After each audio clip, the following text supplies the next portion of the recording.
1 2 1 2 1 2 1 2. Test test test test test test.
Very good morning. Welcome to Edgbaston. A very sunny day here in Birmingham. Some thick clouds, but the sun's out, it's warm, it's bright, and we're going to be starting on time. We're on the BBC Sport website and app. My name is Adam Pinder-Smith, and I'm alongside former Essex bowler Don Topley. Phil Britt joining us a little while as well. That's your commentary team for today. But Don's alongside me now. Good morning. Good morning, Adam. Lovely to see you. Yes, and you were here yesterday. A bit of a rain interruption towards the end, but just give us the highlights for people who might not have been listening or watching yesterday. Well, we only had 36 overs. Essex won a very significant toss. Last week, Essex didn't win the toss and were asked to bat by Somerset and didn't last the 3 days. But yesterday they won the toss, bowled beautifully. They were led by captain Sam Cook and Jamie Porter, who got the rewards. He bowled beautifully, induced swing, seam, they got the edges, and to be fair, Porter and Cook were brilliant. And then they were supported by Shane Snater and indeed the debutant Zaman Akhtar, who picked up his maiden Essex wicket, who will be chuffed like that because he moved counties. He's come from Gloucestershire to Essex, and he will be looking to impress, and he'll want to perform well in front of his new teammates. So there was a bit of pressure for Zaman. He perhaps didn't bowl as straight as he wanted to initially, but Essex's quartet of bowlers bowled very, very well. But I have to say, Sam Hayne batted stoically, and he is still there. He's on 44 not out. The scoreboard currently says Thompson's with him, but he's not, because on the last ball of yesterday, as the drizzle was falling, Thompson got out to a splendid catch. I think it was Paul Water, who was at third slip, who made amends for an earlier catch, a drop catch off Sam Cook. Sam Cook was dreadfully unlucky. He bowled beautifully with Porter, but Porter got the rewards. So look, Warwickshire were under a bit of pressure, and they are still allowed to bat well, and they could do this morning, but with only 36 overs of play yesterday, one would assume that the Essex bowlers are up for it. They're not going to be jaded or tired. They're going to be keen to knock over the tail.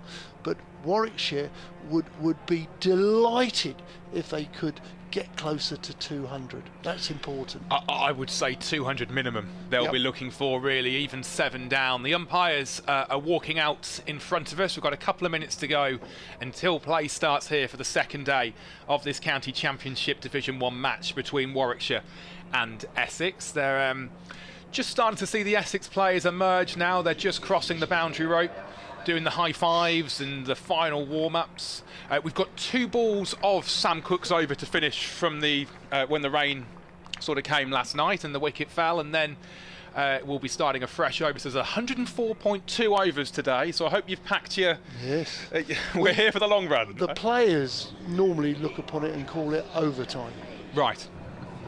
So there's quite a bit of catching up to do there, and it's... But we'll talk you through every single ball of it. It's the BBC Sport website and app, where also, if you're wanting to watch us, you can do so with the pictures from the Warwickshire stream as well. A bit of a crowd in already. Obviously, we've got the building site to our left. We're high up above the pavilion, really, at the pavilion end here at Edgbaston. At the city end, there's a decent crowd in that block, block 18, block 16, block 17, where I normally sit, block 20. I can see the guy that's normally sat in front of me in the red hat. Oh, really? Yes, I can see a red hat down at sort of squarish fine leg. Yeah, just before you get into the Holly stand, if you know Edgbaston well. Is that the stand that's behind number 20, where you sit? Is that a temporary stand or a permanent stand? It's permanently temporary, or temporary permanently. It was put up for an Ashes series once upon a time, and it's never come down since. It's probably older than my son, that, to be honest. Oh, really? Well, it looks nice. It looks good. It fits in well.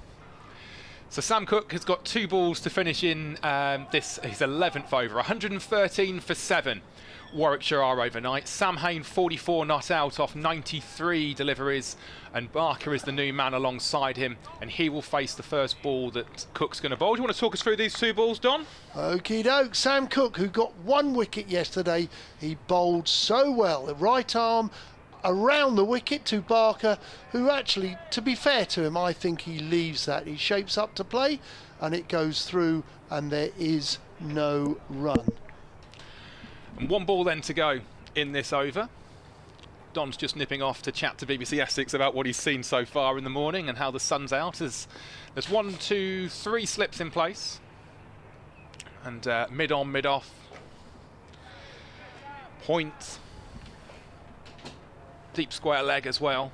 1 ball to go in this Cook over. His right arm round the wicket and Barker leaves that one alone. So the 2 balls that needed to be made up after the rain came yesterday has been done. So Cook sort of finishes that over, grabs his jumper from the umpire, and it's going to be Sam Hayne, 44 not out, who will be facing the first full over of the day. Another 104 overs to get through. 36 were bowled yesterday, 113 for 7 the Bears find themselves. My name's Adam Pinder-Smith, keeping you company alongside Phil Britt and also Don Topley as well. He's just nipped off to do BBC Essex's report at the moment. I'll be updating BBC CWR and BBC Radio WM listeners in a moment. If you're in the ground, give us a wave. Be good to see if you're listening to us. If you're listening at home, get in touch as well via the usual ways of communication. Sam Hayne just marking his guard at the moment. It's going to be Jamie Porter who'll open things up from the pavilion end. Just checking his run-up paces at the moment. Still 3 slips in place. He's got a mid-on, a mid-off. Extra cover. 44 on his back. Sam Hayne on strike. Right arm over bowls and Hayne's forward and driving, and it's defended up to mid-off for no run. It's a bit of a hands-in-pocket morning if you're out in the field today. They've all got caps on, but they're mainly wearing jumpers as well, so looks a little bit cooler than when I got to the ground a couple of hours ago, perhaps. And Porter just walking back towards his mark at the moment. Hayne checking his guard as Porter turns and comes in past the umpire now. Right arm over bowls, and nice bit of shape on that one, but Hayne trusted the bounce and over the stumps it went. So another dot in the book, 113 for 7. Barker doing the teapot at the non-striker's end, leaning on his bat. He just taking it all in as well. Sun coming out a bit brighter here at Edgbaston. Still the 3 slips in place for Essex. As me and Don were saying a little earlier, they'll be keen to ensure that they get an early breakthrough at the moment. Hayne takes guard again now and is left alone once again on length. Nice bit of shape to that one early doors as well, so it's all looking good here for what should be a great day of County Championship cricket. The red ball season has arrived. 3rd game of the season as well at the moment for both of these sides. Essex have played, this is their 3rd one as well, isn't it? Yeah, it is indeed. They didn't have yes. a bye early on, so No. Don has returned. And this one is on the defensive this time is Hayne. He's forward right in front of that one, making sure that he doesn't leave anything to chance. We've had 2 3-day games. Okay. We haven't lasted to 4 days. We played at Southampton and beat Hampshire in 3 days, and then unfortunately we lost an important toss and Somerset were good. Good morning, this is Adam Pinder-Smith at Edgbaston, where Warwickshire are batting against Essex on the 2nd day of this county championship match between the two. 113 for 7 Warwickshire are. They haven't added to their overnight score so far. Sam Hayne, 44 not out. Keith Barker, the new man alongside him. He's faced 2 balls without scoring. If you're wanting to listen to this one, ball-by-ball commentary is available on the BBC Sport website and app. We're just getting going. This is Adam Pinder-Smith at Edgbaston.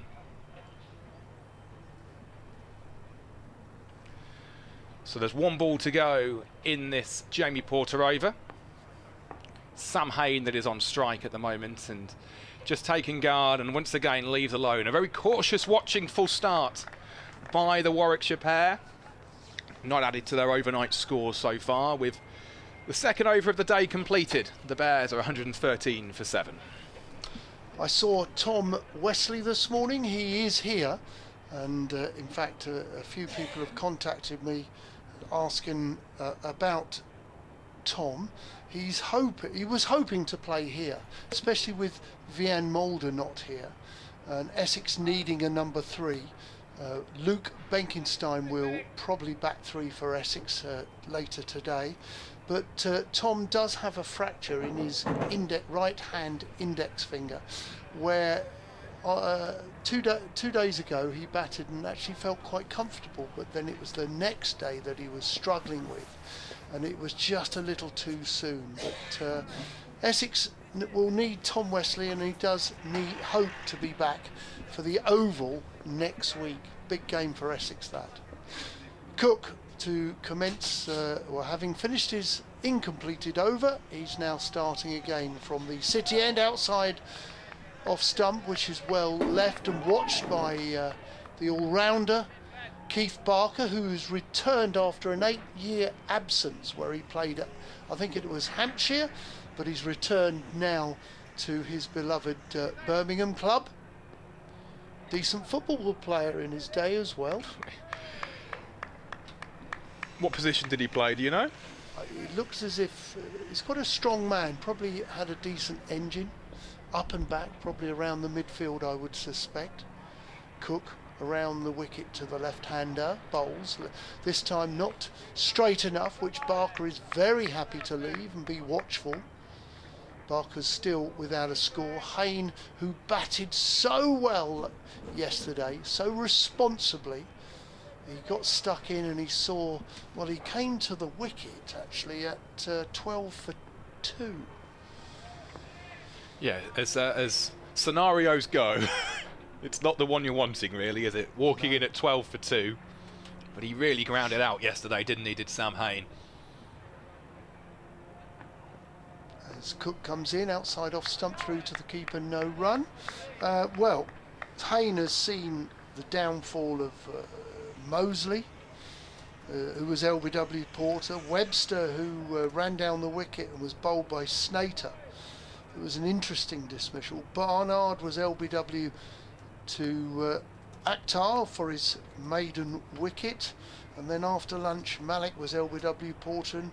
Thompson was caught by Walter at third slip, dynamic catch, which was the last ball of the day. Cook in, and there's a genuine play miss as Keith Barker probably hasn't moved his feet too far, and he's come forward and he's simply played a miss as the ball goes through to Michael Pepper, who is a very tall keeper, and Phil Britt spoke to me off air and he was particularly impressed with his keeping yesterday, because it's particularly for Sam Hayne. Michael Pepper came and stood up for Sam Hayne, making him retreat to his crease. Cook is in. This is clipped a little straighter to mid-wicket where there is no run. Bright sunshine, we're pleased to report. We had mizzle and drizzle and then filled in, and we only had 36 overs yesterday.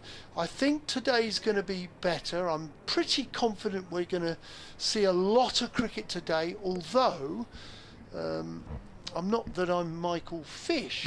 It is suggested that we could have some inclement weather at about 5 o'clock this afternoon. You're not going to be promising thunderstorms or anything like he did famously all those years ago.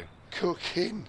This time another genuine play and miss, which has gone through to the keeper. Good ball from around the wicket, just came back towards the batsman. He came forward through to the keeper, playing a miss. Still, Warwickshire are on 113 for 7, and that suggests that they haven't scored any in the 2 and a bit overs this morning. I don't think that'll worry Warwickshire too much at the moment. 113 for 7. If they'd have lost one early, then they really would be looking over their shoulders. And I agree with you, it was a good toss for Essex to win. It was. Particularly with how conditions were yesterday, but it's a new day today. It is quite cloudy, the clouds come in a little bit, but it's still plenty of blue sky. Very, very bright here at Edgbaston. It's one of those where I'm not sure if I should have gone for sunglasses or specs. I've gone for specs at the moment, but if it gets a little bit brighter, I might have to switch round. Look at me again. Oh, look at you. You've got similar specs And they're very blue as well. I think we've both been to a familiar shop on the high street. As Porter's in and on the back foot, Hayne defends 113 for 7. Yes, I basically only wear glasses these days for the cricket, more or less, especially under floodlights, because everyone wears a baseball cap and they're quite hard to distinguish. Yeah, there's no sort of nuances, is there, in white ball cricket? They all sort of look exactly the same, so you have to rely on names and numbers on the back of the shirt. Porter's in again and left alone this time by Hayne, and we've got the wicket keeper, Michael Pepper, stood up now. He's come up, he's still got the 3 slips in place, but Pepper has come right up, keeping Hayne anchored in his crease.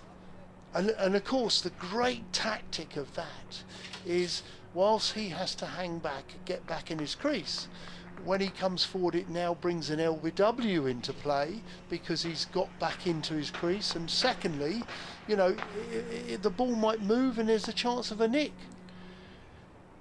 And this is played into the leg side by Hayne. So the first runs of the day for Warwickshire is a single just backward of square, and moves Hayne on to 45 and brings Barker on to strike. So he'll have his first look from the striker's end at Jamie Porter.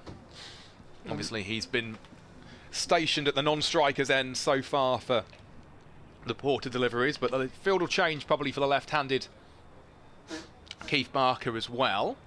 He's just taking his guard, checking his guard. Is that Richard Kesselborough?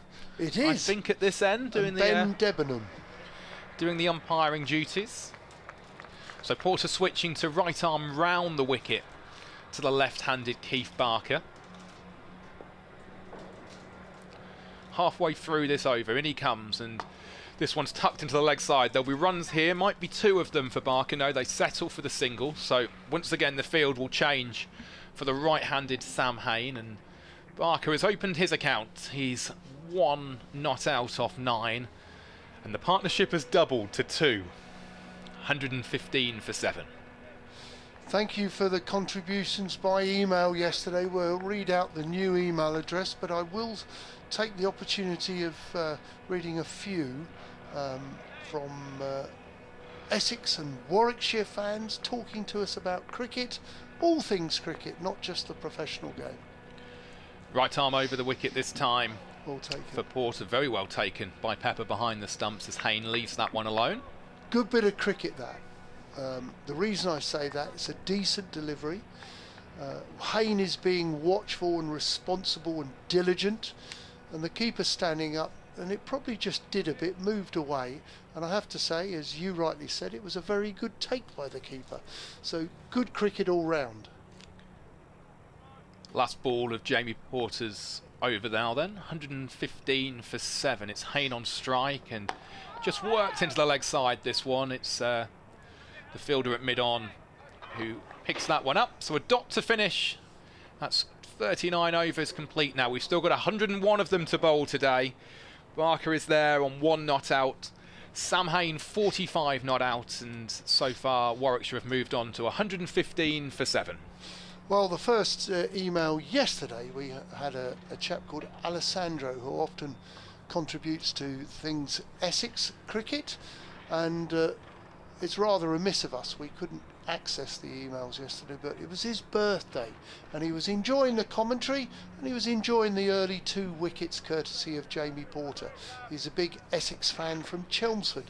He said, I always like watching Warwickshire, as this time Barker comes forward, plays Cook on the front foot with there is no run. So he was hoping this particular game was at Chelmsford, but we're at Edgbaston. But he must come here one day. It's a cracking ground.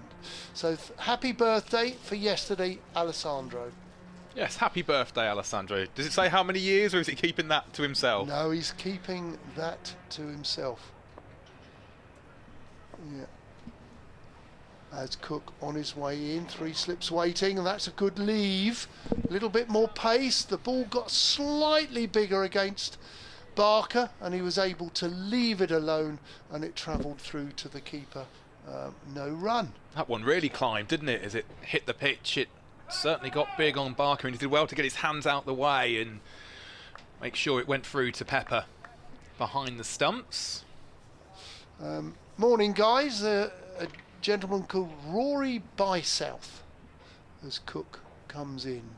3 slips are down. There's a genuine play and a miss as the ball, I would suggest, just moved slightly away, but also Barker played inside of the line. He wanted to say, did Rory, how much he enjoyed the County Championship coverage, courtesy of the BBC, and he's a big fan of Essex and in particular Sam Cook and Jamie Porter, how well they've been bowling this season. And he's looking to see how the county cricketers will influence the England setup this coming season as Barker plays a straight ball into the leg side, closes the face, and there is no run. So that'll be interesting. You know, the likes of Crawley, Duckett, you know, Ollie Pope. There are some lads who have failed with England. Will they get another chance? Will they get runs? Will Sam Cook be of interest to the England selectors? Obviously Chris Wokes has made room for other seamers to come in. It'll be interesting to see what the selectors do. Cook from the city end, this is played into the leg side, decent shot there, and it's square of mid on, and Barker calls his partner through for a very quick single, and the left hand right hand combination swap, and so do the players and indeed square leg umpire. Going back to England, I think you can safely say there's an opening spot up for grabs. I would argue that 3, 4, 5 and 6 are probably locked in, barring injury. Wicket keeper, depends, doesn't it really? Jamie Smith's making runs, but Ben Folkes is keeping wicket at Surrey, isn't he? So yeah, that's an argument that can be debated.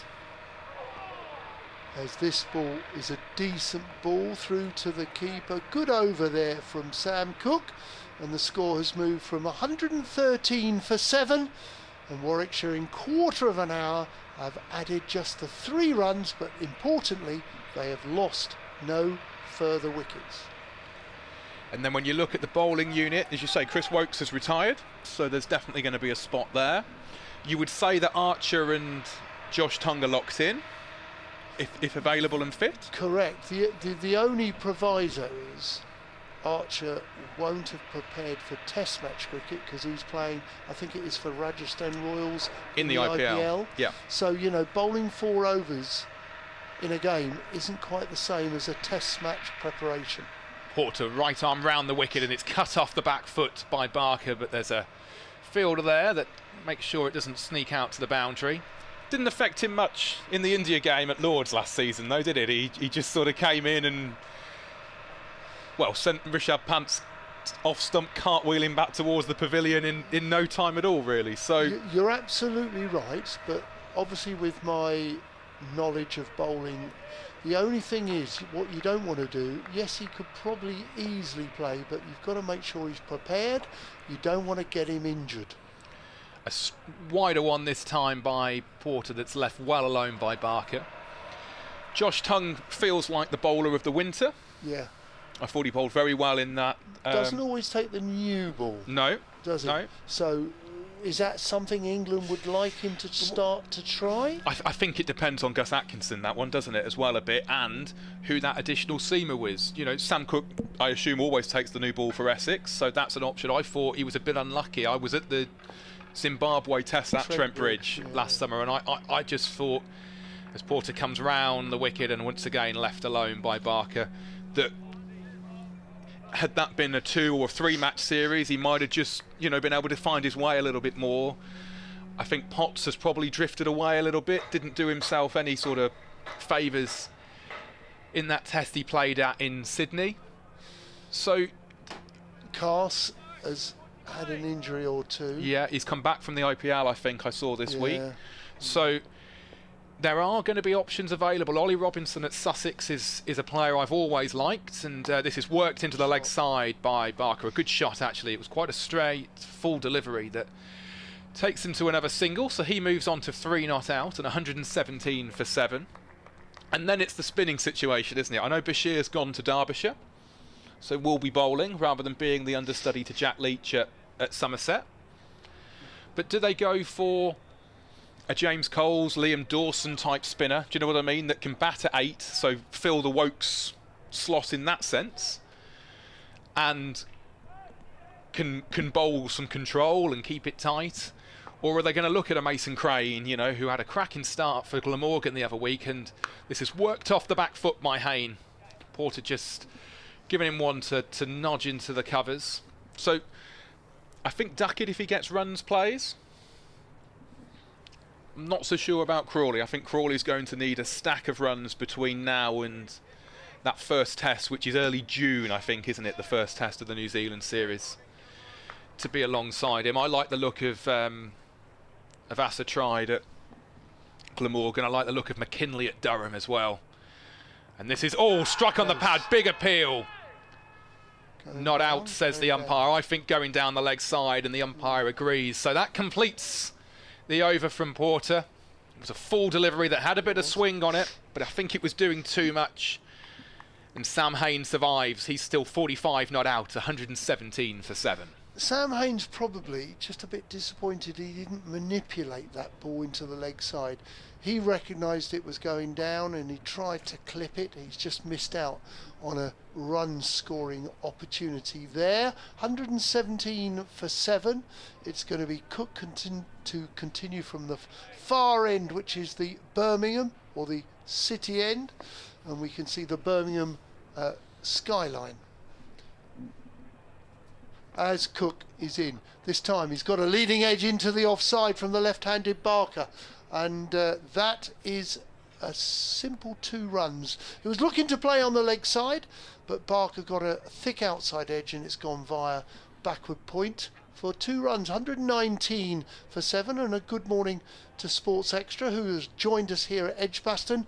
The good news is Warwickshire haven't lost a wicket, but have only added 6 runs in the 20 or so minutes. Cook and Porter have been bowling, and have been bowling particularly tight. Cook around the wicket to the left-handed Barker. He bowls outside off stump, well left by Barker, who has returned to his beloved Birmingham club, Warwickshire, after an 8-year spell at Hampshire. So he's delighted to be back here. Barker's playing because Woakes isn't. Woakes, the the very fine cricketer and an even better chap.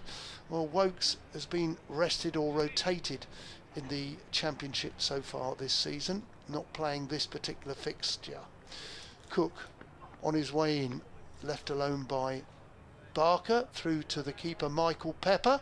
Michael Pepper, a tall man who is basically standing up when Sam Hayne is facing, especially against Porter, because Sam Hayne is sort of batting just outside his crease, and he has been stoic, he's been resilient with his 45 not out. Came in yesterday at 12 for 2, and Sam Hayne is still there. He's batted beautifully and seen, well, the best part of 5 wickets fall from the other end.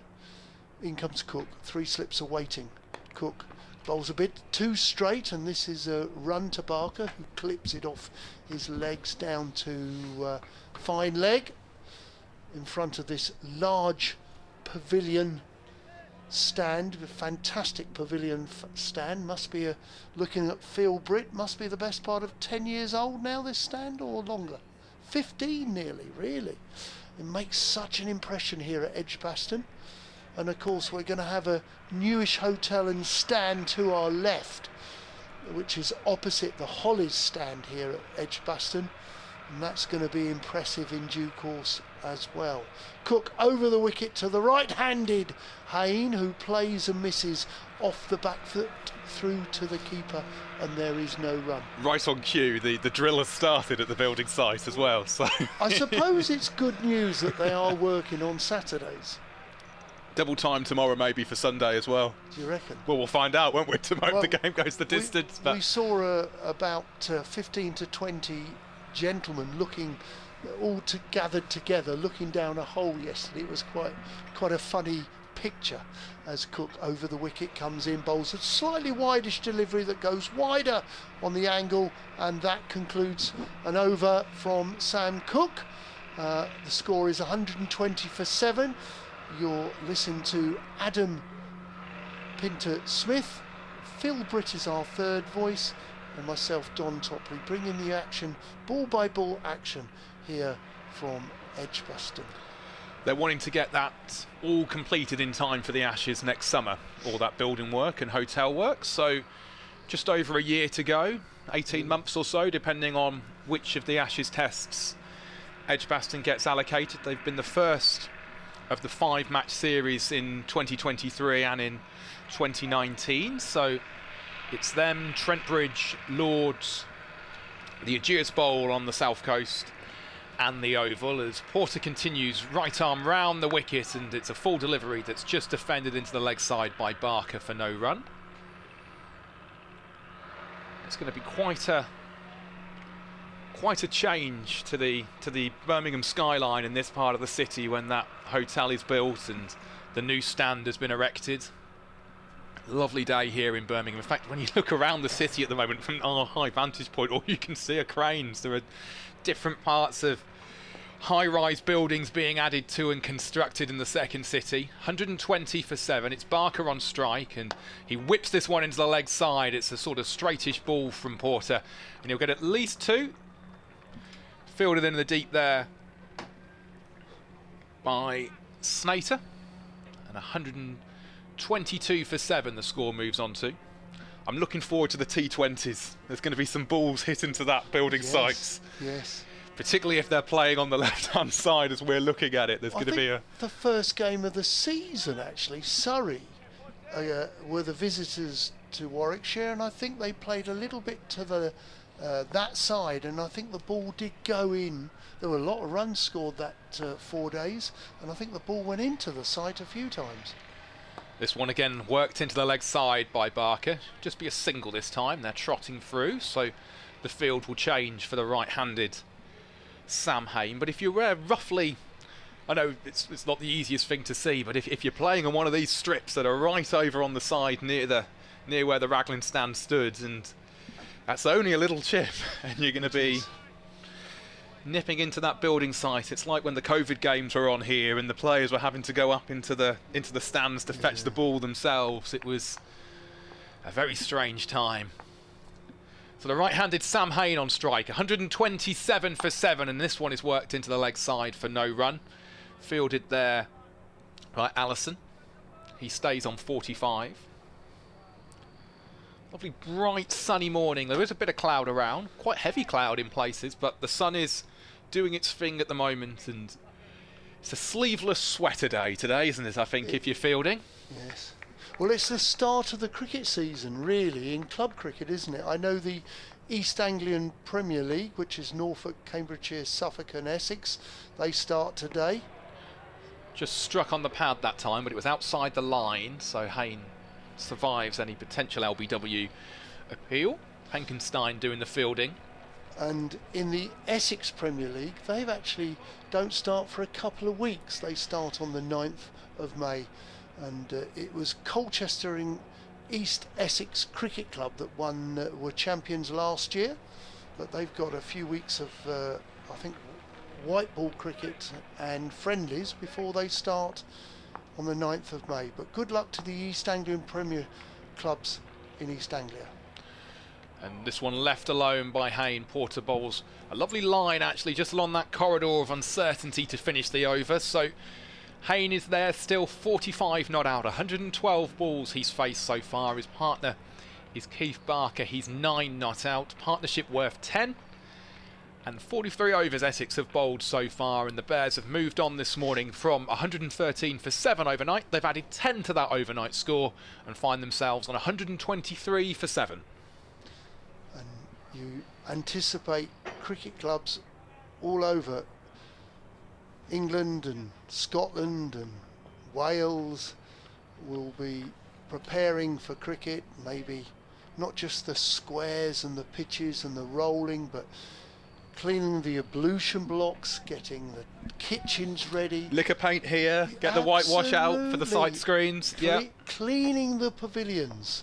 as Sam Cook, he used to play for Chelmsford Cricket Club. He's in. This is driven by Barker. This could be the first boundary of the morning.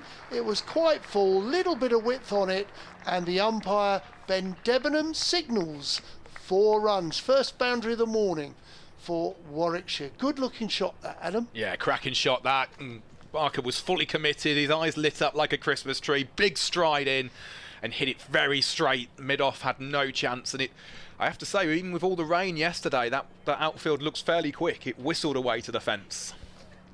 Well, it wasn't a bad ball. Yes, it was an opportunity for a run scoring shot, but Cook won't mind because he could nick the next one. This time outside off stump, where he plays a model forward defensive. He's had to play at that. It was a little straighter, wasn't quite as wide, which disappeared for the boundary through mid-off. 127 for 4, 3 slips awaiting. It was my kids' first training session of the new season last night. They did indoor between Christmas and Easter, had a fortnight off for the Easter break, and then... Were you there? No, it was my wedding anniversary yesterday. That doesn't... Oh, that's a play and a miss. As he plays with an open face bat, does Barker. He plays at it, but it goes through to the keeper outside of the edge, and there is no run. So it was your wedding anniversary yesterday. It was. But your kids' cricket comes second? Well, my parents took them to the cricket. Me and my wife will have many a Friday night sat enjoying something rather tasty on the boundary edge, with the smell of the barbecue just sort of glistening in the corner. So we let Nan and Grandad take them last night. As Cook's in round the wicket. This is driven back at Cook. I think that was a potential caught and bowled, which has been spilled. That was hit particularly hard there by Barker, who drove it back, and it was a good looking shot, but it was a little too close, and I think that's been spilled by Sam Cook. Now, we won't say the name of the club they play for, but this is my son. I'm just showing Don a picture now of my son getting essentially his white ball kit for the new season, and he's picked number 26, Alistair Cook's number. Oh, what a fine player. Does he know Alistair Cook? He knows of Alistair Cook. I think the number is coincidental. Cook in, short of a length, down the leg side. He gets a bat on it off the back foot and takes a single down to fine leg, and will keep no, he won't keep the strikes, not quite over.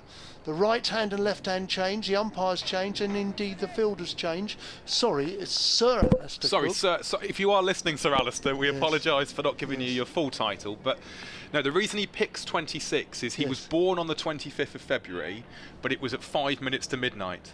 Really? So it was almost, by the time he'd sort of...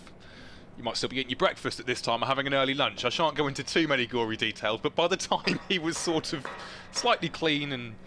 Cook's in, bowls just short of a length. The right-handed Hayne plays on the back foot, negotiates that, and the over 128 for 7. So we've just had just over a half an hour, and Warwickshire, to their credit, have not lost a wicket, but have only put on 15 runs.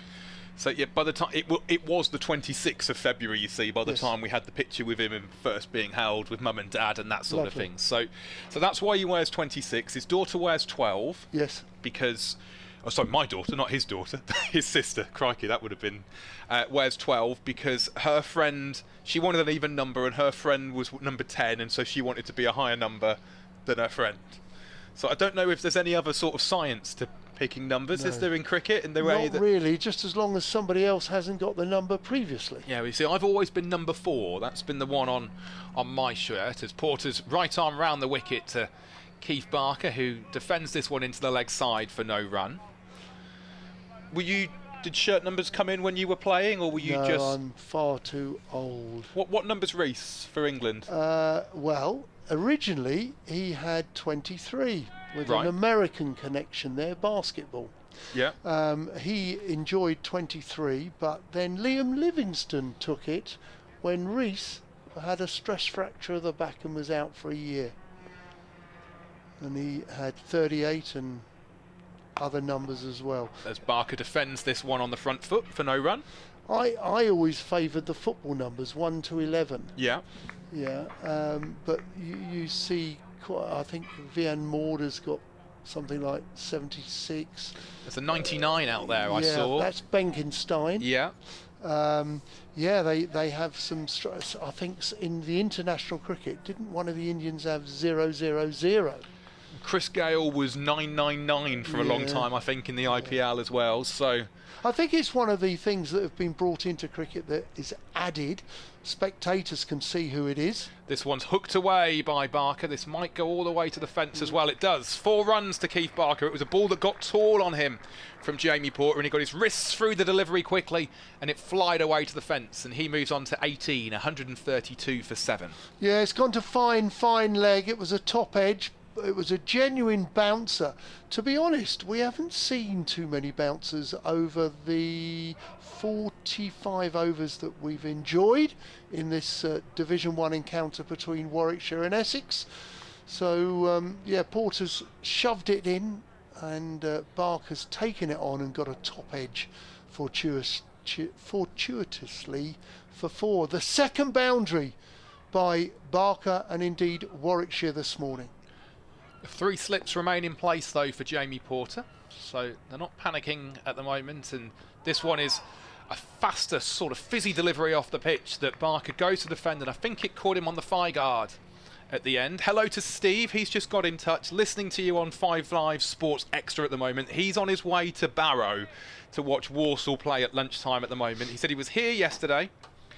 And he said it was a bad morning at Edgbaston. Now here's something else for you. He says, Don Topley was my tour guide for the How's That Cricket in Cape Town a few years ago. Do you remember that tour? Yes, I do. So Steve is a regular here at Edgbaston when he's not following the Saddlers home and away. Good morning to you, Steve.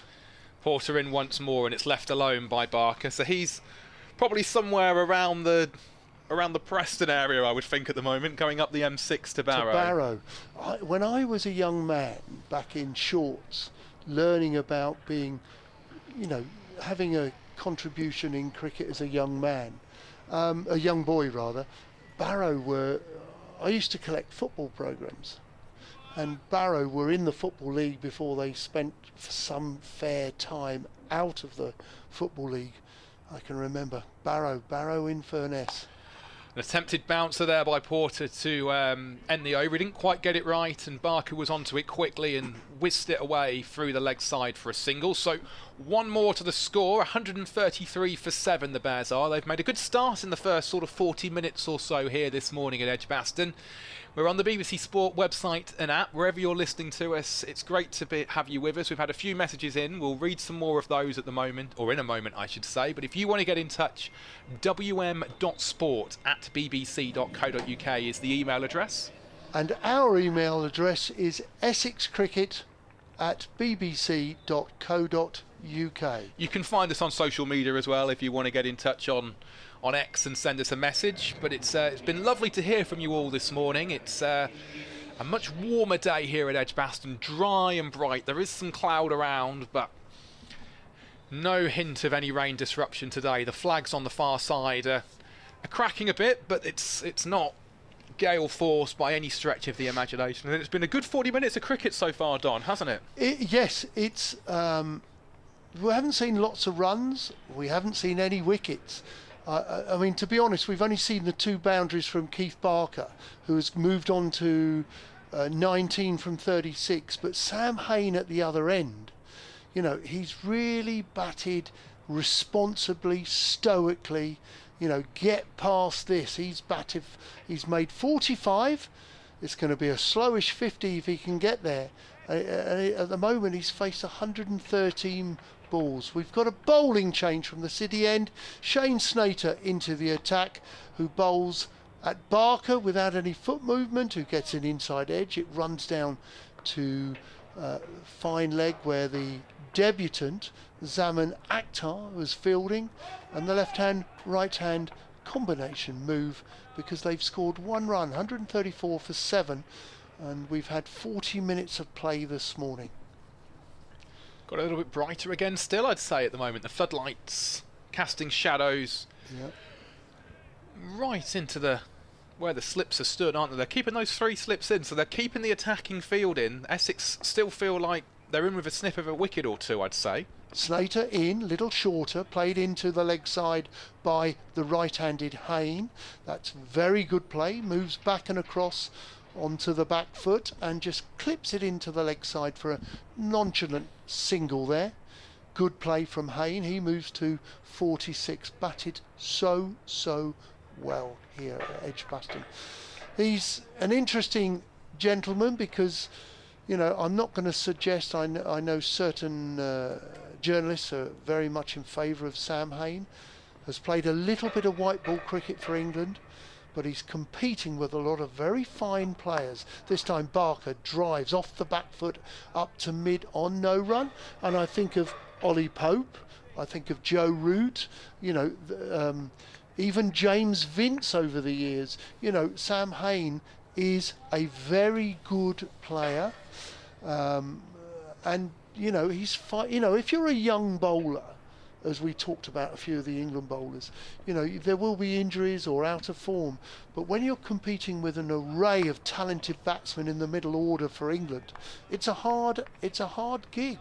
As Slater bowls, played into the leg side and mid wicket feels well. And because he's been picked up in the hundreds, again, he won't be playing any 50 over cricket this season. Very unlikely to be anyway, because he'll be away, you know, playing in the 100 rather than being here doing his 50 over stuff. I mean, he is Warwickshire's sort of talisman when it comes to T20 batting, him and Moeen over the years. Slater with 3 slips, this time with a big bottom hand from Barker.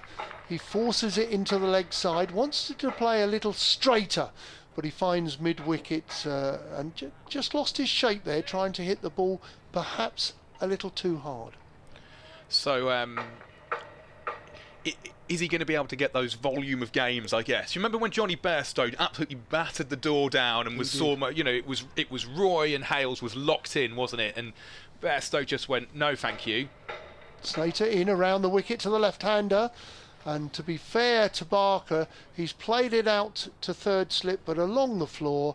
He's played it with soft hands despite opening the face, and that concludes the over. Porter has 16 overs, 3 maidens, 4 for 47. He has been the man with the wickets. Cook has equally bowled well, and there's been a wicket each for Slater, who completed his over, and indeed Zaman Akhtar. We're having a conflab on the wicket. There's 4 Essex players. Right, old committee meeting down there at the moment, isn't it? And it's going to be the debutant to take over from Jamie Porter.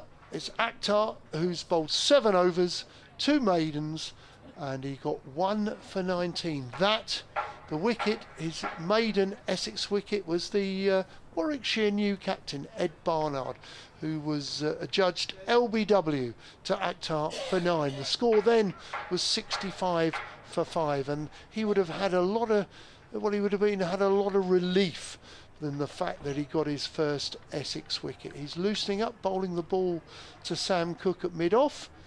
He's turning adjacent to a pile of sawdust. He's turning, and here he goes. He's going to bowl his first ball of the morning. It's Sam Hayne that's on strike and sort of gloved away, but they'll get through for a single. Just going to see if the umpire's going to single out as leg buys or if it's runs off the bat. No, I think that's going to be another single to Sam Hayne. No, leg buys is signalled now, so maybe had his hand off the bat or it hit the thigh guard as it went through. But another single to the total, 136 for 7. Not seen Akhtar before. What's his highlights? I know it's early days from here. Yeah, he bowls good balls, and that was the word from Chris Silverwood. And it's the first time I've seen him properly in the flesh on his debut here at against Warwickshire. He's coming around the wicket to the left-handed Barker. He's a tall man. He bowls some decent balls, as in wicket-taking balls. He can swing it away. He has the ability to shape it back when he needs to, but he hits the seam as well, and he's got enough pace. And it's the left-handed Keith Barker that's on strike, and it's a full delivery, this one, that's worked into the leg side for a single, so 137 for 7. Born in Cambridge. Yes. is Akhtar, and was a couple of seasons at Gloucestershire before heading back to East Anglia to Essex. So I think he's particularly pleased because he grew up around Cambridge, and that is part of East Anglia. It's only 50 minutes from Chelmsford, so he probably, generally speaking, if you come from Cambridgeshire, you either support Essex or Northamptonshire, generally speaking. It's the right-handed Hayne on strike, 46 not out, carved away through the offside. Lovely looking shot that by Sam Hayne. It's going to whistle to the fence as well. An excellent 50 from Warwickshire's number 4. He stood up and delivered when he needed it. He'll know himself the job's not done, but he raises his bat now in acknowledgement to his teammates applauding below us on the balcony here at Edgbaston. A very, very well worked 50. He's dug in and grounded out when he needed to and looked to be expansive and put some pressure back on when he can. But 116 deliveries, finds himself 50 not out. Run scoring opportunity, and it was a quality shot off the back foot. Good looking shot. How will Akhtar reply? He's in again now, a full straight one that's worked into the leg side. A good delivery that, and Hayne could only defend that one for no run. Better line, better length. It probably was clipped into the leg side, manipulated, but Akhtar will be happier that's happening rather than the short and wide ball, which went for 4. Just talking about Cambridgeshire and the importance of national counties, you've got Akhtar that, as you said, came from Cambridge, but you've also from Cambridgeshire got Michael Pepper, Noah Thane, and there's also Tom Wesley, the club captain, comes from Cambridgeshire. Akhtar in again. It's a full delivery that's pumped into the offside for a single. Sam Cook, the captain, doing the fielding at mid-off. 142 for 7. Yeah, so the importance of national counties really is, when the national counties start their career as a young cricketer, the standard and the talent is there, and then obviously you have the pyramid system. When you look at the southwest, they're so important. Well, there's Devon, Cornwall, Dorset are so important to Somerset. And in again is Akhtar. He bowls a bouncer to Barker, who ducks underneath it.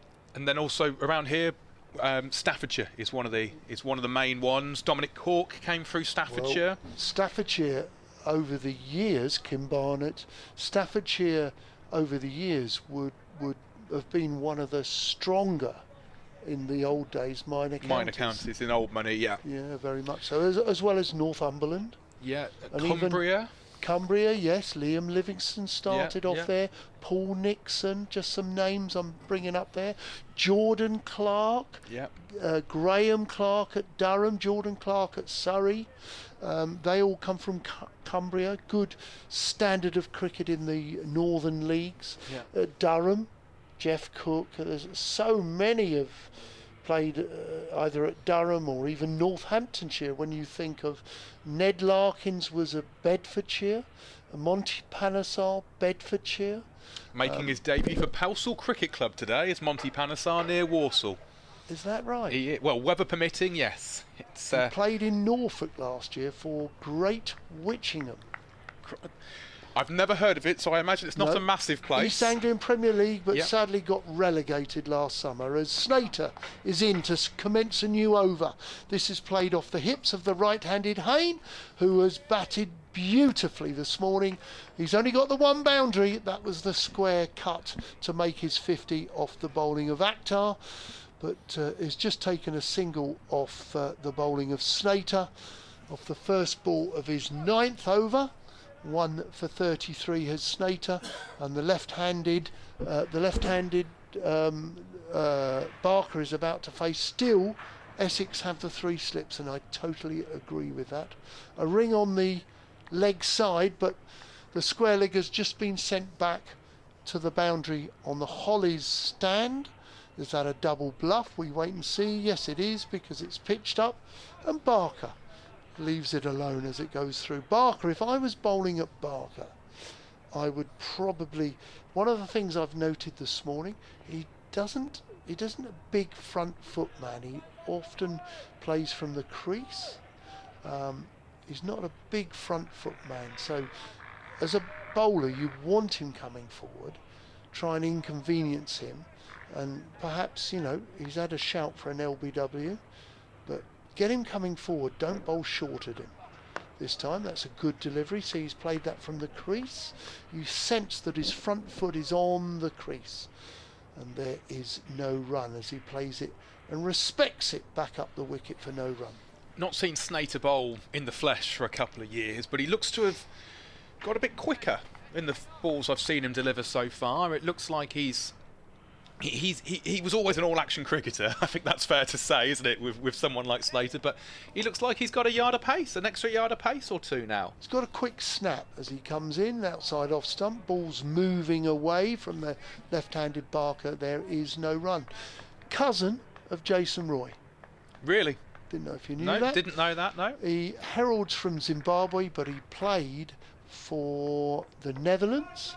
But he's a good friend of a former Essex captain who introduced him to the club, which was Ryan Tender-Scarter.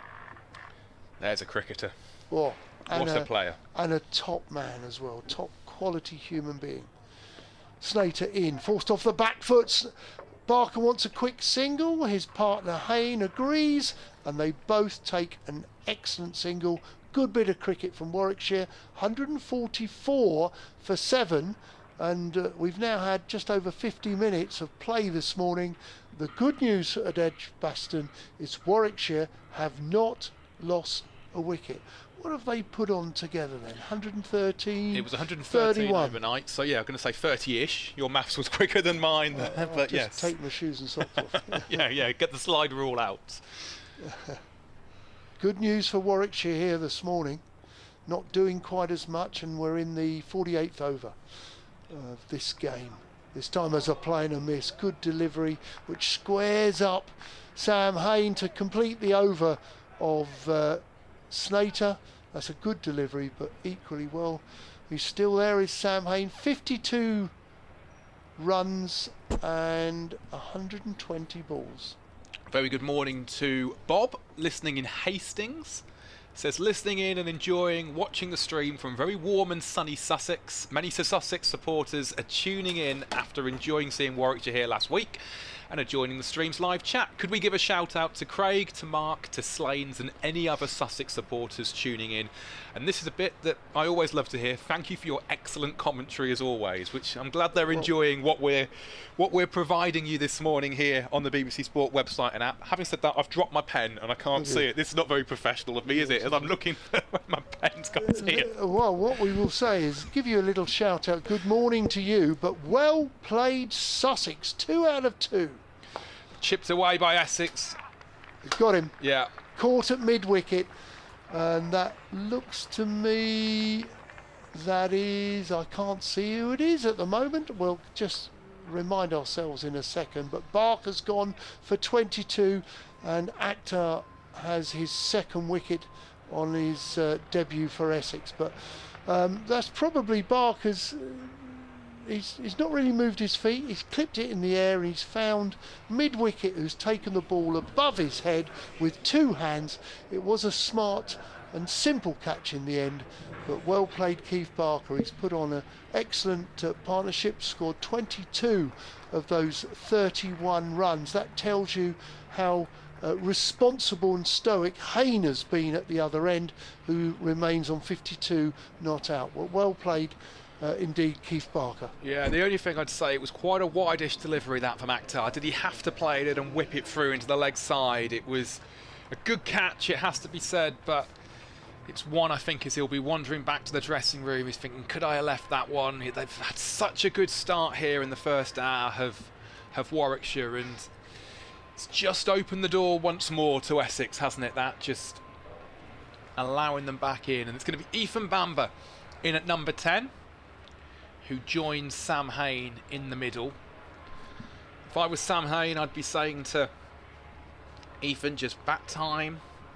There's been no snakes in the pitch early doors or anything like that. It's been a good morning for batting, and it's just took the gloss off, hasn't it, of what was a very good first hour for the Bears. Well, Essex now and in particular the two bowlers bowling, Akhtar and Snater, need to polish off this tail.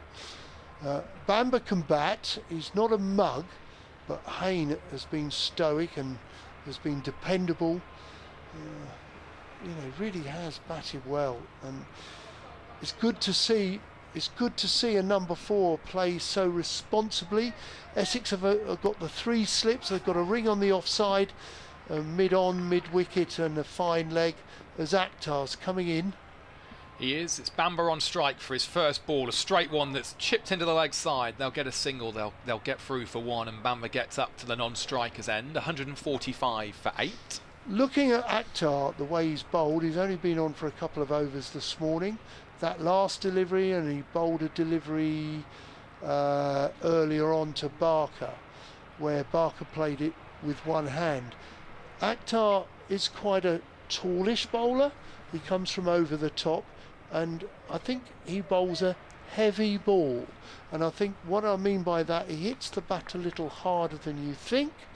And we've seen a couple of batsmen sort of just flap at it one-handed a little bit. So there's your excitement from this bowler. And this one's left alone by Akhtar. That one skidded through at a bit of a rate of knots as well. Yeah. Was taken sort of waist high by Pepper behind the stumps. Looked a bit of an effort ball. Yeah, I agree with that. That sort of skidded on, kissed the surface, didn't it, and moved forward. And that happens because you've got a wicket. Tails are up. Yes, you're a little bit more confident. You can let the ball go. When you're a little nervous and a little scared a little bit, you just don't let the ball go as normal as you would. Akhtar in again. It's a full delivery that's defended off the back foot by Hayne for no run. Fielded by Charlie Allison, a young man who comes from the Colchester area. He was actually a Colchester and East Essex Cricket Club player as well, who were the champions in the Essex Premier League last season. He's a young batter that's creating a little bit of interest with England Lions cricket. A young man. As we once again return to BBC Sports Extra. So if you're joining us around the country here at Edgbaston, good morning to you. Akhtar is bowling to Sam Hayne, and that one's left alone. A fullish ball that just bounces over the top of the stumps for no run. And with Adam Pinder-Smith and Don Topley here for this county championship match between Warwickshire and Essex, day 2. 113 for 7 was the overnight score. Warwickshire have just lost their first wicket of the day. Keith Barker caught off the bowling of Akhtar at the beginning of this over, so they find themselves on 145 for 8. Last ball of the Akhtar over coming up now. It's Sam Hayne, who's just reached his half century and works this one into the offside, but it's well fielded, so there's no run to finish the 49th over of the day. Bamber is there, not out off 1 ball. 124 balls Sam Hayne has faced for his 52, and Warwickshire find themselves on 145 for 8. Played so well, Sam Hayne. Yeah, Cook and Porter bowled very well this morning. We're now seeing Snater and Akhtar, and beautiful day in Birmingham. There's a few fluffy clouds, blue sky. Sun is slightly behind us, behind this huge pavilion stand here at Edgbaston. And we're going to see Shane Snater bowling to the new batsman, Ethan Bamber. Sorry, not... Is it Ethan? Bamber's on strike, yeah. He's facing his second ball. Snater's in. He comes forward. Front foot press there, plays with the full face of the bat into the covers. There is no run. Hayne 52 not out, 124 balls. He has been the glue that has held this Warwickshire first innings together, having been asked to bat yesterday. Essex only managed to bowl 36 overs before the mizzle and drizzle came in. And this is outside off stump, which comes back from Snater over the stumps through to the keeper. There is no run. Not too much wind we're pleased to report we had a fixture here last year which we didn't have. We lost a day's play due to the high winds. They were particularly concerned about the floodlights last year, but this year we have a huge white crane to our left where they're building a new stand and hotel, but there's not much wind today as Bamber plays on the back foot. Snater gets another dot ball. He's bowled 9.2 overs, 1 for 34. I'll be updating BBC Radio WM and BBC CWR listeners in a moment, but that's a couple of minutes away yet, so we should get this over away before I have to do that update. So Don will continue to talk you through this over. As Snater, right arm over the wicket, 3 slips waiting, and this is a shortish ball which Bamber goes back, tucks it into the leg side. Charlie Allison stops the single. Good cricket there from both Warwickshire and indeed the Essex fielder. No run, 145 for 8. Now, can I ask a favour? Of course. Can I invite Phil to come in, because I've got an update in a minute? No problem at all. Is that all right? That's absolutely fine. So Phil Britt going to come and join me, Adam Pinder-Smith here at Edgbaston for commentary. Don will be back with us shortly, and in comes Snater. Short of a length, goes back and across to off stump, played with an open face bat, out to Critchley at backward point, and there is no run. 2 balls to go in this over, which Snater is bowling from the city end at Edgbaston. Bamber still not out at the moment. 145 for 8 is what Warwickshire find themselves on at the moment. And this is a straight ball that's given out. Yes, there was a feather of it through. Bamber's had to go. The umpire thought about it for a second. It was a straight ball from Snater that he just had a little nibble at, and the umpire's finger is raised. So 2 wickets lost now in the first hour for Warwickshire. The last 10 minutes undoing all the good work that had been done earlier in the day. 145 for 9 they find themselves. Yeah, he never really quite got settled there, Bamber.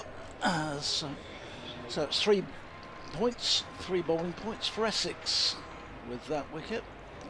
And they bowled a good line. Barker and Hayne put up some resistance for the first hour, but the line by the second change ball was effectively Snater and Actor. They've kept up the good work that Porter and Cook had done earlier on in the day. Just pushing at it, and I'm afraid Warwickshire still remember that 100 that Bamber got last season and expect him to come up with similar results, but doesn't kind of strike twice often. Indeed, it's Nathan Gilchrist who marches to the middle at number 11. He's joining Sam Hayne at the crease. 1 ball to go in the Snater over, and then I'll be updating listeners on BBC Radio WM and BBC CWR. You're with Adam Pinder-Smith and Phil Britt alongside me now. Don Topley has just moved away for a moment or two. Sam Hayne has just had a chat with Gilchrist before heading back to the non-strikers end. Doing a bit of gardening, both of them are. 1 ball to go in this over. And Snater is in now, and it's left alone, this one, by Bamber. I think that is the end of the over now. The scoreboard's just having a bit of a wobble at the moment, but yes, I think that is the end of the over. So 145 for 9. Hayne is there on 52, and Gilchrist alongside in the number 11 is naught, not out. Obviously the partnership currently 0. I'm going to go and update listeners on BBC Radio WM and BBC CWR in a moment. This is Adam Pinder-Smith at Edgbaston, where up until 10 minutes ago the first hour of play here belonged to Warwickshire, but 2 quick wickets for Essex has brought them right back into contention. 145 for 9 the Bears find themselves. Firstly, Keith Barker had to go for 22. He was bowled by Akhtar and a good catch from Snater, and just a moment ago Snater himself struck with the ball, a little feather through by Ethan Bamber to Pepper to get the wicket. So Warwickshire find themselves 145 for 9. Sam Hayne has reached his half century. He's 52 not out, with ball-by-ball commentary continuing on the BBC Sport website and app. This is Adam Pinder-Smith at Edgbaston. Akhtar's first ball is just played solidly by Hayne. 52 not out. It's you wonder now whether Sam Hayne might just take on the Essex bowlers. Has got nothing to lose really, just got that 1 wicket in hand. Nathan Gilchrist, who's just joined him. The field has spread for him, so they're kind of expecting him perhaps to start to have a bit of a go, but he leans forward to this next one, just outside off stump, just runs it away into the offside. 145 for 9. Warwickshire will be really disappointed, I think, with this. That they've not been able to push on in the lower order contributing. When we were here for the Surrey game, Surrey lost 6 early wickets but still ended up with over 300. This one is run away to through backward point for a single. Hayne was on to 53, 146 for 9. And I think this morning Keith Barker showed some real good application, I thought, to start, but in the end a shot which a lot of Warwickshire supporters will remember. Quite often that flick he plays through that mid-wicket, quite often he got away with it, got a lot of runs that way, but again every so often the aerial one, and Snater taking a catch above his head, stretching to reach it, but he was nicely struck by Barker, but unfortunately straight at the fielder. I just wonder if he had to play at it. That's the only thing. Yeah, it was quite wide, that delivery, and they were looking good, but they've gone with 4 slips now, with Gilchrist the number 11 on strike. Akhtar is in. He's got those 2 wickets on debut. He's in and bowls, and Gilchrist is running that one behind square on the onside. He'll get a single, so he's off the mark. Warwickshire move on to 147 for 9. Actually came into this game with just 71 wickets, I think it was, in first class cricket in 37 games. So he'll be pleased with his contribution. A much better morning this morning. I wouldn't say it's warm out there. The sun is shining. Just judging by the crowd, pretty much everybody's got a top coat on, and the breeze is blowing the flag at the far end, so in that cold wind, Akhtar in and bowls, and Hayne pulls this one away in over mid-wicket and away for 4 runs down to the Hollies stand. Just picked it up off leg stump and helped it on its way, and there's nobody out there. The ball is retrieved off the AstroTurf, which runs along in front of the Hollies stand. Yeah, it was a safe attacking shot, that, wasn't it, really? Nobody Picked it there. up early, no one there. Gave it the full kitchen sink and it flew away. And it brings up the 150. 151 for 9. But in just the 51st over is Akhtar again. It's bright sunshine. Hayne comes down the wicket looking to launch that one away over extra cover. But can't get anything on a fairly wide ball, and Hayne in the end ends up on one knee looking down the wicket as to where he was looking to put it, but couldn't get bat on ball. So over goes by, 151 for 9. He's clearly either decided himself or had the nod from the dressing room that he's got some licence to attack here. Well, if he doesn't now, he never is going to, is he? Got that 1 wicket. Exactly, so it is going to be Snater to continue though from the City end. It will be Gilchrist that's on strike.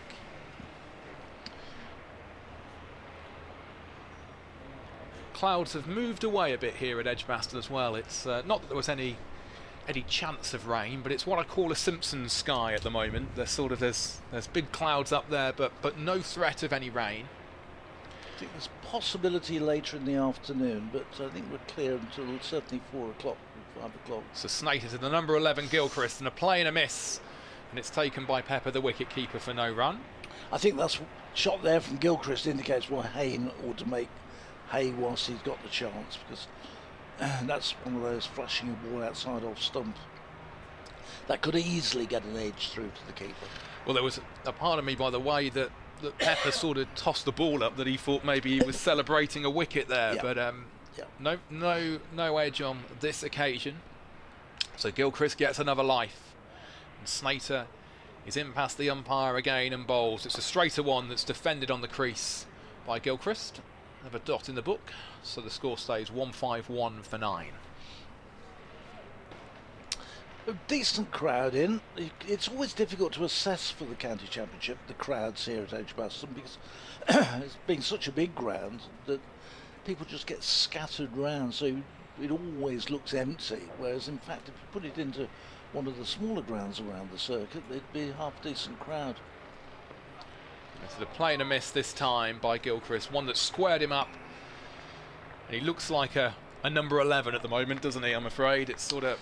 Yes, you're sort of almost playing this one by numbers at the moment. Get him a straight delivery and kind of think you might have the conclusion of the innings. That's not... I haven't really seen him, obviously only just joining Warwickshire, we haven't really seen much of him. He didn't play in the last game down at Sussex. He finds himself one not out, and that's a better looking defensive shot. Got right over the ball on that occasion and plays it out to mid-off for no run, 151 for 9. Quite rightly, people would say he's not here to bat, he's here to bowl, but in this situation with Hayne at the other end, just making sure that he keeps his wicket intact is really the criteria. Absolutely, it's he needs to stick around, get Hayne on strike, farm the strike Hayne when he can, and get as many runs as they can, because the Bears have got nowhere near enough here. And Gilchrist this time drives on the up, fairly defensively though, and again it goes out to mid-off for no run. Snater just about to take the ball back and complete his over. A couple of guys out deep here on the leg side, 2 out on the offside. It's giving him almost a single to try and get him to take it to get down the other end, so I can have a go at him next over, but it'd be interesting to see if he does get the ball out into the offside, whether they take the single. Well, it's into the leg side that this one's played, and they did think about it, but they've decided no, to not take the single. So Hayne actually set off for the single and then realised it was the last ball of the over, I think, and sort of common sense prevailed on that one and sent himself back and Gilchrist back. Couldn't quite work that one out from Sam Hayne, why he was so interested in getting a single. But anyway, as you say, sense prevailed, but just for a second I thought they're going to take that one. Yeah. The Essex have set their stall out, and Warwickshire have brought it. So end of that over, 151 for 9. Sam Hayne 57 not out from 129 deliveries, 8 balls Gilchrist has faced now for his 1, so a partnership of 6. And Akhtar is polishing the ball on his trousers down in front of us at the moment. He's going to have a bowl at Sam Hayne. 2 slips. We've got a third man, a deep backward point, an extra cover mid-off. Akhtar in, and this one is steered away nicely through extra cover. They're going to get back for a second run as the ball's pulled up just inside the boundary, and Hayne jogs back for the second, so he moves on to 59, 153 for 9. That was a nice shot there, pushed away through the offside. And, yeah, it wasn't quite timed, but the fielder at extra cover couldn't cut it off, so it meant that there was a relatively easy 2 in the end for the Warwickshire pair. Yeah, Allison out there at extra cover went diving down but wasn't able to prevent that 2. And Sam Cook at mid-off has just gone about 4 or 5 paces back now. His Akhtar is in and bowls, and Hayne is just defending that one. That one just tucked him off a little. The ball's dropped down in front of him, and Akhtar fields as he follows through. Protecting that mid-wicket sort of square leg boundary now. There's a man down at fine leg, quite a wide fine leg, and as Adam said, the mid-on has gone not all the way back. He's probably 10 yards in off the boundary edge, but the onside boundary is well protected. Akhtar comes into Hayne and bowls, and this one is played down. There's a shout, sort of strangled shout from Pepper behind the stumps for LBW, but I think it was bat onto pad, and ball dropping down in front of Hayne. And again, Akhtar picking it up on his follow through. He seems to be thinking, Hayne, should I stick or twist? And Yeah. I think he's got to go all in this scenario. I don't think you can. You've either got to fully defend or fully attack, and he sort of seems to be a bit sort of caught in limbo, doesn't he, as to what am I going to do? And well, he's probably now starting to think about when do I get the single to retain the strike, as Akhtar is in, and that one he pushes out. That, again, the foot movement, his foot came down the wicket, but his bat was steering at it as it went through outside the off stump.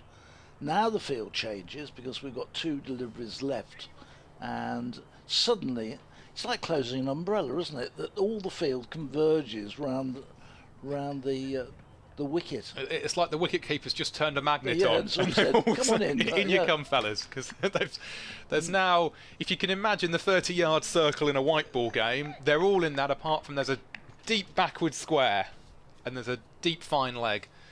But the other fielders are right in a ring on both sides of the wicket. Akhtar bowls and Hayne turns, but can't turn it on into the onside. He gets a sort of leading edge which runs out up in front of him.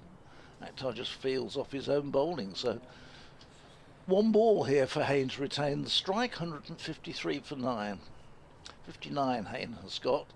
Gilchrist, who he is trying to shield as best he can, has got the 1.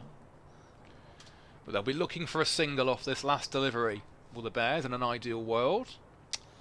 He turns Akhtar with again in his 11th over. Bowls, Hayne comes down the wicket, and in the end the ball is wide, as it wasn't very well disguised, that actually, from Sam Hayne. He was moving well before Akhtar delivered it, and by the time he was at the delivery point, you could see push it wide and Hayne's not going to get near it, and in fact he couldn't. It went well past him. Hayne shaped up there to try and hit the bowler out of Birmingham, not just out of the grey, absolutely launched down the ground. We could see from up here what Hayne was trying to do. The unfortunate part was he was going down the left-hand side of the motorway, and the ball went down the right-hand side, and it was miles away from each other.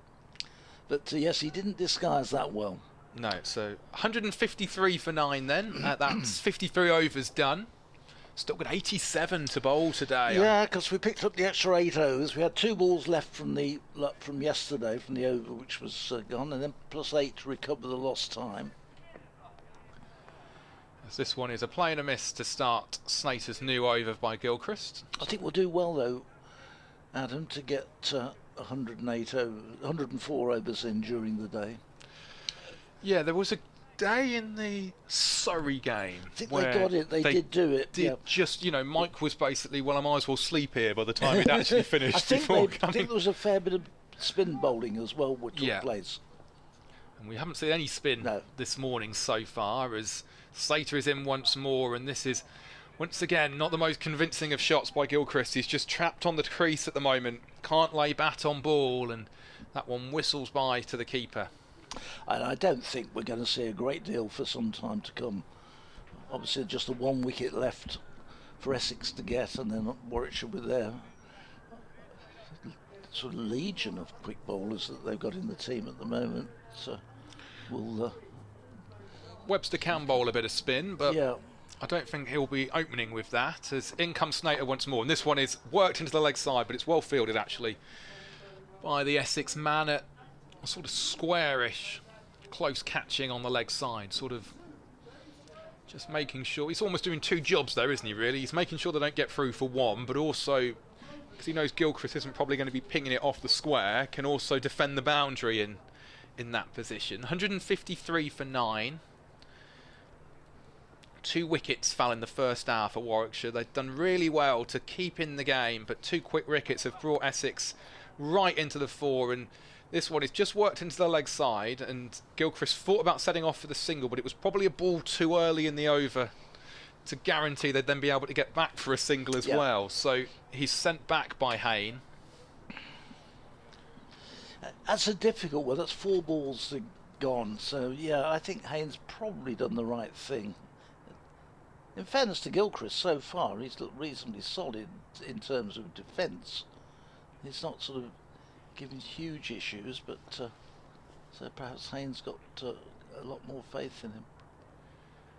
As Snater's in, and it's a straight one that's driven up to mid-off. Jamie Porter does the fielding in the mid-off position. So 1 more ball to go in this Snater over, and Gilchrist has, as Phil said, essentially done his job then for this over of keep them out there. That's all they can do at the moment, is just eke out whatever they can for this last wicket. Yeah. They've added 8. Do you feel that Sam Hayne's got to get hold of a few of these shots? He's played a fair few air shots. And this is a play, and it was almost a brilliant catch at second slip. Gilchrist manages to find the edge of his bat to Snater, and it flied through to second slip and tried to take it one-handed. Yeah, Harmer down there nearly got it, didn't he? Harmer just couldn't quite cling on. It might have been Elgar as well. I couldn't quite see because they've both got their jumpers on as to which one it was which. But most importantly, Gilchrist survives, keeps Sam Hayne on strike for the new over. 54 down now. Bowled, I should say, not 54 wickets down. That would be a very strange game of cricket, wouldn't it? 54 overs bowled, 153 for 9. So we've added 40 runs this morning. Warwickshire lost 2 wickets, and it's Keith Barker and Bamber who are back in the pavilion. Sam Hayne has progressed. He's added 15 to his overnight score, and he will be facing as Hector starts his 12th over from the pavilion end. 2 slips waiting, and then the rest of the field, well, reasonably well spread as Hayne goes for a huge smack over the top of mid-wicket. It crashes into the seating in the Holly stand. Umpire Kettleman waits and sort of checks to see, did that go for 6? Well, the fielder's going halfway up the Holly stand. In fact, not half, he is halfway up the Holly stand. 15 rows back, I would say there. I wouldn't have thought there was too much doubt whether that had gone for 6. It was a huge... I just wonder if Kettleborough had lost it in the sun for a moment there, because the sun is in that section behind the Hollies, but the thud of it hit that seat, and they now can't find the ball. Sadly as well, they've got it. The spectator has found it and thrown it back. So it's not overpopulated, the Hollies stand today. It's not like... it's not T20 finals day out there, is it? It's not swaying with people for the big games. They're going to have a look at this ball, because it took one heck of a smack into those seats. It really did thud. I wonder if it hit the concrete rather than it may have done, yes, than the seats. The noise that made, it may then have bounced up into a chair, but... Oh, well, it's all deemed to be okay, and Actor has the ball back. So Hayne moves on to 65 and 159 for 9. That was a big hit. He picked it up off the length and whacked that one away, and there really was, for the moment it left the bat, there was no doubt where that was going. And in again and bowls, and Hayne this time turns this one away into down to fine leg, but refused the single. Sensible batting that though by Hayne. He's just, got a maximum. There was a single there if they wanted it, but there was no risk in terms of it being a run out. But it was, I think he's got his head switched on here as Sam Hayne, and knows that, well, they're well below par, but they need to get every run they can, and they also need to take time out of this game as well. With some weather around later potentially, they need to. His second half century of the season, following his 90, he got against 94 against Surrey. This one is driven out into the offside, and Porter does the fielding out there at deep extra cover, and again they don't take the single. There was an easy single there, but Hayne decided not to go for it. Yeah, the field has spread. They've still got 2 slips in though for Hayne. In fact, that's Dean Elgar. It's not Porter out there. It's Elgar out there with extra cover. Yes, 2 slips still waiting. Just possibly the right thing as well, because if Hayne is trying to put bat to ball, they might just get that nick. This one is running to the offside, and this time off the 4th ball of the over, Hayne will take the single and scampers through. Actor has to come running across to do the fielding because there's nobody else in close. But that's 7 off the over. There's nothing more they can do, really. No, and you just survived the 2 balls now. Yep. He's probably saying, and they've got the total up to 160. So they've added 16 not 16 runs. What was the last wicket? I haven't got it down. I've not got it in front of me at the second because I'm off the different screen. Hang on, here we go. 15. 145 for 9. Yeah, it's 15. They got 1 run, didn't they, when Bamber was at the wicket? He didn't score, but that was it. So Gilchrist, 1 not out. He's facing. Akhtar's in. This one is good judgment of where his off stump was as he left it, didn't offer a shot.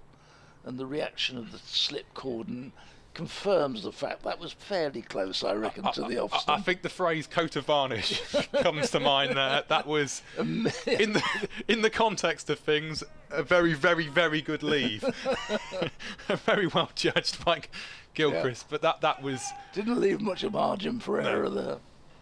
160 for 9 it remains. And Gilchrist is still there on 1. He's doing the job. Akhtar is in and bowls. This is a good straight full delivery which Gilchrist plays comfortably to mid-wicket, survives another over, and Warwickshire stay on 160 for 9. So but we had almost an hour and a half this morning, 19 overs and 2 deliveries, and they've added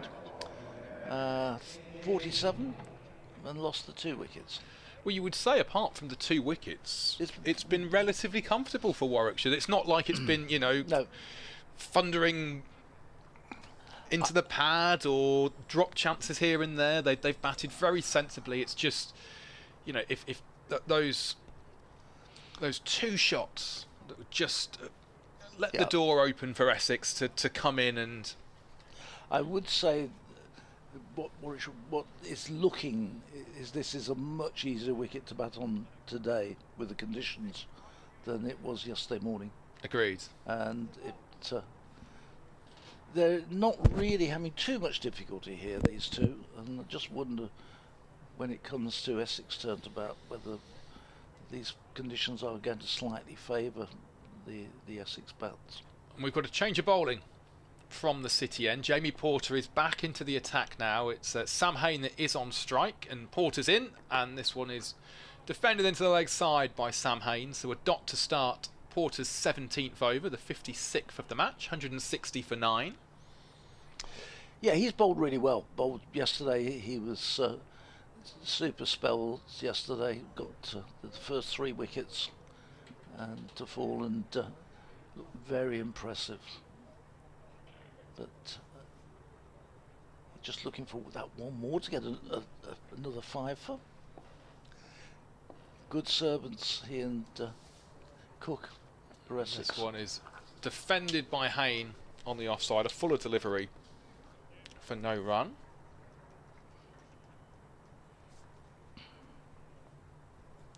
$160 for 9. With Adam Pinder-Smith and Phil Britt at the moment, ball-by-ball commentary of Warwickshire against Essex in the County Championship. I believe on these days that they add 10 minutes to each of the sessions. I think we may be 1:10 before we have lunch today.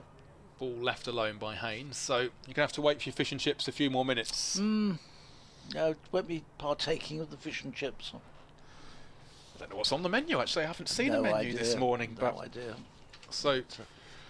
might there be an early lunch if this wicket goes down? If this wicket fell, no, they'd come out and bat. There'd be a mini session. Yeah. The only way that would be if an early lunch if it fell, say at 1:05 or something like that. Yeah. But at the moment, and also with 9 wickets down, it does delay the lunch interval by half an hour. And this one is worked into the offside by Hayne, a full delivery that by Porter, so they'll take the single on this occasion with 2 balls to go in the over, 161 for 9. Yeah, if Warwickshire was still batting at, I think it's 10 past 1 because they're recovering the overs, Yeah. then you've got half an hour as well because 9 wickets are down. So they'd potentially go on beyond 10 past 1? Yeah, it'd be probably 20 to 2, I think, before they have lunch. Unless the wicket fell in that If the 30 wicket minute, falls, then off we go. Yeah. Go back to normal then. It's Gilchrist on strike, and this is well defended actually, a full ball by Porter that's just defended off the toes of Gilchrist for no run. Yeah, he dug that out well. That was a good delivery. But Gilchrist was able to just sort of manoeuvre himself into position and jab the bat down on it and run it away into the onside. Looks like the builders have finished. They've done their morning. I think it's all been wrapped up for the day. Either that or it's the lunchtime. Yeah. Last ball of the Porter over is left alone by Gilchrist. So another over navigated by the last Warwickshire pair in this first innings. Gilchrist finds himself 1 not out. Hayne is 67 off 143 deliveries. 56 overs now that Essex have bowled, and Warwickshire 161 for 9. So continue to draw it out. And again, that was another. That last delivery was very close to the off stump. I think Porter thought he'd got him actually, but just again whipping through and avoiding the wickets. Akhtar will continue to start his 13th over here. He's got 2 for 40 so far. Has bowled a good line with some decent pace, and has been good support for the 2 openers. So the sun goes in for a moment as Akhtar is on his way. He's in the bowl, and Hayne is squared defending that back down the wicket. There's no run. We've got 4 men now back on the onside boundary. We've got a fine leg, a deep backward square leg, a deep mid wicket, and a long on. And then on the offside, we've got a 3rd man, a deep backward point, a deep extra cover, and a long off. So effectively, we've got 8 players round the boundary, 1 slip in place, the wicketkeeper and the bowler. So Hayne has got to hit through and over, and he hits this one into his foot. So he reaches for it, gets the bat on it, and then brings it back into his left foot, and then it runs away, and Akhtar does the fielding. So again, no run. It's one of those just waiting really for either Hayne to make a mistake, so they can get 1 or 2 deliveries either at Gilchrist, or waiting for Hayne to try and hit through. And he's hit that 1 big 6, but the boundary is pretty well protected now as Akhtar is in, and this is wide, very wide outside the off stump. Hayne thinks about chasing it and getting bat on it, but realises it's too wide, and the ball goes harmlessly through to Michael Pepper, and there's no run.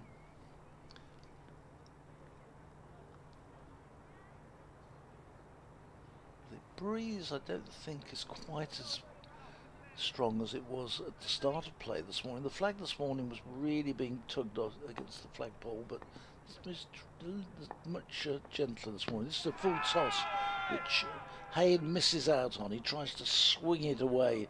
In the end, it wraps into his pads. There's a sort of half-hearted appeal from behind the stumps, but Hayne survives, and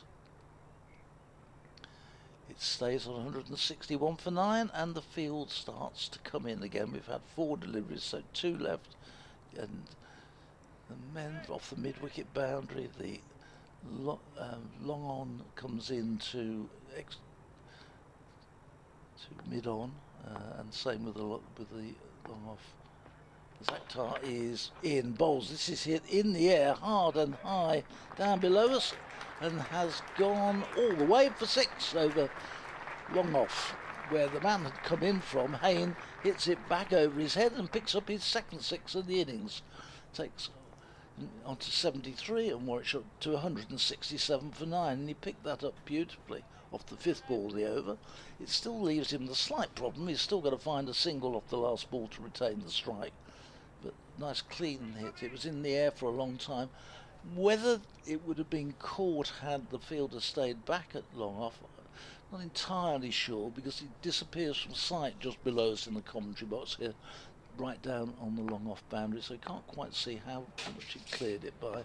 But Akhtar in again and bowls, and this one has Hayne reaching for it through the offside. They get the single. They probably could have got back for 2, but Akhtar kicks the ground in frustration as he takes his sweater from via Kettleborough. Not a great delivery to Hayne, that last one. It allowed him, was short, and allowed Hayne to play it away through the onside fairly easily. He retains the strike, moves on to 74 and takes Warwickshire on to 168 for 9. So Hayne, with that lovely straight shot, has again kept that board moving whilst also retaining the strike. Sam Hayne is playing a very mature innings here, isn't he? A very sensible. It's a bit no frills flying, but just sort of assessing the situation and doing what needs to be done. Porter then into bowl to him, and it's a edge. Is it not out, says the umpire. He's unmoved. It was a sort of half appeal at most, but Sam Hayne didn't edge that one, so he survives and stays there on 74, 168 for 9. Yeah, quite often when an innings finishes, you get a delivery like that and there's hardly any appeal. The next thing you see is the players coming off, but it had that sort of feel to that delivery. It did. But Hayne survives and he's on strike once more to Porter, and it's a full delivery that's dug out by Hayne. He did well to drop the bat on that one, because he would have been plumb LBW if he hadn't got the willow onto it first. 168 for 9 the score remains. Porter here is, I think, wanting to get the job done. I think that's he's certainly on the attack. He's only got the one slip in now, and they've certainly on the offside at least patrolling the boundary quite significantly, and Hayne is forward and defends through the leg side this time, and Harmer does the fielding. So the ball trots past him, so in from the fence comes Sam Cook. It's hard to tell, they're at the other end of the ground with sweaters on and hats on, but there was no run anyway, because Hayne's sort of only dealing in boundaries and singles towards the end of the over. Yep, that's exactly right. 168 for 9, and this one's worked into the leg side by Hayne. They might get back for 2 here. No, they're going to settle for 1. Porter will have 2 balls at the number 11 Gilchrist. That's definitely the strategy, isn't it, at the moment, is boundary early in the over if Hayne can. Then get a single, 3rd or 4th ball of the over, and trust Nathan Gilchrist can keep out the final 2 or 3 deliveries of the 6. Over recent times, it's been Ollie and Dolby we got used to seeing doing this type of thing that Gilchrist is doing, which he's either trying to defend or doing exactly this same role. Porter plays a straight one to Gilchrist, which is driven back. I think it may have bounced before it got to Porter anyway, but regardless of the fact, Porter couldn't cling on to the catch, so Gilchrist survives. It's again, he's batting at this pavilion end, so we're sort of looking down onto it from the strip they're playing on and our commentary position, but either way, it's not out because Porter couldn't keep hold of the catch. This will be the end of his 18th over, so quite a large chunk of the overs that Essex has bowled has been by Porter, and he's struck on the pad, but it's quite high. A half appeal by Pepper for LBW behind the stumps, but it was well and truly going to go over the top of the bails. So another over navigated by the Warwickshire pair. 58 overs Warwickshire have batted now. Still 82 to go today if we can get them all in for the light. Gilchrist is 1 not out off 20 deliveries in a partnership of 24 with Sam Hayne, who's still there on 75 not out. And Warwickshire are making Essex work for this final wicket. They're 169 for 9. And we're going to have a bowling change, I think, at this pavilion end, as Akhtar, who took his second wicket in that spell, he's out of the attack. And it's going to be Sam Cook, isn't it? Sam Cook coming back in, yeah, the captain coming back on. He's just got the one wicket so far, so he's on his way in to bowl to Sam Hayne. Similar field he's bowling to.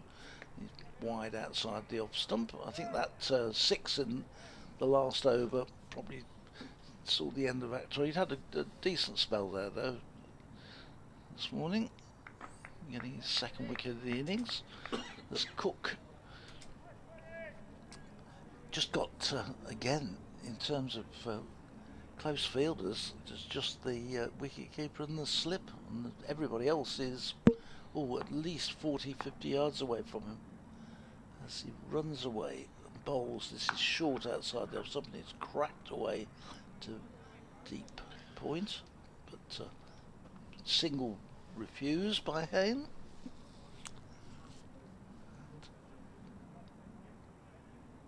Now we've just seen Dean Elgar was just coming in off that long off boundary where Hayne did put the ball over the edge for 6, but Elgar's staying back on the boundary edge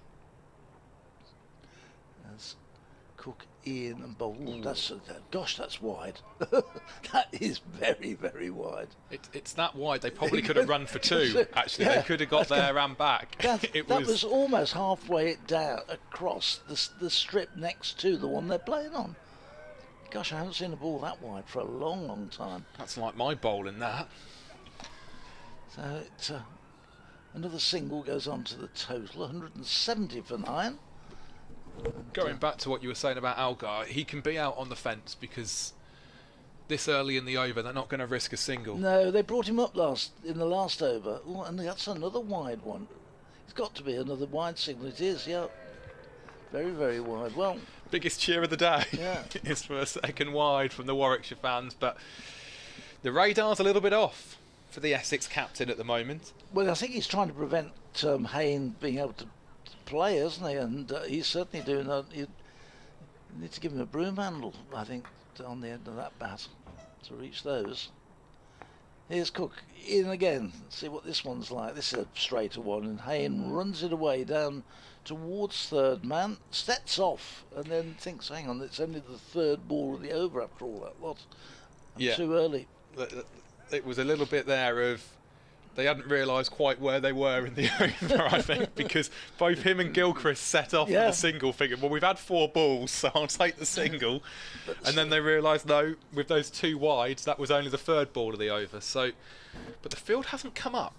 No, they've been bringing it up after the 4th ball that the umbrella's been pulled in. As Cook in to Hayne, who runs this one away into the extra cover region, but and takes the single, so that will lead Gilchrist to face 2 deliveries from Cook. 172 for 9. Hayne moves to 76, so he's added 32 today. I've been really impressed with Sam Hayne. Really mature, attacked when he'd needed to. Even before those 2 wickets, had marshalled the tail very well, kept the scoreboard ticking over, knew he had the big shot in his armoury if he needed it. This is one of the best innings I've seen from Sam Hayne. Really impressive. Cook in and forward. That's a nice solid defensive shot from Nathan Gilchrist, playing it up to mid-off, and there's no run. Yes, I still tend to think Sam Hayne being a lot younger than he is, because I remember him when he got into the side, became the youngest Warwickshire player to score 100 against Northampton, and then got a double century against Northampton. Because now he's 31. And I was going to say he must be about 30. Yeah. And so Cook in bowls, and this is defended again. Nice solid sound off the bat. There was a single there, a comfortable single, but Gilchrist just watches it. So 172 for 9, another over ticks by. The partnership were 27. And we've got 81 overs remaining in the day, 59 overs gone. And Warwickshire have added 59 runs this morning for these 2 wickets. So Hayne has a chat with Gilchrist. There really isn't much to the plan, I wouldn't have thought. Just carry on from Warwickshire's point of view. Same tactic. I can't see that there's a great deal that they could change on this. Well, I think it's the only card they can play. Yeah. It's just boundary early in the over for Hayne, get a single in the middle of the over, and then just trust Gilchrist to last the last couple of balls, and just continue with the status quo. Basically, that's all they can do, and it's going to be Porter to continue from the City end, and Hayne is on strike, and he works this one through to the leg side. There was a single if he wanted it, but as me and Phil have just been discussing, because of the situation of the match, he declines the singles. So Benkenstein doing the fielding, a deep backward square, and it's no run. So 172 for 9. Sam Hayne is 76 not out. 76 crucial runs for Warwickshire. What peril they would be in if he'd have fallen cheaply yesterday as well. And Gilchrist has, after a shaky start, been quite resolute at number 11, and an appeal for LBW this time, but it was a very full delivery that I think was missing the leg stump, and certainly the umpire agrees. So another dot in the book, 172 for 9. I think you were talking with Don earlier on about the numbers, where they come from when they bat. We were, yes. I've got a feeling, and I might be proven wrong, wasn't Dale, his dad, at number 99, when he played? I've got a feeling he may have been. I couldn't tell you either way. We'll have a Google in a second. And the play and a miss this time by Hayne. That was a very good delivery by Porter that fizzed off the pitch. It was the effort ball. It was taken, it thudded into the gloves of Michael Pepper, who's standing a good 25, if not 30 yards back. Really good delivery that from the Essex man. I'm going to have a quick look now before my laptop battery dies. I may be totally wrong. I don't profess to have that good a memory. Hayne on strike again to Porter, and this one is worked into the leg side, and the script is repeated. Single taken off the middle of the over. 174 for 9. 77 is what Hayne moves on to. I'm going to look now, see if I can find. There's nothing there about what shirt number he wore. I don't even know where you'd go to find that. No. An old Cricketers Who's Who or something. Not that old, actually, because not that long since he packed up. I would have thought Benkenstein is about 50, yeah, 51. So Gilchrist on strike now to Porter, and he's on the front foot defending. A good-looking defensive shot that into the offside. 173 for 9. He was a very good cricketer. I'm going to look now. Dale Benkenstein, 23 one-day internationals for South Africa. Obviously was a stalwart at Durham for the best part of 10 years. Last ball of Porter's over. It's Gilchrist on strike. It's a straight one that's defended on the crease off the front foot by Gilchrist. So a dot to finish the over. Gilchrist once again has read the copy and knows what he needs to do. Kept those 2 balls out. Only be frustrating Essex this. They want to get back in the dressing room and strap their pads on and have a bat, and still they're out there fielding. They've been out there for 60 overs now, and Warwickshire are 173 for 9. Yeah, Porter at the end of that over sort of stood there and looked at him as if to say, come on, get up, do something. He's defending well, though, Gilchrist, and what being asked to do. Hayne, 77. Gilchrist 1. And these two keeping Essex at bay at the moment as the field goes back to the same role. Cook starts a new over from this pavilion end. As the sun comes back out across the ground, he's in and bowls, and Hayne drives out to Benkenstein, out at deep extra cover, and Hayne admires his shot and remains totally fixed at the striker's end. Practices the shot again whilst the ball is retrieved. Cook knows just one little slip and the innings is over, but at the moment the Warwickshire last wicket pair keeping them at bay, as this one is played one-handed by Hayne out to the deep cover point boundary, but again straight to the fielder, and again there's no run. That's 2 deliveries. Yeah. This will be. Are you looking into your crystal ball as to what might happen now? Well, I don't know. It might be a bit of a surprise. It'll either be, if he can get a boundary, he will, but he'll get a run off the 4th delivery, and then Gilchrist will try and play defensively for 2. I think that's the pattern. Seems to be at the moment, doesn't it? But nothing really much else they can do. This one is driven down the ground. But again, it's no power in it. And now, Paul Walter from slip is coming out. He's going to have a word with his skipper. And he's saying, "Come on, skip, I want to have a lunch." And then he runs all the way back up to slip. I wonder what that bit of advice was. I wonder if that was, if we get a wicket now, do we have to bat before lunch? Because he's thinking about... Because he's opening. Because he'll be opening with Algar. Yeah, I wonder if it was something to do with that. Lovely shot. And Hayne just works it away down to deep backward point and walks the single. So that was the 5th ball. It was the 4th ball, sorry. And Hayne moves on to 78. 174 for 9. So, as it stands, we think tea will be at any time after 1:10. Lunch, sorry. Lunch, yeah. I'm getting... I hope they're not going to bring tea that far forward. But Lunch any time between 1:10 and 20 to 2, because we're making up overs on yesterday.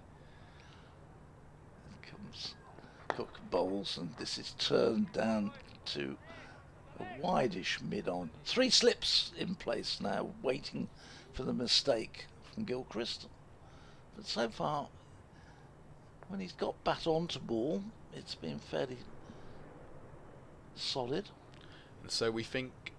No, this is the interesting time now, because whilst there's 9 wickets down, you carry on for half an hour when the lunch interval's due.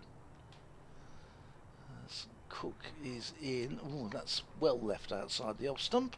A little twirl of the bat as the ball goes through to Michael Pepper behind the stumps. End of another over. Ticks by. Hayne 78, Gilchrist 1, 174 for 9. We've had 61 overs now. We've got 79 remaining in the day now. So Warwickshire's last 3 wickets so far have lasted 25 overs this morning and 2 balls. So I think they've probably got as much as they would have expected out of the last. In terms of runs, yes, but I think they'll be disappointed with those 2 wickets that went down because. Yeah, I thought Keith Barker was looking fairly solid. Yeah. Of course, Keith Barker has got half a dozen centuries in his career, so he's certainly no mug with the bat. No, he knows which way to hold it, and it is going to be Porter to continue from the city end. It's Sam Hayne that is on strike. He waits now and he's forward and he defends the first ball of this Porter over for no run. Hayne is not trying to hammer the ball through the this spread field, is he? He's playing fairly comfortably and just I think quite sensibly, making sure his wicket's intact. No risk cricket.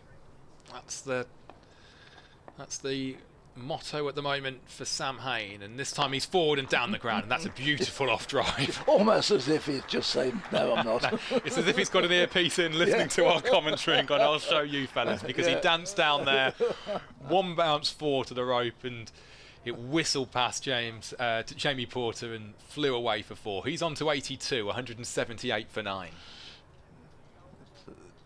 Timing is perfect, absolutely perfect there. Elsewhere around the country, Hampshire were 238 all out in their first innings. They find Somerset, they're playing at on the south coast. They're 207 for 9. The ball just being polished here as it comes back from. There might have been a bit of water in those covers that it landed in. Obviously here at Edgbaston, 178 for 9 Warwickshire are in their first innings. In the second division, Gloucestershire out cheaply again, 136 all out. Lancashire in reply, 60 for 1. And Northamptonshire 27 without loss, replying to Middlesex's first innings of 334 all out. So just 2 games in each of the divisions this time around, as a straight one is played into the leg side by Hayne. So some of the teams have got a bye this week. There are 4 matches, 2 in the first and 2 in the second division of the County Championship. And remember, ball-by-ball commentary of all of them is on the BBC Sport website and app. We're with you here at Edgbaston, the other BBC teams around the country. You will not miss a ball. It's great to have you with us. And if you want to get in touch with us at the moment, the best way is via email, which is wm.sport@bbc.co.uk, WM for West Midlands, @bbc.co.uk. My name's Adam Pinder-Smith. I'm alongside Phil Britt at the moment with Hayne on strike, and this is one that's worked into the offside and right on cue. It's knocked out towards the Hollies stand through the offside for a single, which they take on the with 4 balls of the over completed and 179 for 9. So Hayne maintaining the pattern which has been over the last 8 to 10 overs, playing sensibly, hitting the odd boundary. He's hit a couple of 6s amongst that, but he's actually progressed on to 83, so he's, without doing anything too extravagant this morning, he's moved on, added 39 to his overnight score. He's just batted very sensibly, very well, very maturely, but it's Gilchrist that's on strike now, and this is carved away through the offside. He might get 4 runs as he does. Oh, the fielder was scampering around trying to cut that one off in the deep. Couldn't get there as well, and a very useful boundary that for Gilchrist. He moves on to 5, 183 for 9. Gets probably more applause than Haynes 6. Particularly from the members area down to our right. There's quite a few of them sat outside this morning there. Still 3 slips in waiting for this last ball of the Porter over. It's worked off the offside. Gilchrist thought about a single there. There was well and truly one out to the man in the deep, but it hasn't been taken, so Hayne will be back on strike for the start of a new over. We're flying round towards 1 o'clock, but we will be playing beyond the 1 PM usual lunch time because we're making up time for the overs that were lost yesterday. So me and Phil will continue more. There'll be some from Don Topley again in a little while as well. I'm not sure, but I'm really not sure whether, when you actually add the time on, whether you still have to do this because there's 9 wickets down, because that could in theory take us up, if they were to bat that long, it could be 20 to 2 before we have lunch, but it just does seem very late. But you've got to get the overs in. Absolutely. The rules are with when you're at 9 wickets down, lunch is delayed. Anyway, whatever. Cook in, bowls. Hayne drives beautifully into the offside. Benkenstein comes racing round to do the fielding, and it's all very good, but Hayne hadn't moved an inch. He stays quite static. 183 for 9 it stays. He's on 83. Gilchrist on 5. That boundary taking him on. He'd been on 1 for quite a long time, and this is a very useful late partnership, but it might just be saying to the Essex players this wicket is getting easier to bat on as Cook comes in and bowls, and Hayne is forward to that one, running it away behind square. We haven't seen a great deal of movement off the wicket this morning. There was quite a bit yesterday, whereas the overhead cloud cover also was helping that. Although, in fairness, it has clouded up a lot more here. But most of the morning has been sunshine. Yeah, it's we're not in any danger of going off the light or anything like that, but it's much, much cloudy. There's a big blanket of cloud dumped over the top of Edgbaston at the moment. This next one is run away down to 3rd man. Hayne again thinks about it, but realises that was only the 3rd ball of the over, so he decides not to. Now 1 or 2 changes with the field coming in just a little bit.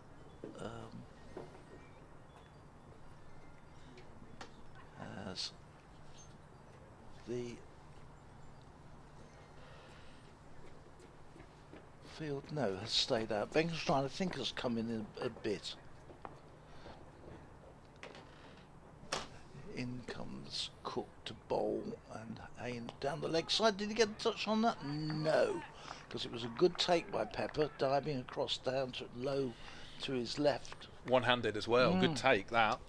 But no, Hayne didn't get an edge on it. Now, that's the fourth ball gone. That's slightly changed the dynamic, because Hayne's been taking regularly a single off that fourth ball. Yeah, the leg side magnet's been switched on. Yep, up they come. They come in and into the ring on the leg side from the fence where they were stationed for the previous ball. But on the offside, the field has stayed out. Oh no, they're being called in now, but it looks like third is going to stay out. So they've got a fine leg and a third, and then essentially a ring field with 2 balls of the over left for Hayne to find a single.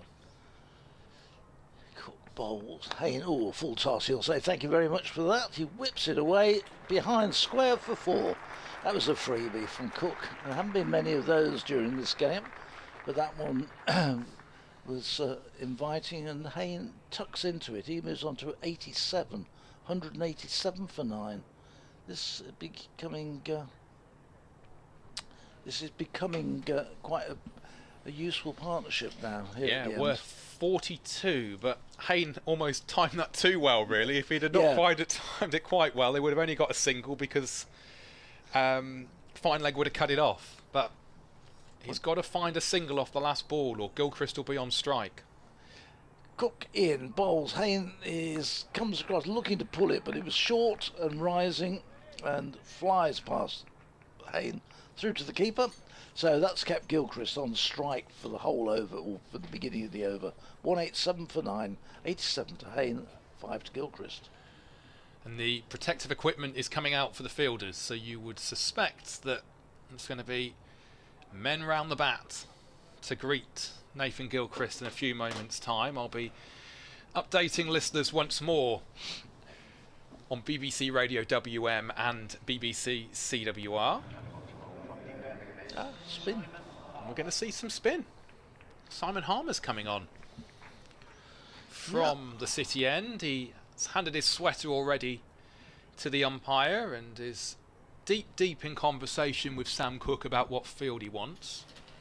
Interesting move, this. You'd have thought they might have had one more over of pace with it being Gilchrist that's on strike, but he looks fairly relaxed, having a chat out there with Sam Hayne, who's doing the old helmet half on, half off routine at the moment, where they take the strap down from underneath and just sort of keep it tucked away. And Simon Harmer at the far end is rehearsing and doing a few practice deliveries to his colleague at mid-off at the moment. And Gilchrist is just checking his guard with the change of bowling. Looks like he's gone to a middle and off sort of guard rather than middle, and it's going to be Simon Harmer to bowl his first delivery of the match. 187 for 9, and it's Gilchrist 5 not out. In he comes, does Harmer, and this one's driven down the ground, and they're thinking about taking a single, but it would have been close, and Hayne, I think, sensibly declines the offer of getting down to the striker's end, and he stays at the non-striker's end. So Gilchrist is still there to face the second delivery. He's 5 not out. Sam Hayne on 87 at the non-striker's end. One that's looped up this time by Harmer, and again it's driven out to mid-off for no run. 187 for 9 remains the score. I'll be, like I said, updating listeners listening to the 2 radio stations across the West Midlands in a moment, as Gilchrist this time lets this one go by from Harmer. It was a one just drifting wide of the off stump, so Harmer is flying through this over. Just pushing that ball through there, isn't he? Just doesn't give it a huge amount of air. Gilchrist waits a straighter one that's knocked between wicket keeper and fine leg. The fine leg was up in the circle, so they get back for 2. 2 very useful runs that. Gilchrist moves on to 7. 189 for 9 is the score. 2 balls to go in this Harmer over. And Gilchrist has Looked fairly comfortable against the spin so far. What does he offer up this time? It's one that's just knocked into the leg side. So no run there off the 5th ball of the over. Yes, he hasn't looked in too much problem.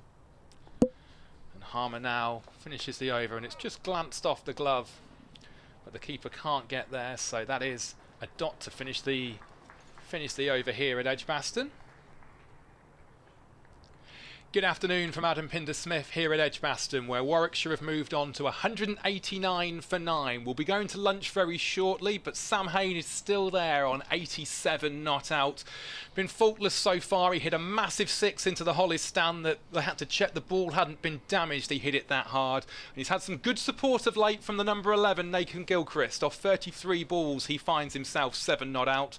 The wickets to fall were of Ethan Bamber and of Keith Barker, but Warwickshire will be fairly happy that they've still got Essex out in the field. Ball-by-ball coverage continues on the BBC Sport website and app at 189 for 9. This is Adam Pinder-Smith at Edgbaston. Sam Cook to continue. Hayne is leaving this one outside the off stump, offering no shot through to the keeper. Into that added period now where we think it's 10 minutes and then probably an extra half an hour if they're still betting. But Cook turning, the field spread. The sun has definitely gone in now here at Edgbaston. There's one or two little patches of blue overhead, but sunshine has gone as Cook comes racing in and left outside the off stump. Hayne just offering no shot through as the ball wristed through. 87 to Hayne, 7 to Gilchrist, and these two have added 44 for the last wicket. And it's been a very interesting way how these two have gone about trying to protect the number 11, and Haynes kept picking up his runs when he can. This is down the leg side. Hayne tries to glide it on its way down to fine leg but can't get anything on it, and Pepper diving across makes another tidy stop. Joined by Don Topley. Good. First time I've been on with you, Don, I think, in this game. In this game? Yep, yep. Good morning to you. Oh, good afternoon to you. It's only an afternoon when a gentleman's had his lunch. Oh, right. And I do think of you as a gentleman, Phil. Oh, gosh, not many do. Let's Cook in again. This is Hayne turning it away down to deep backward square leg where he gets a single, walks the single.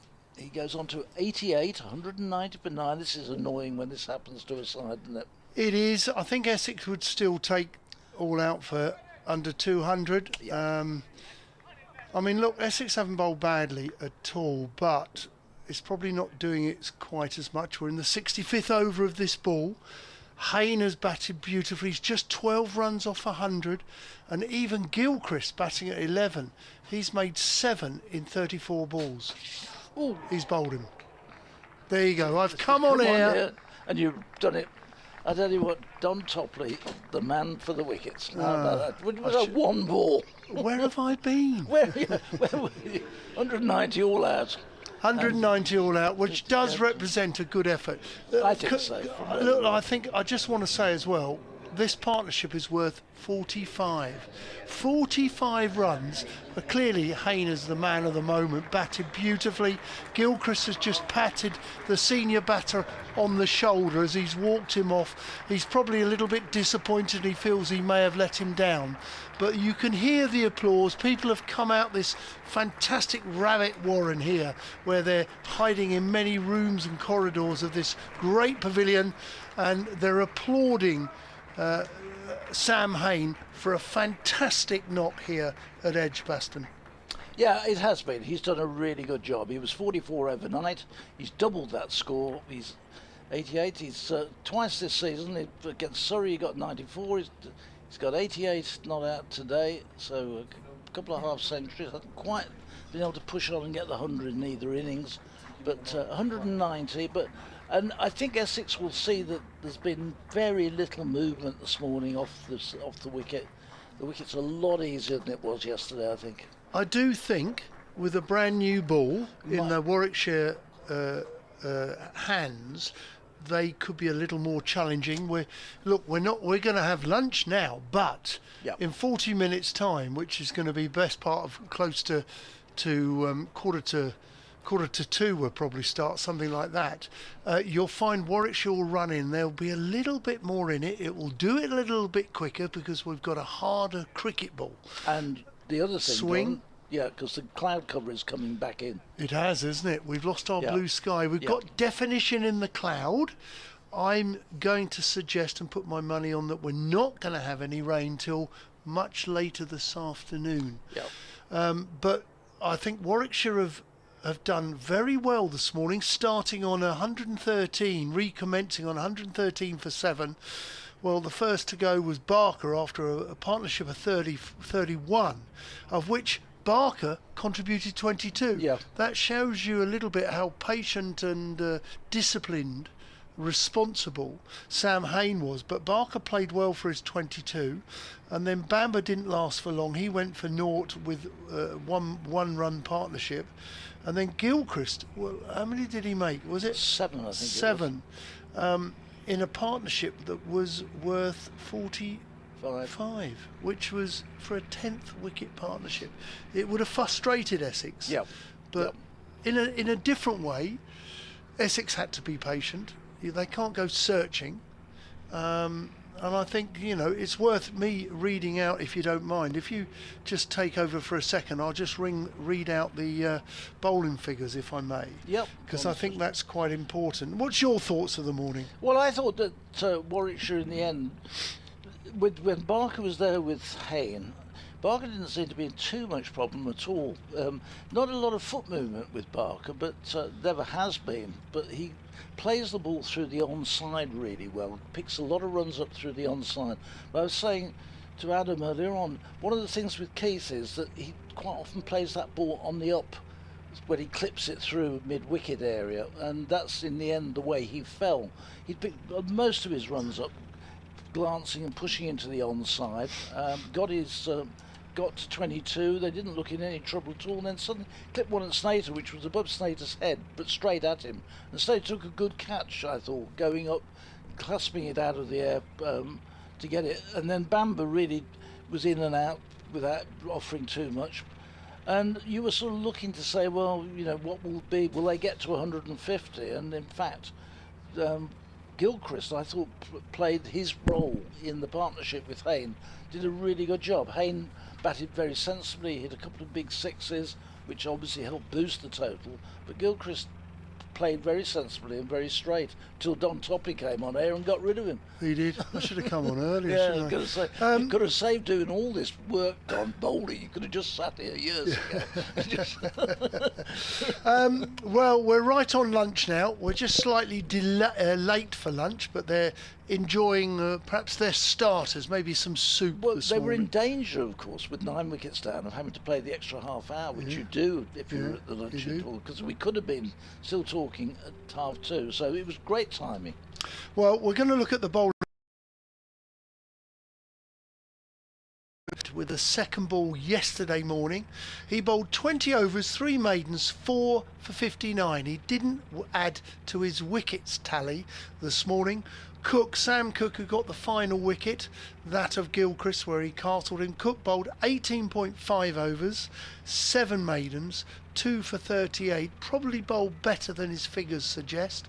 Snater bowled 12 overs, 3 maidens, 2 for 34, got a wicket this morning, and Akhtar bowled 13 overs, 3 maidens, 2 for 47, and Simon Harmer bowled the solitary over, 1 over for 2, and Essex have finally been patient in bowling Warwickshire out, having put them in yesterday morning for 190 in 64.5 overs.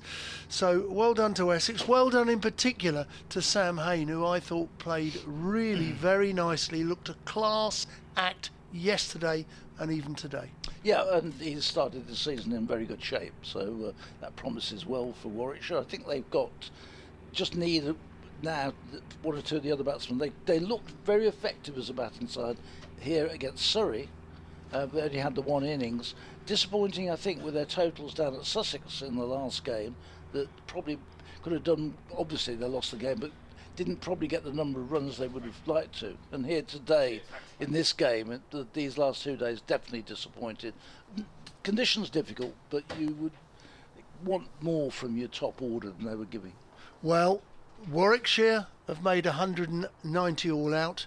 Essex have got it to do. They're going to be under a little bit of pressure, and that'll be Paul Water, Dean Elgar, and for three, batting at three today, Luke Benkenstein. Yeah. So, ladies and gentlemen, if you'd like to join us back in about 30 minutes time, 35 minutes time, we will have the Essex innings and the Warwickshire bowling, and we shall look forward to you joining us then.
Good afternoon, welcome to Edgbaston for the afternoon session of this county championship match between Warwickshire and Essex. It's day 2. The morning session ended with the dismissal of Nathan Gilchrist and with it the end of the Warwickshire first innings. So Warwickshire 190 all out from 64.5 overs. My name's Adam Pinder-Smith. I'm part of your BBC Sport commentary team here in Birmingham this afternoon. You could be listening to us on the BBC Sport website and the BBC Sport app. We're doing regular updates as well into BBC Radio WM and BBC CWR. And also the pictures, of course, if you want to watch along, is via the Warwickshire stream with our commentary accompanying that. I'll have Don Topley with me, the former Essex bowler, also Phil Britt, who's part of things here at Warwickshire as well, will be joining us throughout the afternoon. And we're just getting ready for the Essex reply. So Essex about to begin their first innings after Warwickshire posted 190 all out. It was a truncated day yesterday due to rain. Just over 38 overs were possible on day 1 due to rain at around 2-3 o'clock, something like that. And Rob Yates, Alex Davis, they made 8 and the duck. Dan Mosley was at LBW for 10. Sam Hayne was the top batter. He was 88 not out for Warwickshire. He doubled his overnight score. He found himself on 44 without loss when the rain came yesterday and managed to get up to 88. Bo Webster, he was bowled by Snater for 14. Ed Barnard, the captain, made 9. Malik was 4, Thompson 13, Barker 22, Bamber was out for a duck, and Gilchrist was the last to go, cleaned up by Sam Cook, who finished with 2 wickets for 38.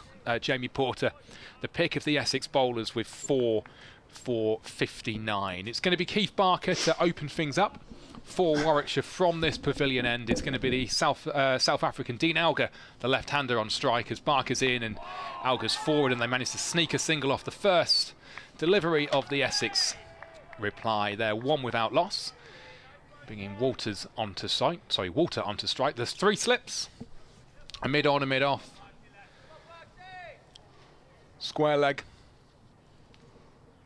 and essentially a ring field on the offside as Walter takes his guard. And it's a very good afternoon to Don Topley. Good afternoon, sir. Adam, very good afternoon to you. Warwickshire bowled out for 190. Essex have now got it to do. They're going to be under a little bit of pressure with this new ball. Left-handed Walter shaping up this one from Barker, and it's defended into the offside for no run. Elgar has had a 40. Walter scored some runs. Let me just have a look at my sheets. He got a 41 in the first innings against Somerset. Walter got 70 in the second innings against Somerset. But other than that, there's not too much to mention. Benkenstein will bat. He's at 3 and he got 18 and 4 last week.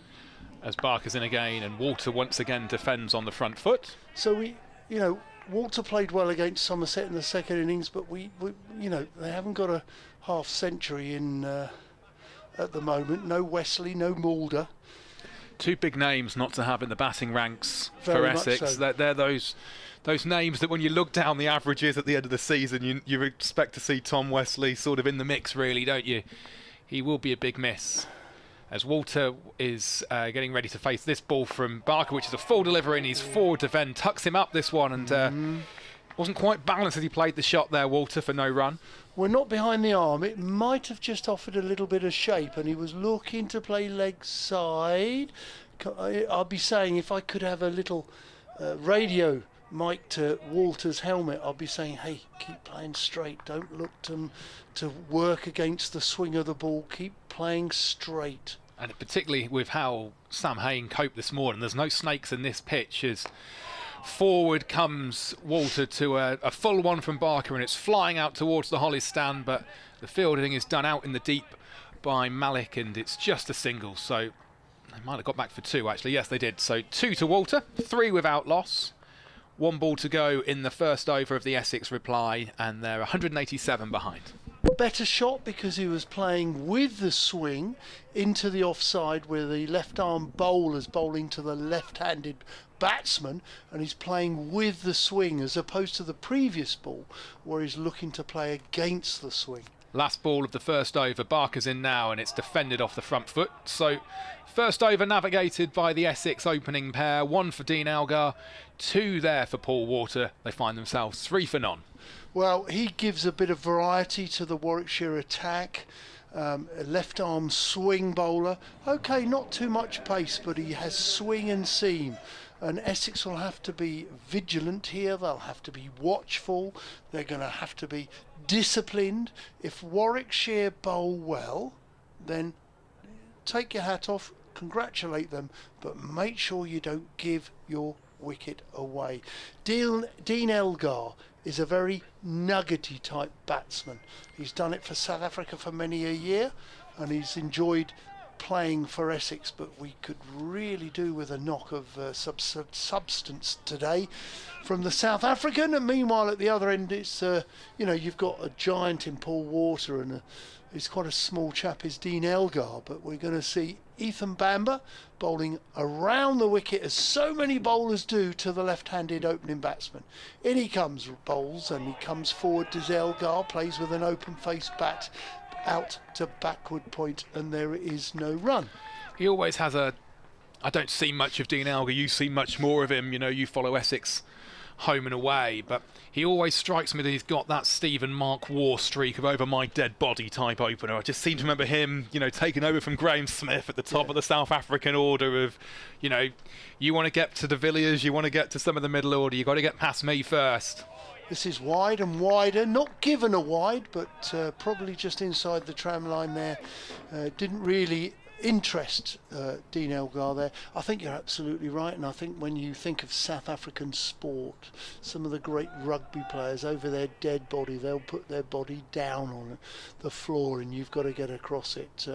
They're quite pugnacious, full of character, full of fight. And I think that comes with the DNA of South Africa, this time outside off stump, where an accentuated leave there from Dean Elgar, where there is no run through to the keeper. I think it was the summer of 2017 South Africa were touring, and I went to see England play them at the Oval. And Elgar was, I think, 3 not out overnight, something like that, and had scraped to 25 at lunch. Do you know what I mean? It was he always seems like one of those sort of players to me, where it's, he might not be the flashy sort of in vogue opener in that sense, but wide again, not interested by Essex. Quite wide, to be fair, from Bamber. Yeah, I think you're right. And of course, when we think about English players, we might think of Atherton. We might think bit of the Alistair Cooks. Boycott too. Yeah, absolutely. People who value their wicket. But you can tell there's quite a streak in their batting. Bamber, little straighter, too straight from around the wicket, where Elgar can nonchalantly play it off his knee front pad, where it can go down to squarish fine leg for a single, 4 without loss. Yeah, and I know there's the Essex link with Waugh, isn't there? That's why I probably sort of went there first. I know he was in the middle order rather than Dean Elgar up the top. Did you play much with Mark? Mark? Yeah. Yes, I did. Yeah, and I played with Steve and against Steve. Yeah, Steve came over on an ESO scholarship back in the day. Yeah. But Mark, I played with him. He's somebody I pay to watch any day of the week, outside off stump. To be fair to Essex there, they didn't have to play 4 of those balls. So that's good news for the 2 batsmen. Bamber needs to bowl a little bit more accurate to make the batsman play next time he bowls. But Mark Waugh I'd pay. The 2 Essex batsmen that I played with that made the game look easy was Mark Waugh, whether he fielded at slip, he would take catches nonchalantly, one-handed, two-handed. He looked a cool guy. Bowling, he could bowl seamers quite quickly, all right, and he could bowl spin. And batting, he just oozed class. And so Mark Waugh is one, and Kenny McEwen's the other. As Barker starts a new over with a straight one to Elgar that he fends off the hip. I thought you were going to say Gooch, but no, Gucci was a fantastic batsman, a great leader. He wouldn't ask anyone to do anything that he First wouldn't rule of captaincy. do himself. Yeah. You know, field at bat pad, bowled 20 overs, bat all day. He was a wonderful leader. But Mark Waugh, I'd pay to watch him, and I'd pay to watch Kenny McEwen. Those two made cricket look easy. Walter on strike now, and a play and a miss look at that from the bowling. left-handed. A beautiful line and length that from Barker. Did everything but find the outside edge as it whistled through to Alex Davis behind the stumps. Good start this by Barker. He's got the radar in tune. And Essex are 5 for none. You know, we always talk in football about the left-sided midfield player. They're slightly unique, all right, and they're worth their weight in gold. Left-arm swing bowlers, which John Lever and we had Mark Eilert, they're worth their weight in gold. Not mentioned me yet, have you, as Barker plays Walter defends a straight one off Barker. That's me, left-arm swing. I'm going to ask you a question then. In the likes of John Lever and Mark Eilert. I mean, I don't swim in those dizzy waters. Hang on a second. Go on. Do you swing the ball? Left arm in swing to the into the right-hander, right-hander, yes. or away to the left-hander. Yeah. That's why they are so valuable. They are, because you find most people are right-handed and you end up playing across their front pad. Barker in once more, and it's driven but not quite timed by Walter out to mid-off for none. But I used to find, and I don't play anywhere near as much as I used to, but I used to hate bowling at left-handed batters. Funny enough, so did I. Yeah. And in fact, one of Graham Gooch's books, he mentions about I had not a mental block, but I used to get it in my head, you know, left-handers. John Wright, David Turner of Hampshire, they used to make mincemeat of me. Barker in once more, and on the defence, a lovely defensive stroke that time by Walter. I used to find I had to get much wider of the crease to be able to get because it doesn't work on radio, but I'm going to stand up for a second to get that whip on the ball and to get your fingers through it in order then to get the angle for it to go away from. I would come quite close to the stumps to a right-handed batter to be able, and I could move it across that way, but I really struggled. So we'll talk about a coaching point if there are any bowlers listening in a minute. Last ball of the Barker over is in now, and it's left alone by Walter. So a good over that by Keith Barker. He had the radar right on the money. There was a cracking delivery, the play and a miss, which was an ideal and typical left-armer's delivery, where he suckered the batsman into play, and as it started to move, if you make the ball move later in its trajectory, then you're going to if you move the ball late in its trajectory, you're going to be a much more successful bowler, and that is a key. But let me just go back to the point I was going to mention about your run-ups. Okay. Yep. If I was bowling right arm over to a right-handed batsman, I would, as Bamber comes into bowl. This is outside off stump, and Elgar very happy to leave. There are 1 or 2 R's in the slip cordon, but to be brutally honest, Elgar's not bothered by that. He's happy to leave that. If you're bowling right arm over to a right-handed batsman, and then I bowl to a left-handed batsman, we'll talk about you in a minute, I would start my run up slightly wider but finish up with my front foot in the same spot. Bamber is in, playing a miss. That's a good ball from Bamber. One of the few he's bowled and made the batsman play, so that's a good delivery from the Warwickshire right-handed opening batsman. For you, if you're bowling at your normal, most people are right-handed, so predominantly right-handed guys you're bowling to, you're bowling left arm over. Okay. You know the natural normal angle of run up that you have, but when you're bowling to a left-hander, as Bamber's in, playing a miss, that's a good delivery. So he's bowled 2, which have inconvenienced the batsman now, Dean Elgar, well bowled. So if you're a left-armer, you can afford just to come a fraction wider, but your front foot possibly land around about the same spot. Yeah, that's what I used to find, is particularly at the level of cricket that I, village and club cricket, is that the batter would like to get a big stride forward, as Bamba's in, outside, left alone quite wide. And so they're already, as a right-hander, cutting that angle off. So I'm having to come even wider to be able to get the ball across them. And then I find that the further wide I get, I can't get the pace on the ball quite as much as I could. Interesting that. I'd like to witness you or see you on video, to be honest. It could be a mental thing as well, that you start to worry and think about other things. But this time Bamba bowls a little straighter. Elgar plays with a close face into the leg side. There is no run. Because a lot of people make the bowling quite complicated. We like to think and talk about theories, but I'm going to take the clothes off it now and look at it in its bare essential way. Bowling should be viewed quite simply. I'm going to run up and try and hit those sticks or make it inconvenient for you, as Bamba did with a good delivery. This time he's bowled 3 good deliveries out of his 6, and there were a couple of genuine plays and misses, and I would say that was a better ball over than his initial first over. He's really bowled a little straighter. That's well bowled, Ethan Bamba. Yeah, real good sort of second over there.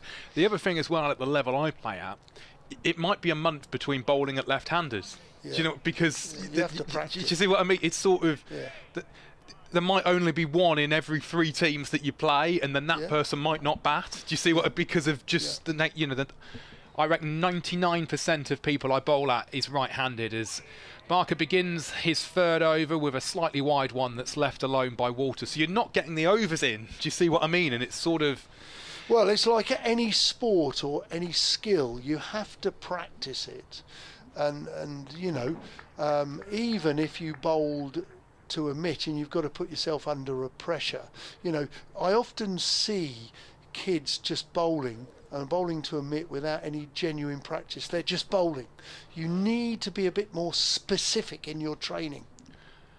Or wider one by Barker that's just squares up Walter. I think it was, we're going to give him the benefit of the doubt that he left that alone. He was sort of walked towards it and then realised it wasn't going to do any damage to his off stump, and through to the keeper Davis it went. Yeah, I mean, my daughter bats left-handed, so she's a good opening bat. I think that's fair to say. But she's got in the mindset, and maybe it's just the YouTube generation of just watching a lot more sort of these encyclopedic sort of videos that you can watch now, as Barker plays a straight one that's defended by Walter. No ball. And it's a no ball that's called by the umpire, so he'll have to bowl that one again. But she stands incredibly still at the crease. Good. Incredibly still. That's good.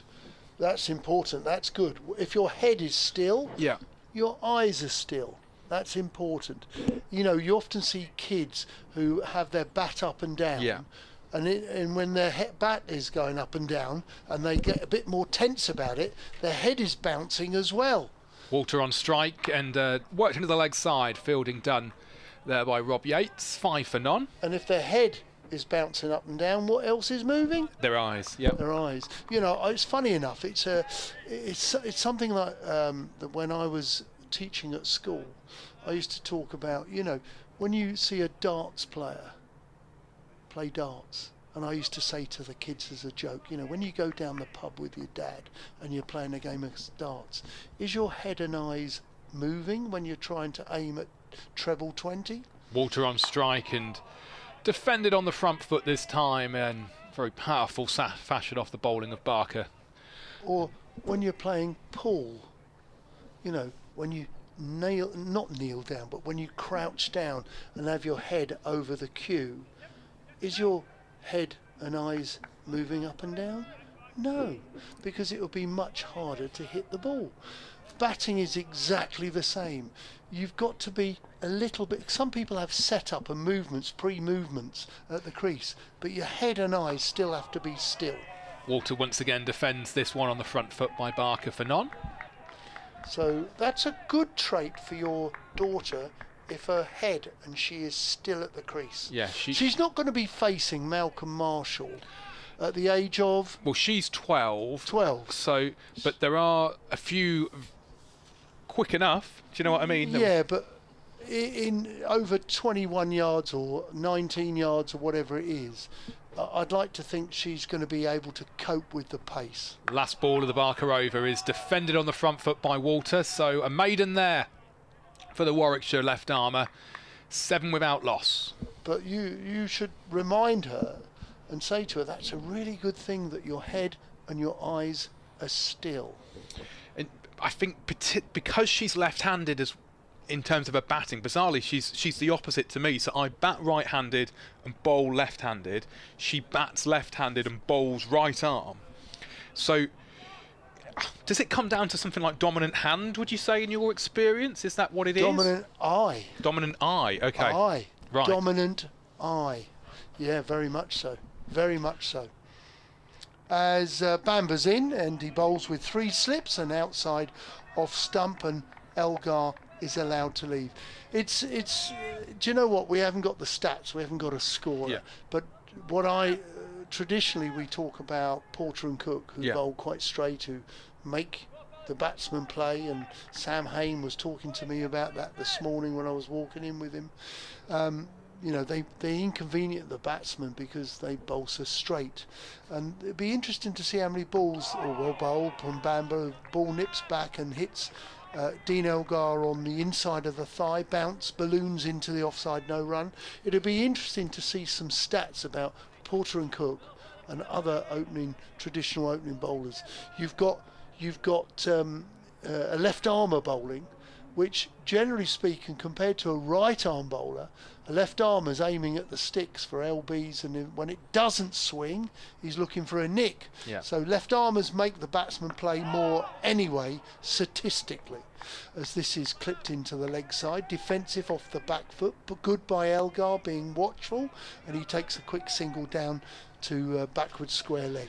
Well, when you think about the great left armers that we've seen, let's say since the beginning of the IPL, you know, just as a sort of, you know, the game's changed so much in that time. You've got your Ryan Sidebottoms, brilliant bowler, Mitchell Starc, obviously for Australia, but brilliant, but slightly quite tall and can really whip it in. If you saw in the Ashes in the winter, if you saw any clips, that he's got that sort of knack, hasn't he? Of outside off stump, which Walter is allowed to leave very happily, and he does so, and there is no run. I mean, I was at the Ashes, and I watched Mitchell Starc.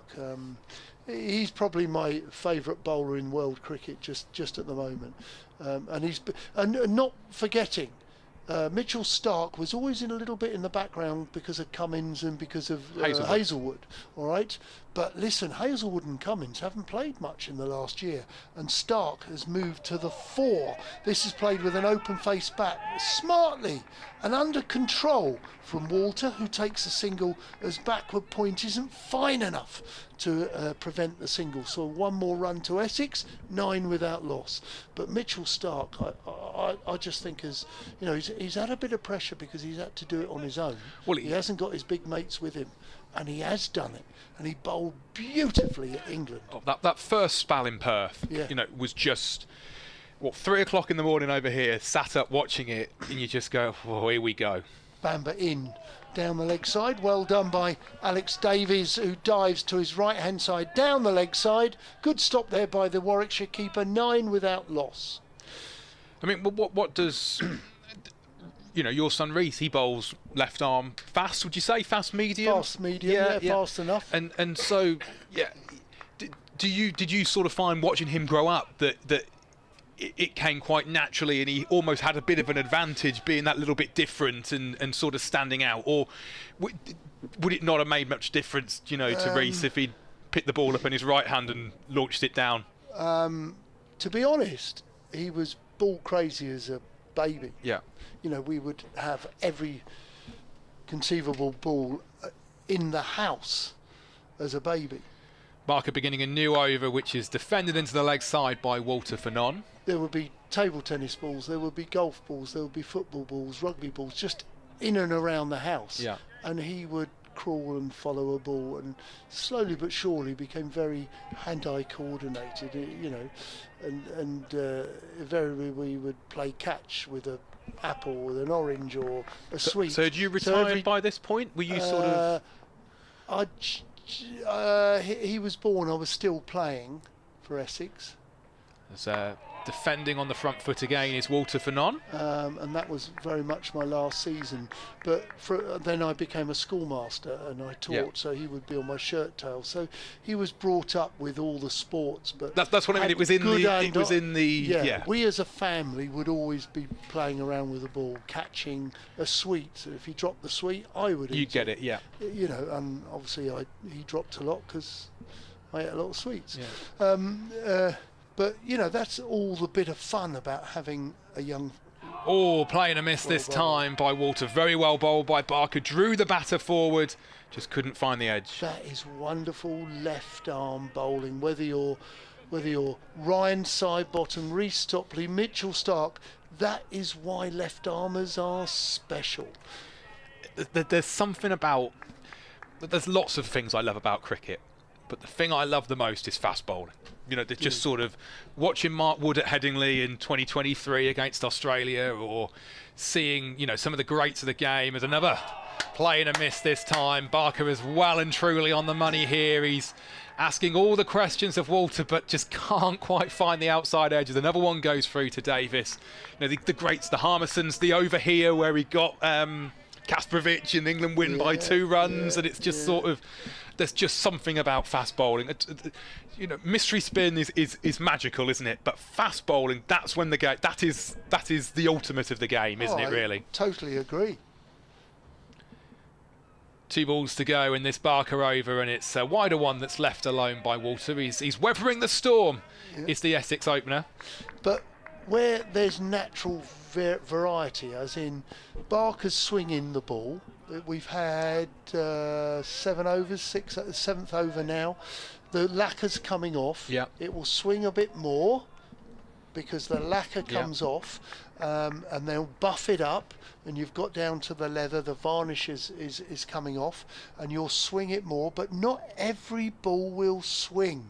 Oh, and a wider one down the offside to finish the over, but the umpire, I think, is going to let him get away with it. Yes, Keith Barker there of a cracking over. Really testing the mettle of Walter, the Essex opener. Another maiden there. His first 4 balls were beautiful, and then he bowled quite a wide one, and then he shoved one down the leg side. Walter will be happy having survived those first 4 balls, and then he'll be pleased to see the wide one, wide-ish one, and the shove down the leg side. So listen, that was a good over, but there's what I talk about, the natural skill level, the variety, where not every ball will naturally swing. And you know, sometimes they're very skillful, and he'll be able to bowl the in-swinger to Paul Walter. This time Bamber bowls. Where did this one go? Well, outside off stump, and Elgar's happy. So what I said to you earlier, and I'm not being critical, but as a coach or your captain out there, Ed Barnard, youngish captain, he'll be looking at this. Lads, come on. I want us to make them play 6 out of 6, please. All right, because that's an inconvenience to these 2 batters. Cook and Porter do that. In comes Bamber. This time, well bowled. He's made him play, but it's gone down through the vacant sort of gully area to the 3rd man boundary for 4. Fortuitous runs, good delivery that from Bamber, and it's the first 4 for Dean Elgar. Yeah, very streaky, but Elgar will take that all day long and just relieves the pressure a little bit after what's been 3 decent overs, you would say, the 2 from Barker and the 1 sandwiched in between from Ethan Bamber. It's been a good start by the Bears in the field. They're being aggressive. They've got an attacking field with 3 slips, mid-off, mid-on, a ring field really, trying to put pressure on early, wanting to get this early breakthrough. Outside off stump, which Elgar's happy to leave. It goes without saying, if I'm bowling at you in the nets and I make you play the ball, that means I'm bowling straighter. It means if I'm bowling straight, I do naturally have a better chance of getting an LB or bowling you or nicking it. Well, you're bringing more dismissals into the game, aren't you? And so I know that sounds boring, but it's basic elementary cricket, and that's a good ball. He's made him play. He's played a miss through to the keeper. No run. Because Again, I'm trying to bring this back to the level I play at. You know, to get an LBW, the batter has to be going back, hitting the middle of middle stump, and because it's you know, it's not the nature of the games that we're playing at is it's umpires that perhaps, you know, are not as efficient on the game as they should be. But yeah, I completely agree with you. This time bowls another quite a good delivery, which is outside off stump. Don't know if Elgar were not behind the arm, whether he just withdrew the bat. But 3 slips are waiting. There's a ring on the offside, and then they're mid-on, mid-wicket. And a very square, he's bowling around the wicket, a very square fine leg. He's probably deep backward square rather than fine leg, to be honest. Bamber bustling in from the city end, and that's a good ball. He fairly accurate there, and I do think he probably just withdrew the bat at the last minute, which a little bit like Mark Benson did. Yeah, do you remember I do. Mark Benson of Kent and England? We used to say it was like a curtain rail. At the last minute, he just dragged it inside the line of the ball, very skillfully. But that was some good balls there. 13 without loss. Barker 4 overs, 2 mains, 0 for 5. He has bowled some absolute jaffers to the left-handers. I mean, Barker is a very experienced bowler, and he probably, you know, you talked about having not a phobia but struggling against left-handers. Well, Barker as a left-armer will love left-handers. And he's in again, and it's a wide one to begin with, which Walter leaves alone and through to the keeper for no run. But Barker, the physique as well, he's powerful. You know, he can get that ball down at a rate of knots. He's bringing the slips into play. He's very good at drawing the batter forward. I saw him probably the season before last when Hampshire were here. Yes. And yeah, he's a proper bowler, isn't he? He's all heart, leaves it out there, and is bowling really well. He's in once more, and it's a straighter one that once again is left alone by Walter. Yeah, that's okay. Yeah, you've got to be patient in this situation. It's, you know, you might, if Essex play poorly, you might pick up some wickets like a pack of cards. But hopefully these players are good enough that they're not going to allow that to happen. They're going to fight. But you know, you've got to be patient. Both, if you bowl well, the batsmen have to be patient, but so does the bowler. And this one's defended on the front foot off the bowling of Barker by Walter for none. 13 without loss. One of the areas that I try to look at all cricket, including club cricket, including kids cricket, is, you know, coaches are often very critical per ball. Per ball. Every ball, each ball. I try to analyse it a little bit better over the over. So let's analyse this over.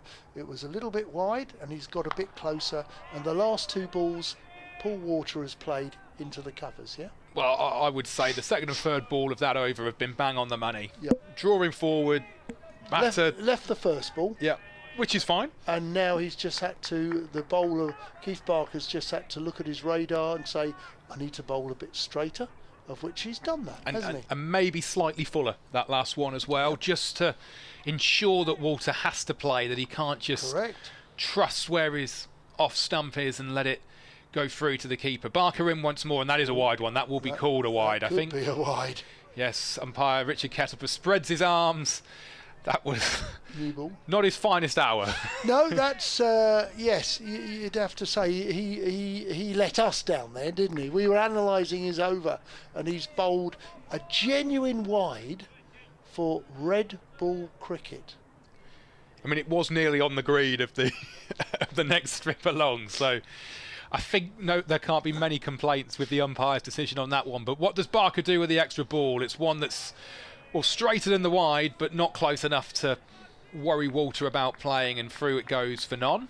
Now, Walter, do you remember, was it Barker's first over? He thought about whipping one, didn't he? And I said, I wish I had a radio mic into his helmet saying, hey, don't play against the swing, keep playing straight. And I'm hoping he's reminding himself to be patient and leave what he can.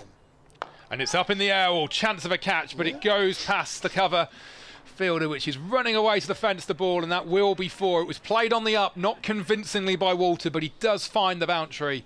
4 useful runs to end that over for Essex, moves them on to 18 for none. Good shot, nothing wrong with the ball, because he's bowled it, he's tried to push it up there to try and swing, which is good left arm swing bowling. It is quite full, but I'm not going to argue about that. That's not a bad ball, but it's a good shot.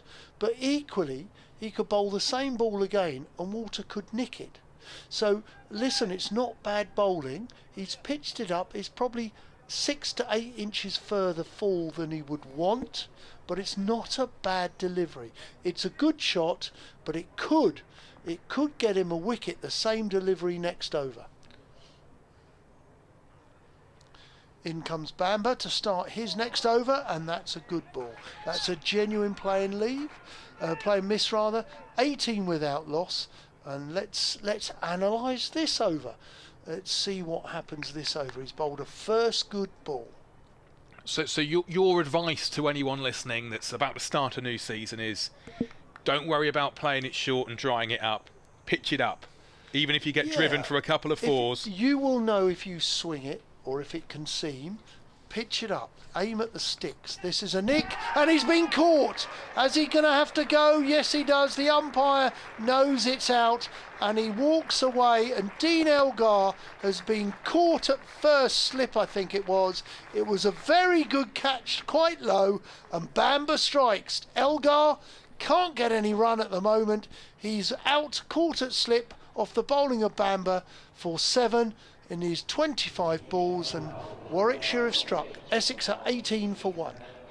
Good bit of bowling that from Ethan Bamber, and Dean Elgar had to play at it. He was perhaps just trapped on the crease a little bit, but a good catch down low as well. We're just seeing a replay now of it. Yeah, it squared him up, Dean Elgar, and it was well taken at second slip, I think it is. We're just seeing a reverse angle of it now in slow motion. Yeah, it really squares him up, and a brilliant catch right down low. But it looks to me like Dan Mosley has pocketed that one. The breakthrough that Warwickshire needed. The South African international, or former international, has had to go for 7. 18 for 1. Yeah, very good catch indeed. Very good catch indeed. May I nip off for an update, please? You may. We shall allow it. Thank you. So you are listening to the BBC Sport website and app live ball-by-ball commentary of Warwickshire against Essex here at Edgbaston. That was the voice of Don Topley, giving us a bit of a bowling masterclass and a bit of a coaching clinic, really. Great to get his insight and his views on what you should be doing if your season is about to begin, like mine is in a couple of weeks. My kids' ones began last night. Then hitch the ball up seems to be the motto. Get that printed on some t-shirts if we've got any coaches that are listening. And it's going to be Benkenstein who is the new man. Right-handed batter, moved up to number 3 with Tom Wesley out injured. 4 slips waiting, and this one's left alone by Benkenstein, and it flies through to the keeper Davis for no run.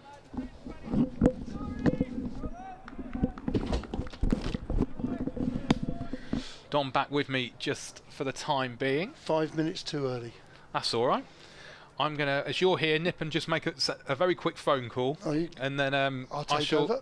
I shall be back before you need to depart. No worries. As Bamber. 1 for 7. In he comes. He bowls right arm over the wicket to Luke Benkenstein, batting at 3.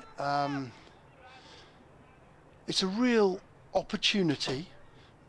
We talked about it yesterday that there was a chance that Wesley wanted to play. There was no Vian Mulder. Essex needed Wesley in some respects, but he didn't pass the fitness test. And Benkenstein is batting at 3. Nice and straight, played into the leg side and down to fine leg, where Benkenstein is up and running. He's on 1. Walter to face on 7, just the 2 boundaries for Essex, 1 to Walter, 1 to Elgar, and the score is 19 for 1. The 1 wicket, that of Dean Elgar, who nicked it to Mousley at second slip, took a very good catch. Walter now just taking his guard. I think he's batting outside his crease to Bamber. He is. I reckon he's a good foot to 16 inches outside his crease batting. This is clipped into the leg side where it's well fielded by Keith Barker, who dives wide at mid-on and stops the ball. That is a terrific bit of fielding from the Warwickshire, or returning Warwickshire all-rounder. He's made the move back from Hampshire. So good news for him, and his bowling mate Ethan Bamber will be chuffed with that bit of fielding from the veteran opening bowler all-rounder, who's in the team this week and replaced Chris Wokes. What a good cricketer, what a even better chap he is, Chris Wokes. I think if he's listening or watching at home, he might be with his 2 young kids having a day off on a sunny day around Birmingham.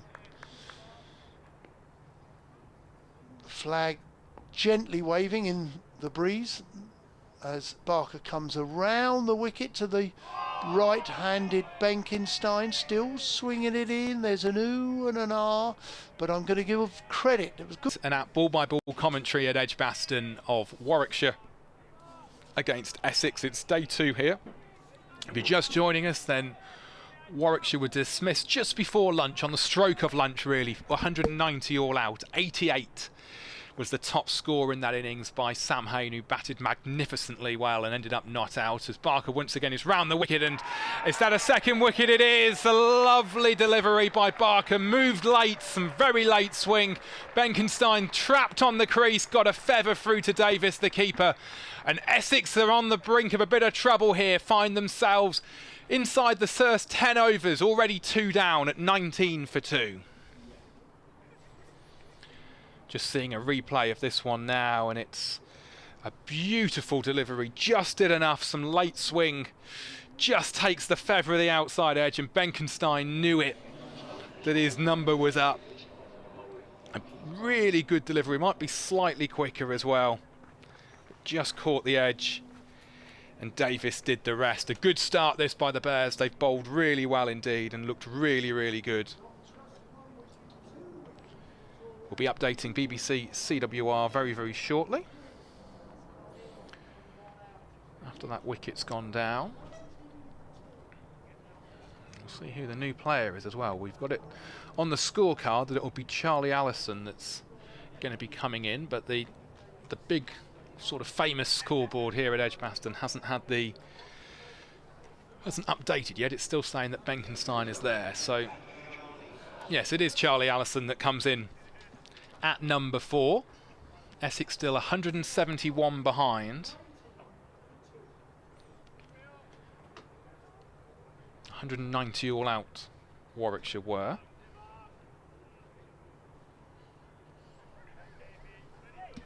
And just taking a moment to get ready as well, so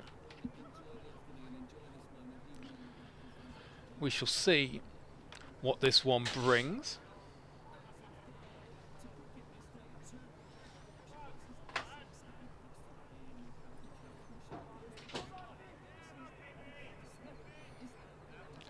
Yeah, good afternoon from Edgbaston, where Warwickshire have just struck again. Essex find themselves 19 for 2. Luke Benkenstein was caught behind off a lovely bit of bowling round the wicket by Keith Barker. 19 for 2, Essex find themselves. Dean Elgar, the South African international, also out for 7. Walter is still there, 7 not out. And a big appeal again for LBW, I think just going down the leg side. The slips are up. Warwickshire are bowling really, really well. 2 outstanding opening bowling spells from from Keith Barker, who's bowling from the Pavilion end, and Ethan Bamber in tandem with him from the Birmingham end. But if you want to listen to ball-by-ball commentary from here at Edgbaston, you can. We're on the BBC Sport website and app. The weather is set fair for the moment. We're in the second afternoon here of the second day at Edgbaston, and Essex are in a spot of bother at 19 for 2.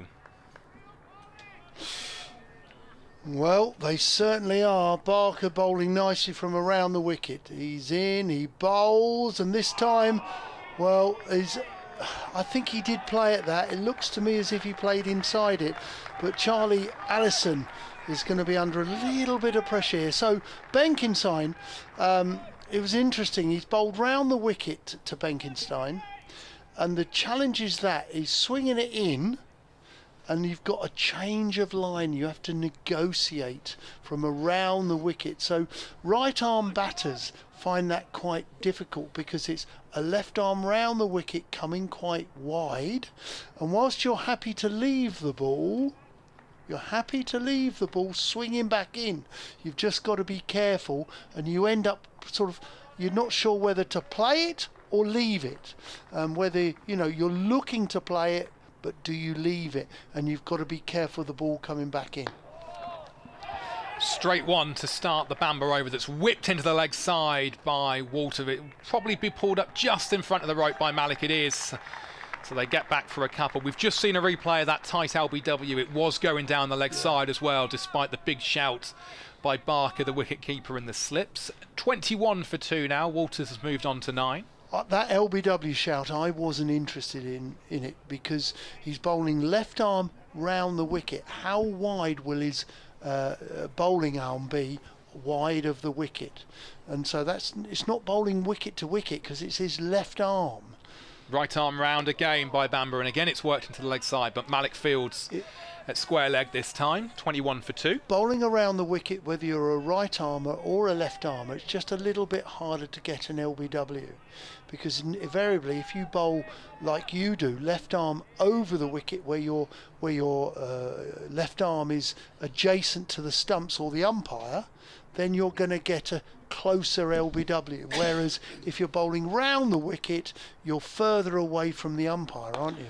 Cut through the offside this time, and flies between the cover region and mid-off, and it actually goes all the way for 4. Well timed that by Walter. He moves into double figures in 13. Essex on to 25 for 2. Just a little bit of width there. Good shot from Paul Water. Now, Paul Water, I think you disappeared for a moment. Paul Water took his guard. All right, he put his bat down, asked for whatever he took, middle and leg, centre or whatever. And then, while the umpire was watching, he took his guard again down the wicket. And if you look carefully from here, he's batting well out of his crease. This one left alone by Walter. Now, there's a little bit of kidology in that he's taken his guard once and then took his guard again to the umpire. Yeah. He was almost advertising to the umpire that I'm down the wicket. Yeah. Which is hopefully, from a batting perspective, the umpire may think he's batting out of his crease, therefore it's a little harder to get an LB. Look where he is, you can see the front line. And this one again left alone. He's got to be 10, 15 centimetres out of his crease at least. I think he's more than that. I think he's a foot. Have a look again. We got binoculars here. We have. My able assistant will look and tell us how much he reckons he's outside his own crease. I reckon he's 12 to 14 inches.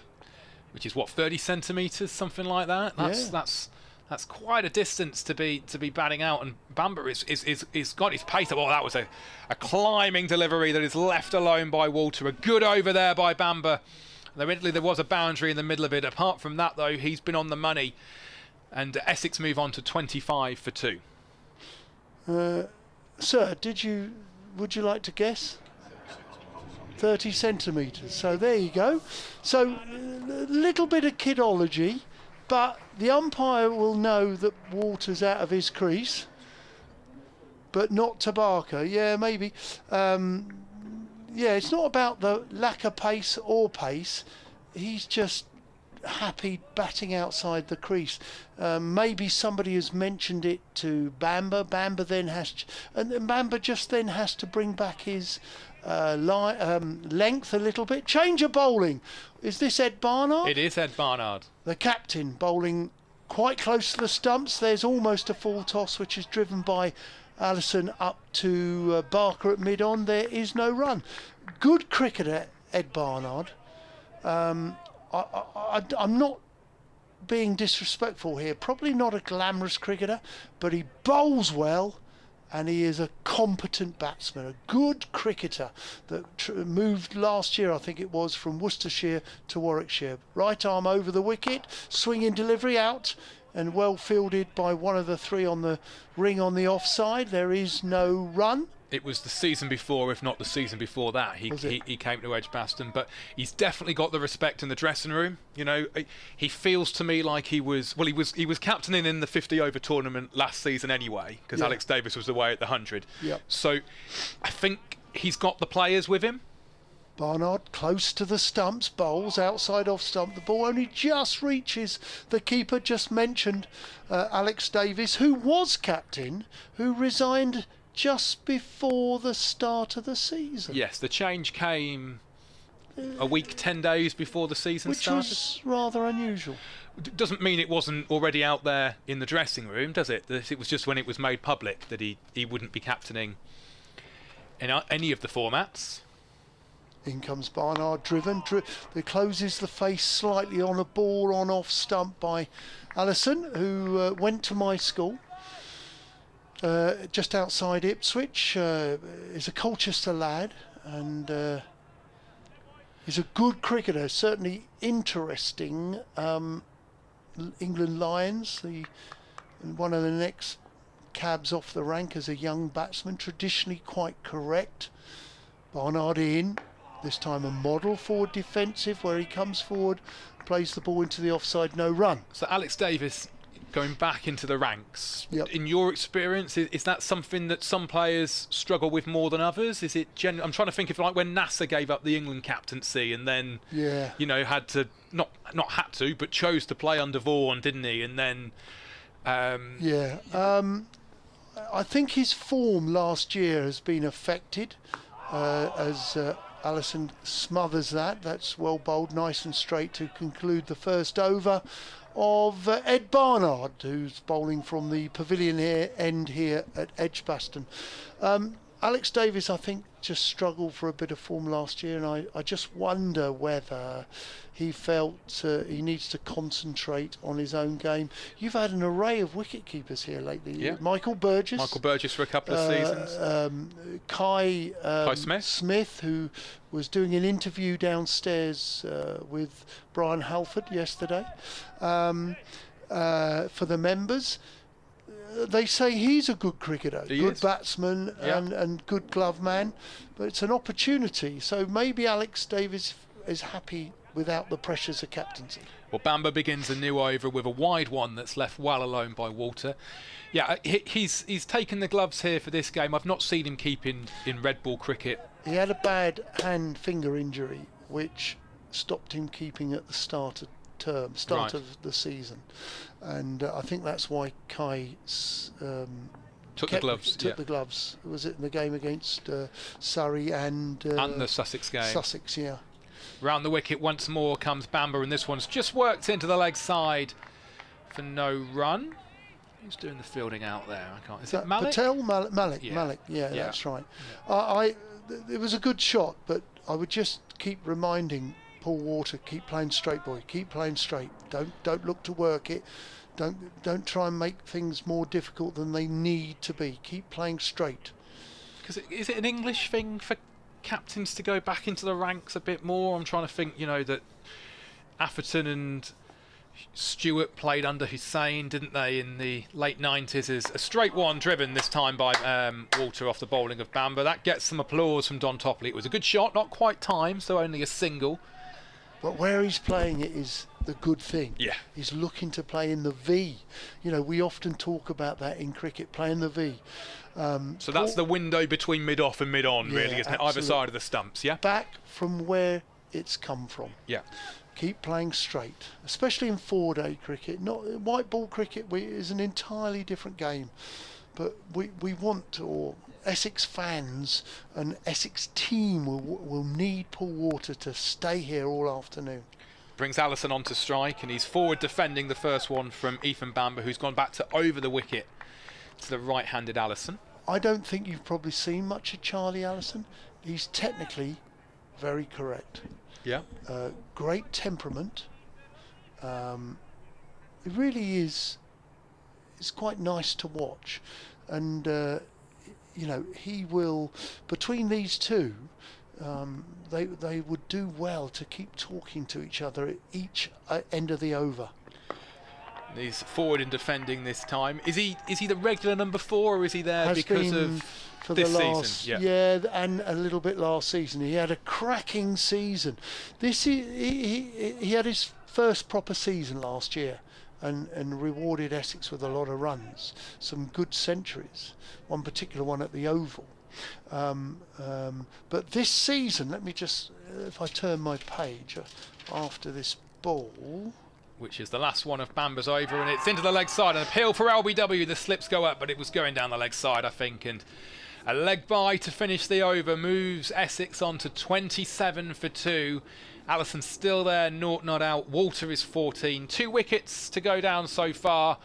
That of Dean Elgar. He was caught by Rob Yates. A good catch at second slip off the bowling of Ethan Bamber. And then Keith Barker found the outside edge of Benkenstein's bat, and it went through to Alex Davis, the keeper. So they've moved on to 26 for 2 in reply to Warwickshire's 190 all out. You're listening to ball-by-ball commentary from Edgbaston of the second day of this County Championship Division 1 match between Warwickshire and Essex. My name is Adam Pinder-Smith, and alongside me is Don Topley. Good afternoon all. In comes Ed Barnard, having bowled a maiden. This is outside off stump, which Charlie Allison is happy to leave. Allison made an 80 in his only innings at Southampton in the win over Hampshire. He made 49 in the first innings against Somerset and played nicely, but he then got a blob, a naught, in the second innings. So he started the season quite well, and as I say, he is technically a very correct and is a quality young cricketer. Outside off stump through to the keeper, there is no run. Paul Water has made 9 in the game, only innings at Hampshire, 2 in the first innings when Jake Ball and Craig Overton bowled beautifully at Essex at Chelmsford, and then he made 70 in the second innings. So he'll be really keen. Will Paul Water to continue well. He survived 42 balls for his 14 not out so far. Allison's facing, where he plays with the slightly open face bat, soft hands, but it goes out to backward point safely for no run. 27 for 2. If you want to get in touch with us today, you are more than welcome. The easiest way is probably over email, so you can drop us a line to wm.sport@bbc.co.uk or essexcricket@bbc.co.uk. Many of you have today. Barnard's in, outside off stump, identical, just plays with an open face bat, slightly in front of the square on the offside, no run. So you remember Steve, the Walsall fan, who was on his way to Barrow? Well, he's just messaged in again to say he's back in the car now after the Walsall game for a long drive back down the M6, and he's really enjoying the commentary. And he was the one, if you remember, that was part of your How's That cricket tour in Cape Town. So he's enjoying the commentary this afternoon. Great to have you with us, Steve, on your journey back down the M6 to the West Midlands. Oh, and a beautiful delivery, which is just moving away, quite full, of which Allison has played a forceful drive, plays and misses, and the U's and the R's behind the wicket at the slip quarter. Well, they were just very excited then. Well bowled, Ed Barnard. That was a jaffa. Yeah, gorgeous delivery. Just rose. He's finding a bit of extra bounce, isn't he, Barnard? And it's flying through to the keeper. He's generally kissing the deck here. This is a play and a miss again. Just have to say, Charlie Ellison is looking to play at that. I reckon he could have left that. He shaped up to play and played at it. He got suckered into it. A good bit of bowling, cracking over from Ed Barnard. Essex 27 for 2. It's really game on at the moment, isn't it? It's sort of Warwickshire are not letting Essex fly away. They're bowling well, they're bowling tight, and when you've only got, what, another 160 odd runs to play with, you're needing a good spell. And another change in the bowling, actually. They're bringing Thompson into the attack, which...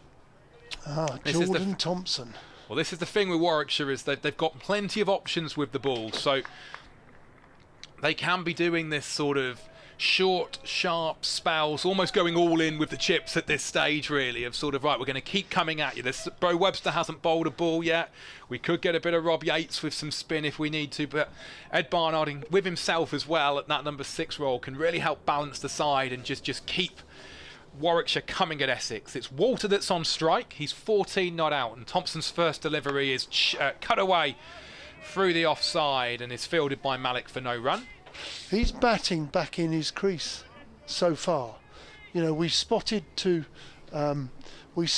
how he was batting out of his crease to Brooks, but he's decided to step back into his crease. I'll just check after this ball. The field is changing at the second. Malik's moving over to the leg side to sort of patrol that whole vacant area, really, between square leg and mid on, as Walter waits for Thompson, and it's driven into the offside, an almost carbon copy of the shot before. I think that's Sam Hayne fielding there in the covers. Tosses the ball back, well, up over the head actually of Thompson to Keith Barker, who's at mid on, and polishes the ball on his trousers. 27 for 2 Essex are, replying to 180 all out for Warwickshire.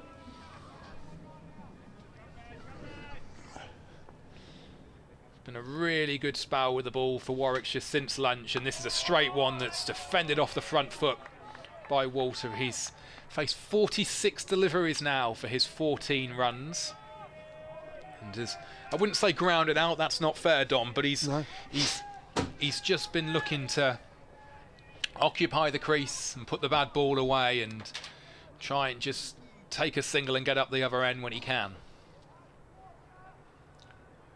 163 behind.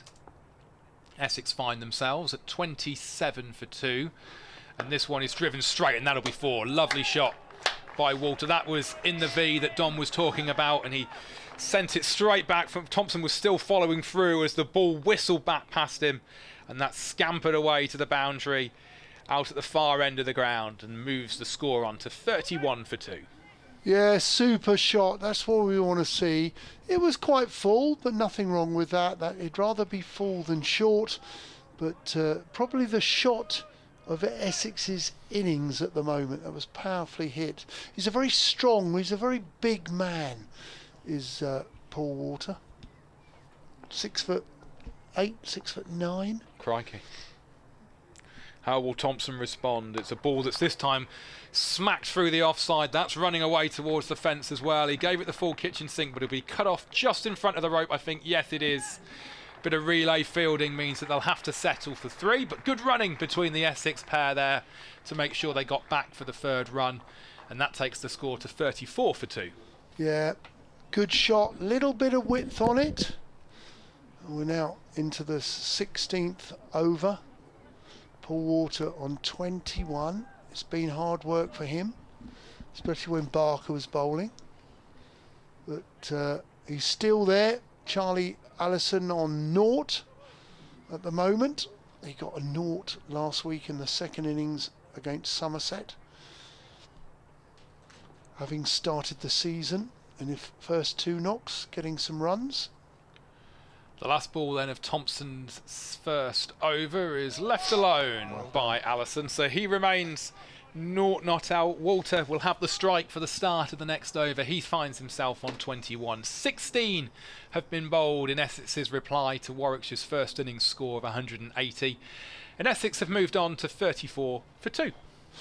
Yeah, little bit of a tricky period still. with a newish ball, 16 overs old, and they would have settled for bowling Warwickshire out for 190, but you know, 34 for 2. In fact, they were less than that. 19 for 2 when the wicket went down.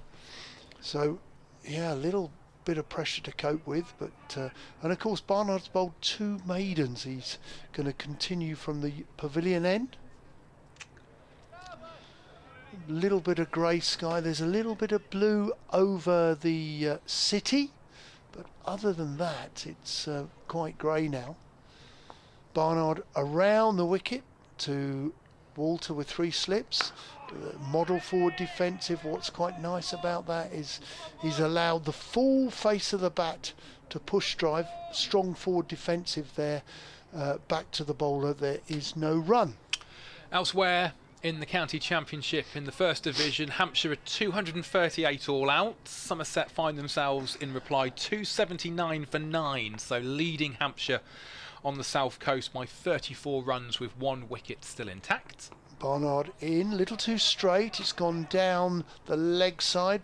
The keeper's running after it. He's run the best part of 30 metres to retrieve the ball, and it is a leg bye, just the 1 leg bye. Good bit of work there from Alex Davies. He would be Alex Davies, great hands clearly as a wicket keeper, but he's northern, you know. He played at Lancashire for many a year. He did, yeah. I remember him as a 9-year-old. Wow, okay. I do, in cricket, in representative cricket with the Overtons and the Topleys. As Barnard comes in outside off stump, there is no run. Yeah, I would think all a similar age, aren't Jack they? Leaning, early 30s. They all played in that from the age, you know, Jack Leaning played at Yorkshire before he moved to Sussex and Kent and Sussex. They were all the similar age groups playing in the various festivals at Taunton, and when Essex under 10s would play Lancashire under 10s, and from that early ages.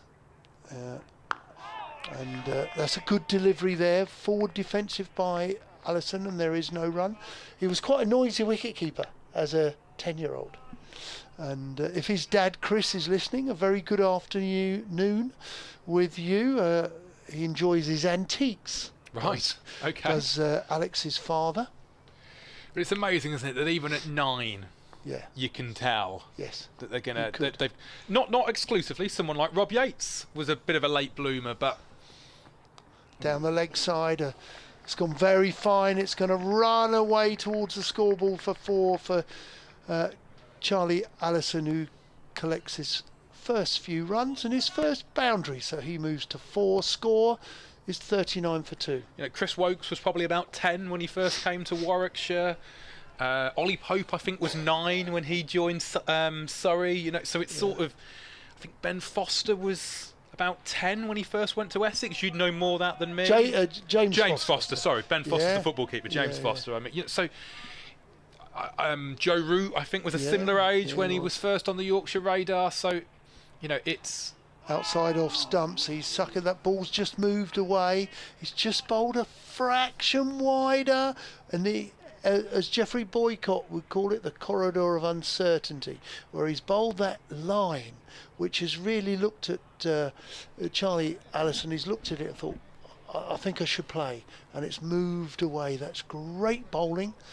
And Allison is on 4. Walter to face on 21 and score 39 for 2. And it's we do a lot of updates today. We do. Yeah. BBC Essex, because there was an early afternoon kick-off. Lunchtime. For one of the football teams. One of the football teams. We'll do a lot of Southend, Colchester, Braintree, lots of other local teams as well. So it's Thompson starting a new over to the left-handed Walter, and that one tucks him up and he tries to work it into the leg side, but it was a quicker delivery, that, and he couldn't get the purchase on it that he wanted to with the bat, so stays on 39 for 2. I sense he might have just closed his face a little bit, which he got an inside edge into his pad. Just needs to be careful again. Don't close the face. Really concentrate on your top hand, controlling and not your bottom hand, which is his left hand, which is dominating. He needs to keep playing straight here. And this is a straight one, an appeal for LBW. Big shout from the bowler and the slips, but the umpire at the far end is not interested. Looks a little bit leg side and a little bit high for me. We're not quite behind the bowler's arm, but didn't quite look right, that one, did it? No, just worried he's had 2 balls where he's looking to just play across. Let's go back to being straight here. He's bowling over the wicket, but Paul Waters just looking to play leg side here. Keep playing straight, sir. Keep playing straight. Not worth the gamble. He's got quite an open stance here for the Thompson bowling over the wicket. That's nice. That's on about off stump where he's played the full face of the bat. I'm much more comfortable with that. Yeah, good solid front foot defence there from Walter. Bit of the Gandalfs about it. Thou shalt not pass. Yeah, much better. Nice. His coach will be watching the batting. Tom Huggins, previously of Sussex, and he played at Northamptonshire. A cricketer that played at Sudbury in the East Anglian Premier for years. It's Walter on strike, and this is just worked into the leg side where Barker does the fielding for no run. Yeah, just you're right. He worked it a little bit. Yeah. Just keep playing straight. That could have gone straighter towards the bowler as opposed to mid-on. He bowls at a funny angle though, Thompson, doesn't he? I'm just watching the replay on the monitor in front of us here, Don, and he's rehearsing the shot. If you can see the live pitches as well, to play straighter, so he can, he's had that one drilled into his head over the years, hasn't he? You can see what he does this time, and just takes his guard and gets ready for Thompson. And this is again just sort of knocked round the corner really to square leg for no run. That phrase I said to you earlier, Gooch. Yeah. I played with Gooch all my career. He would look to play the ball from whence it came from. Yeah. And he would have a decent size, a heavy bat, but he would have a lot of inside edges. But that's the inside edge is the batsman, the outside edge is the bowlers. That's where you get your nicks, isn't it? As Thompson's in. He is, and it's just splits the square leg and mid-on fielder to run away for 4 on the leg side. Walter was onto that one quickly and dispatches it to the rope just in front of the Hollies stand. So a boundary to end the 18th over. 18 done as Essex reply to Warwickshire's 180 all out. Walter, the opening batter, is still there on 25. He's made a 24-run partnership off 44 balls with Allison, who is also not out on 4 off 22 deliveries. So 147 runs behind Essex are as we go towards 3 o'clock here at Edgbaston with Essex 43 for 2. Well, Ed Barnard continues. 3 overs, 2 maidens, 0 for 4. Bowling to the right-handed Charlie Allison and 3 slips of waiting. Barnard's moving away from us. He bowls. This is clipped into the leg side from a ball middle, maybe middle and leg, where it's fielded by Malik at mid-wicket. Going back to something we were sort of looking at maybe 20 minutes, half an hour ago or something, about when you were talking about how Walter was batting out of his crease. Is that also something to do maybe with some batters bat more on instinct than others, so having less time to react? You know, again, I think about my kids. My daughter definitely bats on instinct, so actually the faster and the less time she's got, the more she sort of plays short, slightly wide, where Allison has cut that under control. What a super shot that was, of a ball that had a little bit of width and was short. Good looking shot. Lovely shot. Yeah, deserve 4 runs as well. Yeah, that age you are playing on instinct. I mean, in due course, as a very good father, I would expect you to be feeding her balls. Well, absolutely, but at this level, very few players are batting on instinct, unless it's against express pace, would you say? Yes. Short there, played into the leg side. Ball bounced a little bit, got hit him on the splice of his bat. Well played, well bowled, good cricket. 47 for 2. Yeah, I think you do, but it's muscle memory. Right. Things like Kevin Peterson would bat on instinct. But what about a Cook or I'm trying to think of... Jeffrey Boycott had 3 shots and he scored 100 hundreds. Yeah, absolutely. But as Barnard comes in, I don't think he's played a miss there. I think he's brought his bat inside the line. Have a look at this next delivery for me, please. On the replay. On the replay. On your computer. I think he's left that.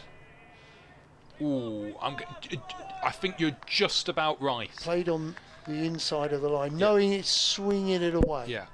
So each bowler, they will have a game plan for each bowler. Very different to Parker, to Ed Barnard, as this is played into the offside with a decent delivery, which is open face with the bat, and he safely negotiates that for a no run.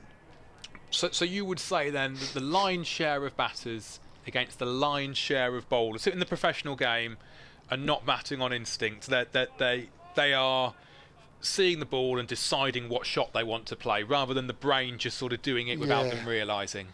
I think that's a good delivery. He's played at that one, played a miss as Charlie Allison. That's a cracking delivery for the last ball of the over. Barnard's bowling well here.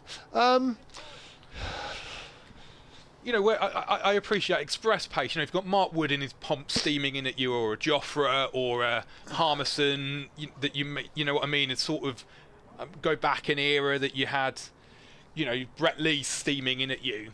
That perhaps you will be batting a bit more on instinct, just because you haven't got the time to think about it. But you know, out here at the moment is, for the majority of deliveries, are Walter and Allison. Sort of lining Ed Barnard up and thinking, I know there's a gap at mid-on, so I'm making this up now. Do you know what I mean? But I know there's a gap at square leg, so I'm going to try and manipulate the ball there. Well, firstly, I was always challenged by every bowler down at number 9 and number 10, occasionally night watchman. Loved the challenge. So probably not the best person to ask, but look, I think it's sometimes made a little bit more complicated. First and foremost, as a batsman, you've got to survive. If you're facing a new ball, you are playing on instinct, and you're facing quite a quick, fast bowler. Alan Donnell there, I've faced him many times against Warwickshire. You know, down at night watchman or number 9, number 10, and occasionally number 11. You're playing him on instinct. Thompson begins a new over round the wicket, and a half chance. No, there wasn't quite an edge on there. I couldn't tell if he'd edged it and Davis had dropped it, or if it didn't find the edge. But no. I think it might have hit Walter's rump or his trouser. Yes. As it's gone through. When when it gets easier when you're not facing the new ball. Right. And the first and second changes are probably not quite as good or quite as quick. Probably. Just seeing a replay now. Yeah, just caught the trouser, the sleeve of the jumper as it went through. And this one is worked into the leg side. This is picked up in the deep by Mallet, so it'll only be a single, but well worked off the pads for one. Well, Malik is at deep backward square. He's out there. Jordan Thompson has got a fine leg and a deep backward square, and the reason they're both there is that Walter will be very aware that shorter boundary on Walter's leg side. But Jordan Thompson could bowl him a bumper, but he hasn't yet. But he's there back on the ropes just in case Paul Walter fancies a bit of a hook or a pull. So he's there for a wicket-taking delivery as well, because he's back on the hook. But we've got the right-hander now who hasn't got a man on the hook. And that man is Allison, and he is driving Thompson out to mid-off for no run. End of this over, I'll make way for Phil to come in for a little bit more from Phil Britt alongside Don Topley at the end of this over, which we're halfway through. 48 for 2 are Essex. Great to have you with us, wherever you are. wm.sport@bbc.co.uk is one email address, the other Don being EssexCricket@bbc.co.uk. Wherever you're with us, get in touch and let us know. Thompson in a straight one that's defended on the front foot by Allison. It was well bowled. It was very straight, like an arrow out of Thompson's arm from the Birmingham end. sometimes we can get a little bit of a cue from our microphones, funny enough. We have an effects mic, so we get fed the noise outside, whether it's the building site, the players, or the ball hitting the bat. Sometimes the ball, when that last ball, when it hits the splice of the bat, it makes a different knock. So there again, you can just hear it, can't you? That it was, as opposed to the sweet spot. Yeah, that he didn't find the, like you say, the sweet shot. You know, the bit of the bat where it would just fly away for runs. Yeah, it's not that he's in, you know, danger of getting out or anything like that. It's just it's the splice is the little V where the cane comes in to the wooden to the bat. meat. Yeah. Yes, that's right. And there's the glue, and it's probably somewhere around the maker's name, and we call that the splice. And you can't drive the ball off the splice, it won't go anywhere. It will off the sweet spot, but if you hit the splice, it normally makes a different noise. Oh, this one squares up Allison. It was a quicker delivery, got right into the stumps there, did Thompson, but he can't find the edge through to the slips, and it goes out to the gully. So the end of the over there, good one that by Jordan Thompson, but Walter and Allison survived. They're on 26 Walter and 8 Allison. In reply to Warwickshire's 180 all out, Essex 142 behind on 48 for 2. A bit more from Don Topley, and then Phil Britt's coming in. Thanks, Adam Pinder-Smith, Phil Britt, Don Topley, bringing you live ball-by-ball action here at Edgbaston for the Division 1 encounter, Warwickshire versus Essex. We're on day 2. Warwickshire lost the toss, Essex put them in, and they were 113 for 7 yesterday afternoon when we failed to get any more play here from about 3 o'clock onwards. But Warwickshire battled hard this morning with Sam Hayne making 88 not out, and then we saw Essex eventually bowl Warwickshire out for 190, but in reply Essex are 48 for 2. Good afternoon, Phil. Good afternoon, Don. Good afternoon, everybody. And listen, we were on commentary before lunch for a matter of balls. One ball. I think one ball when you came on and wrapped the Warwickshire innings up. Yep. Did we? Well, go on, Don. Go and do it again. Well, I've bowled well with Ed Barnard, but we've now got Nathan Gilchrist bowling around the wicket, who bowls to Paul Walter, the left-hander, tall left-hander, who has to look at this now. We were talking about different bowlers, different game plans, and you just can't go there and bat. You've got to have a plan for Barker, who's swinging the ball away to Porter, and then Ed Barnard is swinging it in, and now Nathan Gilchrist, who bowled very nicely against Essex here last year. He's a tall man, hits the seam. He's bowling around the wicket to Walter, and this time Walter plays with an open face bat safely down to third man. Malik's after it, and he balls it up just this side of the boundary for 2 runs to Essex, and there's a gentle applause by probably just the visiting fans, only a few, only a handful, for Essex's 50 for 2. There are a few here. We had a few in the museum during the Did you? The first 2 days, yeah. I have to say not many, but a few. Did you? Tell me, in between the balls this over, tell me any new acquisitions in the museum for 2026 as Gilchrist comes in, bowls into Walter towards his legs. It's played out to mid-wicket. There is no run. Yeah, we've got... it's difficult to say because we never get enough to make a full display, because to do that, if you're buying it, it costs you a fortune, and we have a very limited budget. We're lucky really to get a budget at all, but so we have to be quite careful, and obviously it's got to be Edgbaston, Warwickshire related. It's not a general cricket museum. In comes Gilchrist. This is well hit, but fielded at mid-off. It's powerfully driven, a little bit of width, quite full, which Walter's had a go at and finds mid-off, no run. So we're quite dependent on people loaning us or giving us stuff which is related to Warwickshire, old players, former players, their families, and going back, the number of people who find stuff in the loft, or they've had stuff which they don't quite know what to do with, and we regularly get said, look, before we throw it away, are you interested? Gilchrist comes in. It's a little too straight. Walter senses that, plays into the leg side and will take a single down to fine leg. He'll be happy with that. 51 for 2. What is the prize possession in the museum? What do you think? Not necessarily. What do you think is the most? You're excluding the curator here, obviously. You're not full time in the museum, are you? Yeah. No, I mean full time as in. Staying there, I stay there. Yeah, they put me in a box at the end of the evening.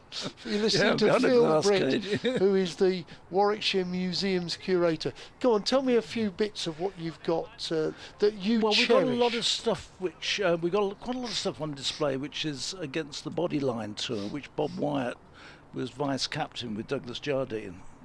Over the wicket now to the right-handed Allison, who drives out to square leg. There is no run. He's asking for a new bat, I believe. We'll see. So we've got stumps and bats from the Bodyline tour. The tablecloth, which was signed on the boat, the Orantes, going across tablecloth that is signed by the players. England England players who were travelling. I think they were coming back from Australia. Really? Do you think that was after a glass of wine too many? No, there's no spills on the tablecloth. It's quite clean. Unfortunately, though, what then happened is that, as they did in those days, somebody then embroidered the signatures, and they're very nice, but it would have been much nicer with the original signatures. But that's quite a nice item. We've got. Let me think what else we've got in there. A lot of older stuff from sort of 1860, 1870, which is in there, from cricket balls and photographs. Do the balls look so different back then, or have they just aged? They've just aged, really. There's not a huge difference between the ball then. Seam? Because the seam was probably a bit more pronounced then. Oh, I like that. Yeah, I think. I like that. You know, when you actually, obviously we don't touch them very much, but when you do pick them up, one or two of them have got flattened off, as seams obviously do, but some of them are still quite pronounced. And the ridge which goes round where it's been stitched is quite hard, and I imagine they got quite a bit of movement with those. On a wet wicket, yeah, uncovered wicket. Here's Thompson starts a new over from the Birmingham end, and Walter just pushes it back into the onside. Yeah, I would imagine that ball seemed about quite a bit. Have you got many bats from? Oh, we must have, over the ages, we must have 120 bats. I mean, they were featherweight, weren't they? Completely different bats. Yeah. You know, you pick them up and they're as light as a feather. You wonder how they got so many runs with them as they did. Thompson in. Oh, there's a bat. I think they were pleading initially for LBW, but Not just got a bit of bat on it and squirted it out to point. There's no run. Yes, and the kit and the equipment. When you look at the boot, the shoes are another interesting thing. The shoes they used to wear. Great big, heavy ones, protecting the ankles, which I still think is a good thing to do. But these days, you know, they cut away as much as you possibly can be. Thompson in bowls, and Walton goes for the drive, expansive drive, looking to hammer it away through the offside, but see, just a little nothing wrong with that from a bowling perspective. No. He has caressed one through the offside earlier in his innings from Jordan Thompson, but Thompson's happy in doing that. Doing it, you know, hitting a 4, because he's going to carry on push driving or going hard at that delivery, which he might nick. Might just get a feather to it. Yeah, absolutely. Yeah, he comes again in and bowls, and this time Walter's forward, just pushing it into the onside to mid-wicket. There's no run. Our able assistant has just introduced the fact that the ground staff have surrounded the hover cover. Yeah, but I have looked to the left. Yeah. I don't know if it's behind us, but I don't think we're due to have any mizzle, drizzle or rain till about 4:30. Well, that was the original, but it does tend sometimes change. That changes quite dramatically. They're very good if they're seeing it. Birmingham, possible light rain in the next hour. So that's what they've read. Yeah. As Walter is in and bowls, and that's brilliant. That's a lovely shot. Not quite as full, but that is a full face of the bat. Beautiful. Straight up, straight, just going up to the mid-off position, the long-off position, and 4 more runs. 55 for 2. Walton moves on to 33. That's is just behind him. 55 after just a little bit of an edgy start. These two just beginning to settle in. Water doesn't half look a better player when he plays so straight, and he probably does need a little radio microphone into his helmet to say, hey, keep playing straight, play straight, play straight, play straight. So many batsmen I've known who would talk to themselves whilst batting. Thompson in. Walton again was reaching for that one, plays it out just in front of cover point off the last ball of the over. Gilchrist will be back on at the pavilion end, but it's 55 for 2. We've got something for your museum. My able colleague who's joined us for the day. Oh, he's got his ticket. He doesn't wear his jacket too often, but when he does, he seems to come to Edgbaston. 2023. We were commentating that day. We were on. I think we probably were. Yeah.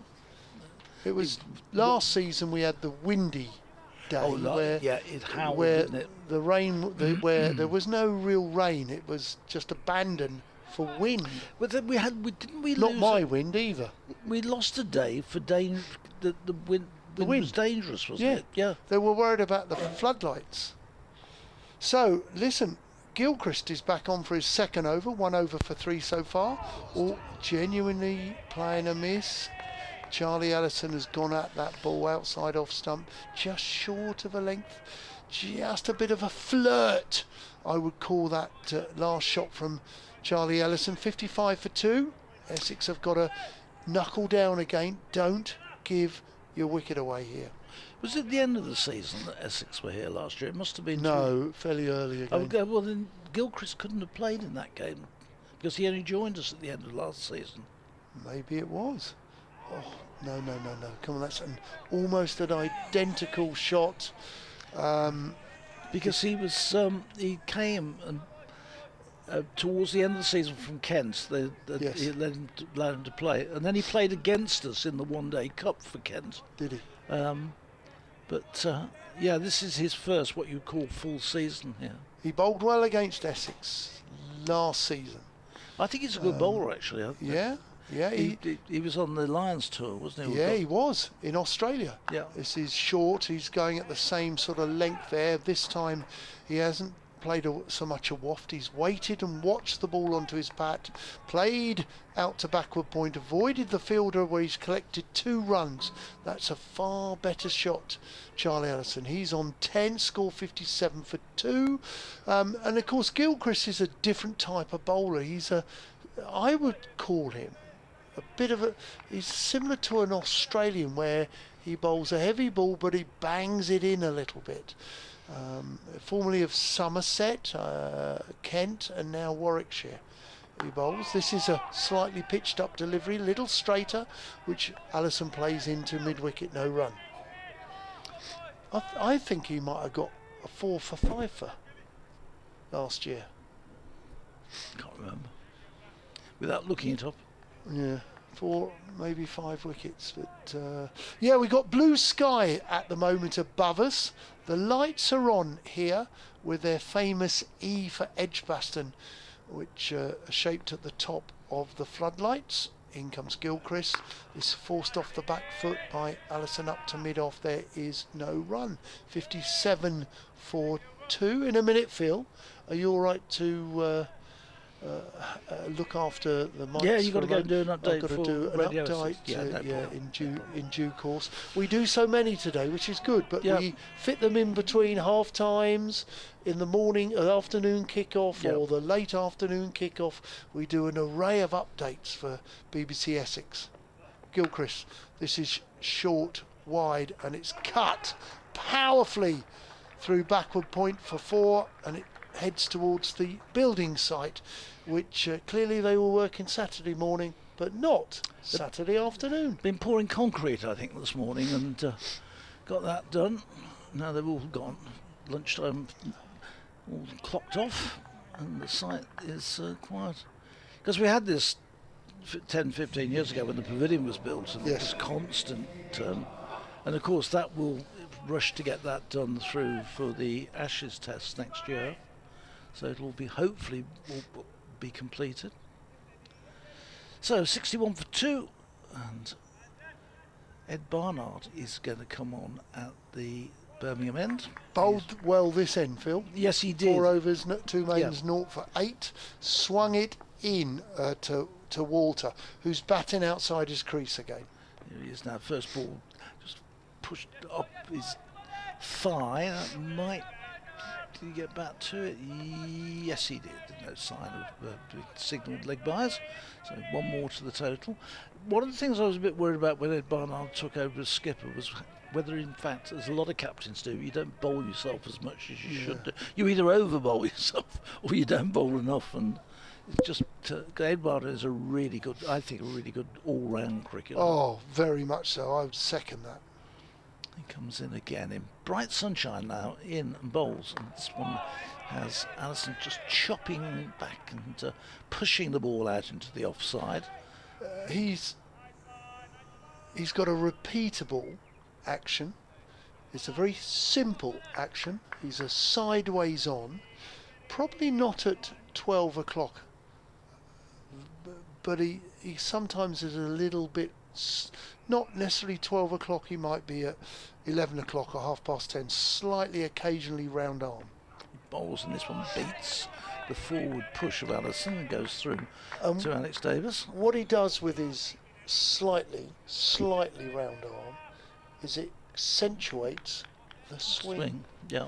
Which is a good trait. It's a good trait. You get a much, obviously, looking down from where we do it, when he's bowling, running away from us, we get a much better view as to what he's doing with it, but he certainly gets that ball to do a lot as he comes in again. And Allison is this time playing that one nice solidly down in front of him, and it spins back, but perfectly safe, and there's no run or any danger.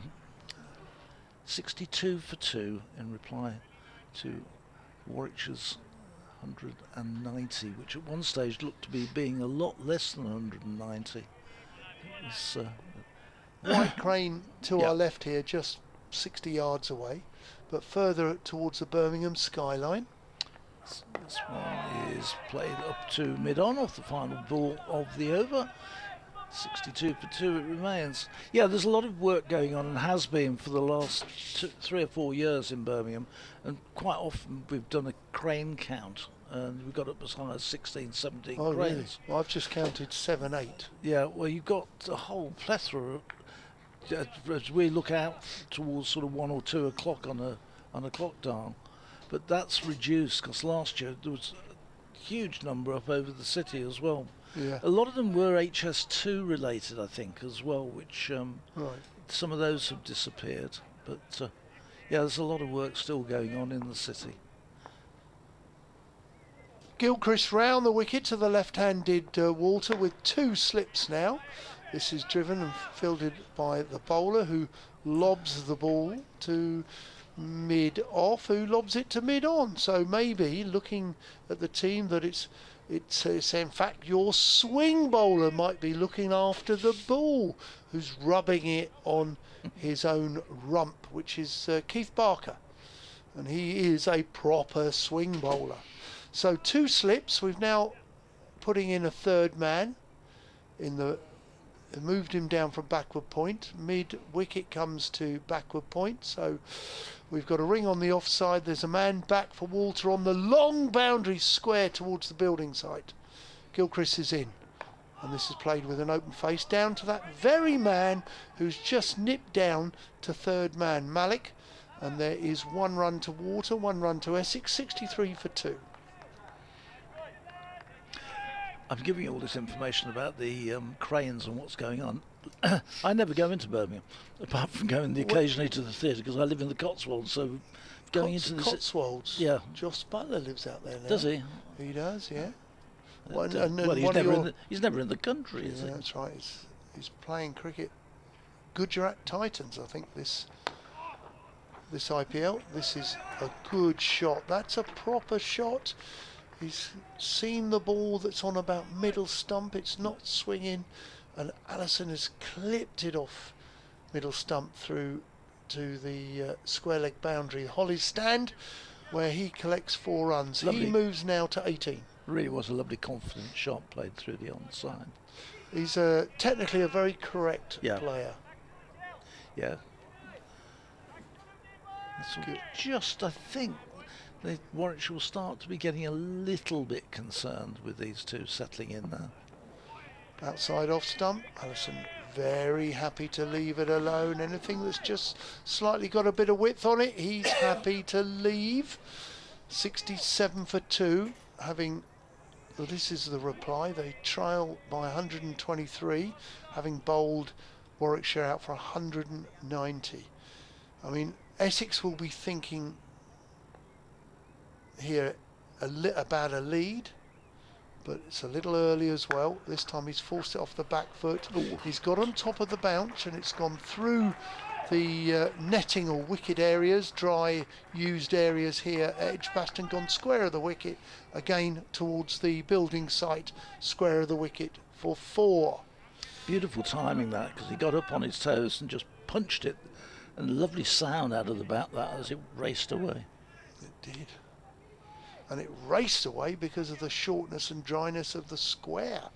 He's quickly gone up to 22. He's suddenly just clicked into a bit of form. Gilchrist in, and he bowls outside off stump, and Allison is very, very happy to leave the ball through to the keeper to end the over from Gilchrist. 71 for 2. And as we look to our left, because we don't have any of the stand there, it's just the building site, and then you've got the, is it the Wyatt stand? No.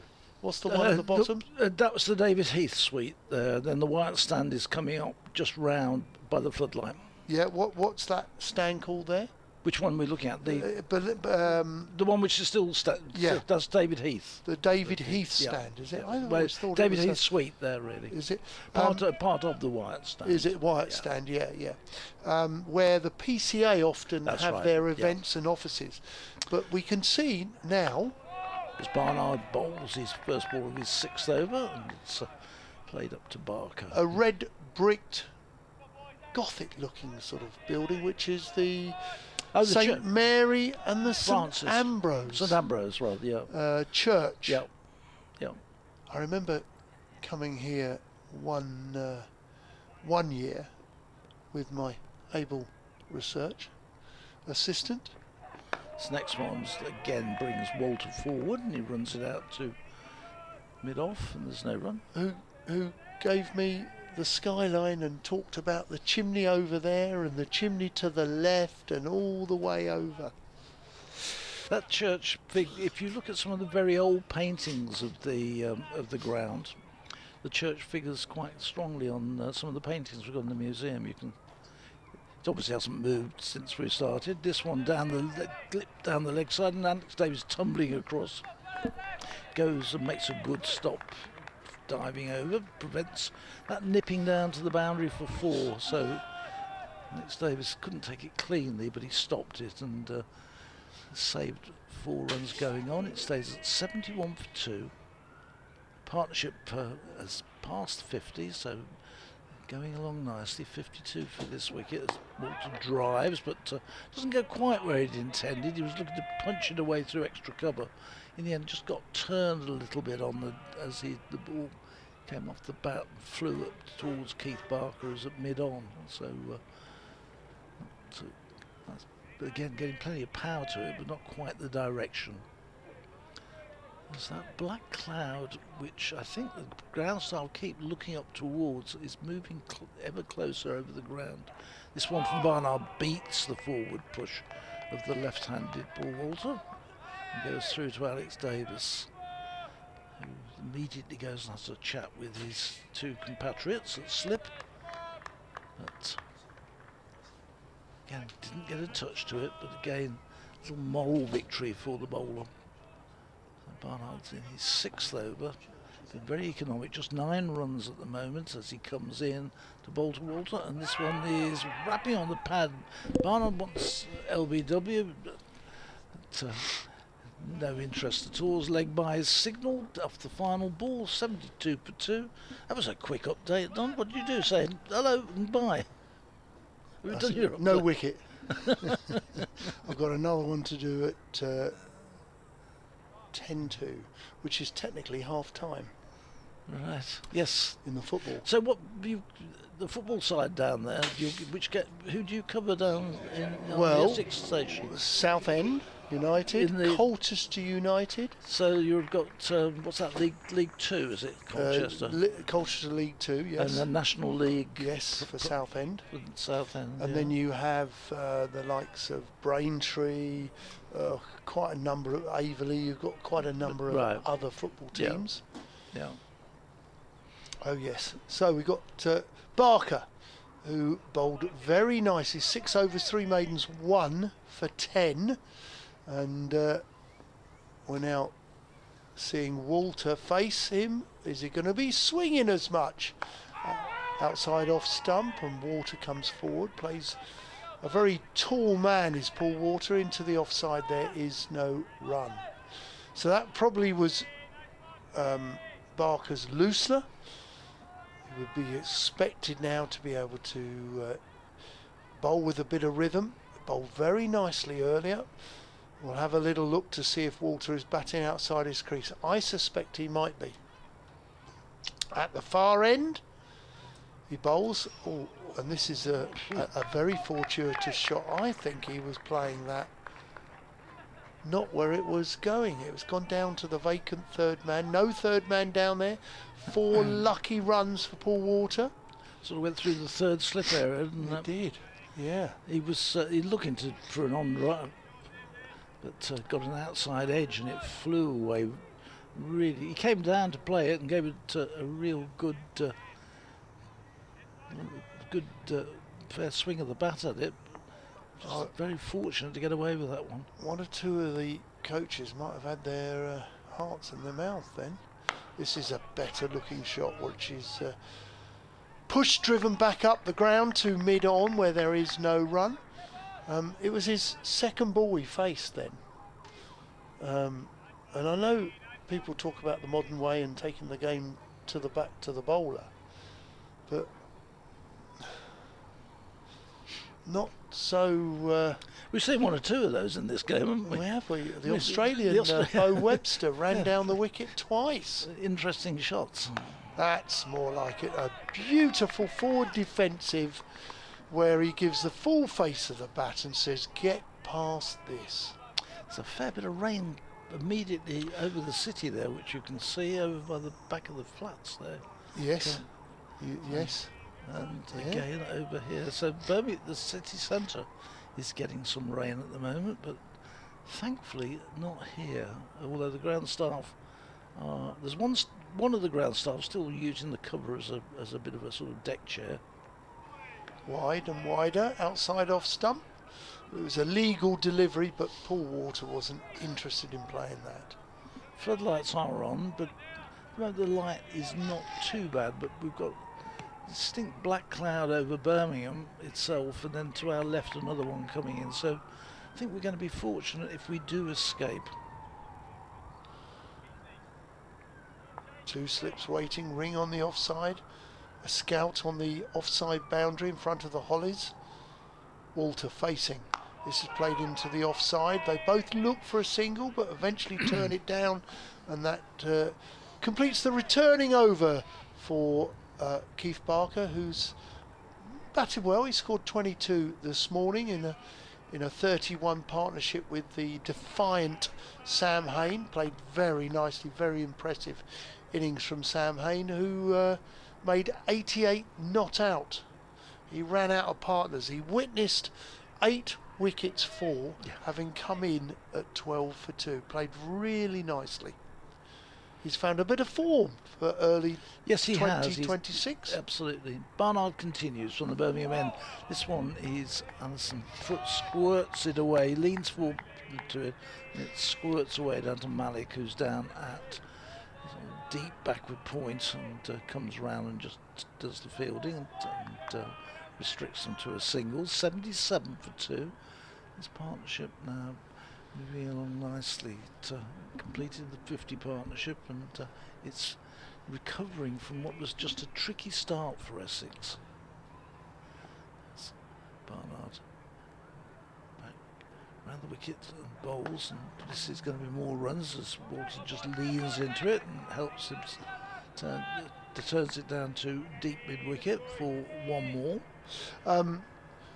I saw recently, and I shared it with my great school master friend, a picture of Edgbaston. I wonder if you've got it. You must have many pictures. It was an early one of just the old pavilion, not a lot else around the ground. Yep. And I can't remember why I took an interest in it. Big shout for OBW. Not out. No. Do you what's the earliest pictures of Warwickshire or Edgbaston cricket ground? I've got some from about 1892. From 1892. Yeah. Describe what It's a picture was of the there. pavilion. There was a. Was it the old pavilion that I knew that I would have Yes, changed? which you would have changed in. Yeah. Well, that was the original pavilion. All that happened was bits were added onto it, and sort of bits put upstairs on the roof. That's when played into the offside. There's no run, and that happened. That was still the one which was pulled down in 2011. So that had been up for 120, 125 years. If I remember rightly, and I'll ask my friend if I sent it to him, can't remember, Messenger, WhatsApp or whatever, an old picture of Edgbaston Hawkeye. And I remember the picture. It was like fields, farmers' fields, all around apart from the pavilion. Well, it wasn't so much. This originally was a piece of land between two rivers. The one river still there, the River Ray, and the second river ran along where the indoor school is, and that was then culverted. As Barnard. Oh, it's me, sorry. Yeah, it was your over, Yeah, sorry. sorry. Barnard, last ball of his over. Sorry, I'm talking about the River Ray. 79 for 2. Got a single off that last ball. Allison, he's on to 24, and Walter's on 40. The partnership up to 60. Yeah, there was a river ran all the way down there, and this ground was almost like marshland, as you can imagine, between the two rivers, and owned by the family which owns great chunks of Birmingham, and still does, not the family but the trust, the Calthorpe Estates.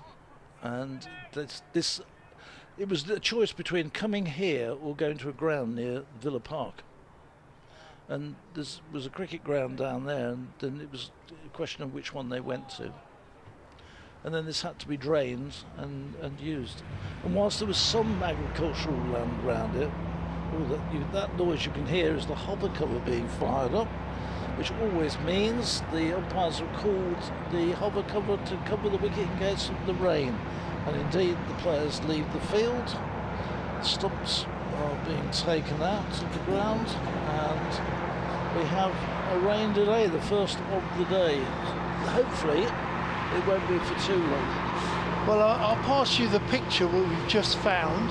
We might post it on a website or a Twitter in due course for people to look at. You're not missing any cricket because there is a genuine rain delay at 79 for 2. Allison has 24. Walter has 40. The partnership is productive. It's worth 60 here for Essex. Barker has been the pick-out, stand-out bowler for me. 7 overs, 3 maidens, 1 for 14. And the two umpires, well, one umpire just staying out there just for the moment. I think that's umpire Ben Debenham.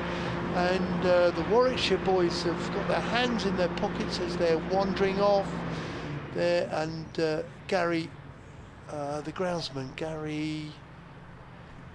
Oh, I've forgot. Barwell. Gary Barwell, that's it, is just I wasn't going to help you there. You were, oh, you horrible man. Gary Barwell was just halted and turned the engine off of the hover cover. And I do think there's a little bit of rain in the air here as well. It's gone. Already there's a sort of misty hiding some of the bigger buildings in Birmingham. It is. But listen, I think we'll have a little break here. So from Adam Pinder-Smith, from Phil Britt and Don Topley, we will come back to you once the game recommences with Essex 79 for 2.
We're in the middle of a rain delay at the moment here at Edgbaston, with Essex moving on to 79 for 2. They went off just before 4 o'clock with quite a heavy shower, and I'm looking at the covers in front of me with a hover cover on as well, and some quite wet patches on the outfield, so there's going to be no play imminent here at Edgbaston in the time being. As I say, Essex have moved on to 79 for 2. They've been batting for 28 overs in reply to Warwickshire's 190 all out. The wickets to fall for Essex: Dean Algar, a good catch by Rob Yates at second slip off the bowling of Ethan Bamber.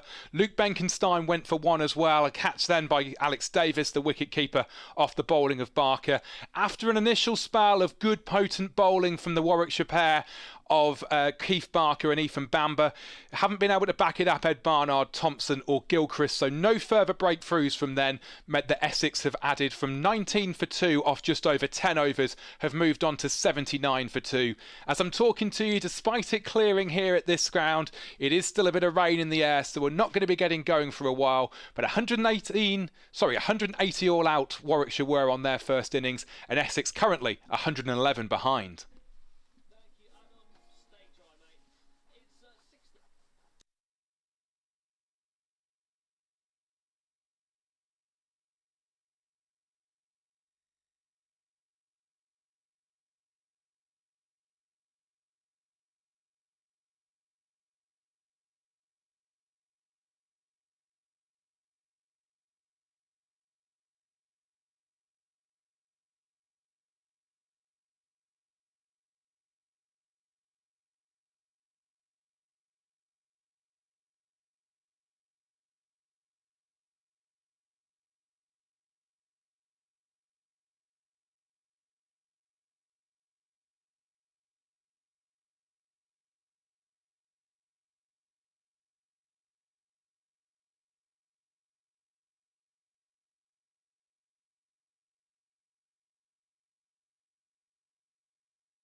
I watched the last parade when I was 2 and I'm excited to watch the next one. This means a lot to us that we're going to the Prem and hopefully I'll get a season ticket. Come on, Tippy! There was some good hard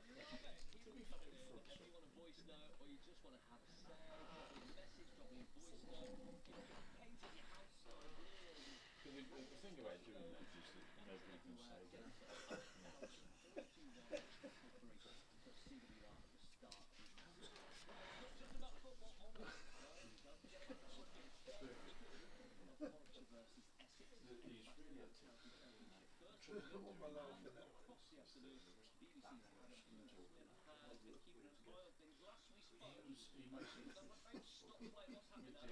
Yeah, no play since we last spoke, JD, I'm afraid. Essex are still on 79 for 2. The ground staff have currently got mops and brooms and super blotters out in front of me as the rain has stopped, but there's large pockets, I should say, of water that needs to be cleared away. So we're hopeful that we'll get a bit more play here at Edgbaston before the light gets too dark. The floodlights are on in front of me, but no change in the last hour. Essex remain, due to a rain delay, on 79 for 2.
Yeah, good evening, Daz. I'm looking out at the moment on ground staff with mops and brooms in hand, sweeping up and clearing up water, and the Super Sopper is currently going round the outfield at Edgbaston. The rain has finally stopped. We've been off for about 90 minutes, but it's still very much a clean-up operation here in this part of Birmingham. So we've had no play since before tea.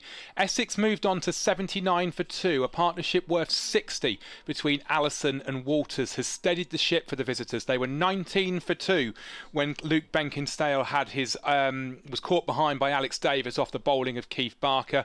An early good session for the Bears had really brought them back into contention. They'd only made 190 all out in their first innings, with Sam Hayne finishing 88 not out. But when those two came together, it's been fairly plain sailing for Essex until the rain intervened. So we're hoping for a little bit more play. There's still some quite grey skies over above us here at Edgbaston with the lights on, but we are hoping to at least get some play before the close today. There's still in theory 47 overs that could still be bowled. We won't get all of those in, but any that we do will be available to listen to, of course, as always, on the BBC Sport website and app.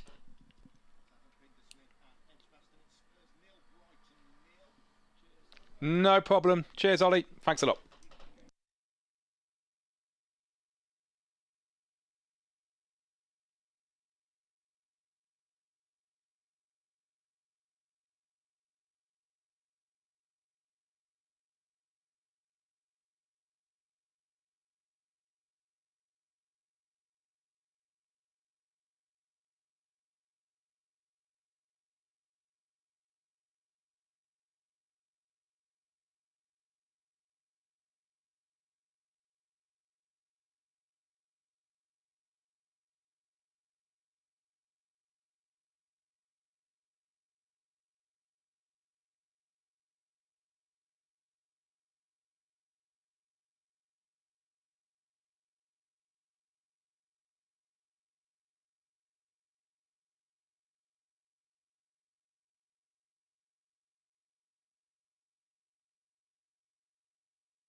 Well, good evening. This is Adam Pinder-Smith here at Edgbaston. It's just gone 6 o'clock and we have some news for you that the covers are coming off. The Super Soccer is currently heading towards the boundary edge and the players are going for a warm-up. So we get about we're going to be getting underway in about 15 minutes. We've got 11 overs, the umpires say, that we'll be able to get in. So it's a 6:15 restart here at Edgbaston with Warwickshire in the field. Essex batting currently on 79 for 2. Don Topley and me, Adam Pinder-Smith, will be with you very shortly for ball-by-ball commentary that will continue after the rain break here in Birmingham.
Good evening from Edgbaston, where we have some brighter skies. The floodlights might still be on, but we are going to get some play. After a break of almost 2 hours due to rain, Essex are going to be resuming their first innings on 79 for 2 here at Edgbaston. My name is Adam Pinder-Smith, and alongside me is Don Topley. Don, good evening. Good evening, Adam. I'm laughing because the ground staff have taken the stumps. I don't know where the stumps are. I think they could be in the buggy, which is being reversed and driven out. Oh no, the stumps have just been put in. But the buggy was in the way of the sight screen, and they were all running to get rid of it because the batsman wouldn't start unless they were out the way. They were in the way of the sight screen. So a bit of sunshine falling on us in this part of Birmingham, and the match situation is this. Just before lunch, Warwickshire were bowled out, 190 all out. Sam Hayne, the not out batter, on 88. Warwickshire had reduced Essex to 19 for 2. Dean Elcar and Luke Benkenstein were the batters to fall, but Allison and Walter have steadied the ship, and we're just about to get underway here with 2 slips, mid-on, mid-off, sort of squarish guy, sort of a deep backward square. We've got 2 slips, going to be a 3rd slip, I think, actually, a sort of squarish backward point and a cover and an extra cover. Keith Barker is going to open things up for Warwickshire. He's going to be bowling from the pavilion end. Looks like it's going to be left arm round the wicket to Allison. He will be on strike, Chris Allison. 24 not out is his score. He's just checked his guard as Barker comes in, left arm round the wicket, and he's forward and defending this first ball of the, well, I'm going to call it the evening session. It's almost the nighttime session by the time we're getting going. We could get a pink ball out and get a few overs in, but I'm not sure we're going to get another, well, they're saying 11 overs in. If the weather holds off, we might just get them in before it gets too dark to play. Tricky session for Essex. I'm sure Warwickshire are absolutely happy about being out there and bowling at Essex. Essex, difficult session. And this is into the leg side by Allison, so another dot, stays on 24, and the score for Essex at 79 for 2. Yesterday, in a similar situation, Essex had Warwickshire 113 for 7, and we didn't get back out there. But in a way, Essex were happy not to go out, because if they'd have got out there yesterday afternoon, there was a chance or a danger that the cricket ball they used would get wet with all the moisture around the boundary. Barker is in once again, and oh, that was very close. Inside edge, whistles past the stumps, and it's picked up in the deep by Malik, so they'll come back for 2, but that is a life there. Allison is a very lucky man. He nearly chopped on, and Alex Davis has got the ball in his hand, wondering where to throw it, but the result of all of that is Allison adds 2 more to his score and 2 more to the Essex total, 81 for 2. Yeah, very fortuitous then. 2 runs, ran hard. The ball even going down to 3rd man. I don't know if they put the rope out there. We haven't had tons of rain, but nonetheless it's still a little bit damp around the periphery of the boundary. As Barker comes in again, and this one is forward is Allison, just working this into the leg side. A very safe shot that for no run. Warwickshire would love to pick up a couple of wickets. They could be greedy and say 3 wickets, which would put Essex down at 5 for. But Essex, you know, they've got to really battle hard here for 10.5 overs to ensure they don't lose many wickets, so they can come out and bat properly tomorrow morning. And this one is played off the back foot this time by Allison into the sort of backward point region, where is that Sam Hayne down there doing the fielding at backward points? I think it is. Yeah, it's hard to say for sure at where he's fielding, where he's positioned, but it doesn't look like him. So a good start by Warwickshire, nice and tight, making the batter play every time. Allison, though, been very solid in defence so far, and there's 1 ball to go in this over since the resumption, and it's one that's played around 5th or 6th stump, I would say, so Allison was more than happy to let that one go through to Alex Davis behind the stumps. We've got 10 more overs that can be bowled tonight, the umpires say. A maiden to kick things off, 81 for 2. Yep, good over, Keith Barker. We're waiting to find out who it's going to be. Could it be the other opener from earlier in the day, Ethan Bamber? Could it be Ed Barnard, who was particularly tight? I think it is Bamber. Yeah, I think it is looking... Number 54? It is Ethan Bamber. So there was 2 off that over. I forgot about the run midway through the over where they picked up 2. So apologies about that. Said it was a maiden, but stand corrected. So Essex find themselves 109 behind so far, with still 8 first innings wickets in the tank. This is such an important 10 overs of this session, which will have a contributing factor to this game. If Essex can survive, or can Warwickshire pick up a few wickets? It's going to be a really intriguing session. Bamber round the wicket to the left-handed Walter's got to start again. This time he hits, not out for me. It's been hit on the inside of the thigh, quite high up on his left leg, which would have been his rear leg. Too high for me. Yeah, too high for the umpire. Just seeing a replay of it there now, and it's going over the top and going down as well. So not even half a shout in my book. Don means business. He's put his glasses on. I have, yes. Yeah, 2 slips and a gully. We haven't seen a gully too often in this game so far. In comes Bamber, plays and misses. Does Walter. Stands tall, but he plays down the wrong line. Goes off to do a bit of gardening. We can see already that the sawdust that has been deposited about 25 metres back behind the stumps at each end has been used on the bowler's footholds. Round the wicket and over the wicket for the left armour as well. Bamber on his way towards us. 2 slips and a gully. This time Walter plays into the leg side, quite square, mid wicket, can't stop. The single for Essex. Malik is the fielder. Allison's on strike. Walter moves to 41. 82 for 2. Very full ball that from Bamber. He played it right on his toes, did Walter. Played it very well indeed. The field going to change a little for the right-handed Allison. So they've got 3 slips. The gullies sort of come into the slips for the right-hander, but a bit of a ring field then, with a sort of either a very, very fine deep backward square or a very wide deep fine leg, depending on how you want to define it. Bamber in, plays a good shot into the leg side, no run, finds mid-wicket, does Allison. There is no run, 82 for 2. Important session, I can't stress how important this is towards the game. Well, I think Barnard knows that, particularly for Warwickshire, this is an opportunity, isn't it? He's got 10 overs, he can go put his best bowlers on, he's got an attacking field, and he's sort of putting his chips all in. Bamber bowls, this ball nips back into towards the stumps for Allison, and he plays and just closes the face and plays it to mid-wicket. There is no run. Are you happy with this field, Don, or would you like them to maybe go a bit more attacking still? And we really haven't seen a forward short leg anywhere. I think the mindset, these guys are not going to take the ball on. They're going to look to try and survive. Playing a miss.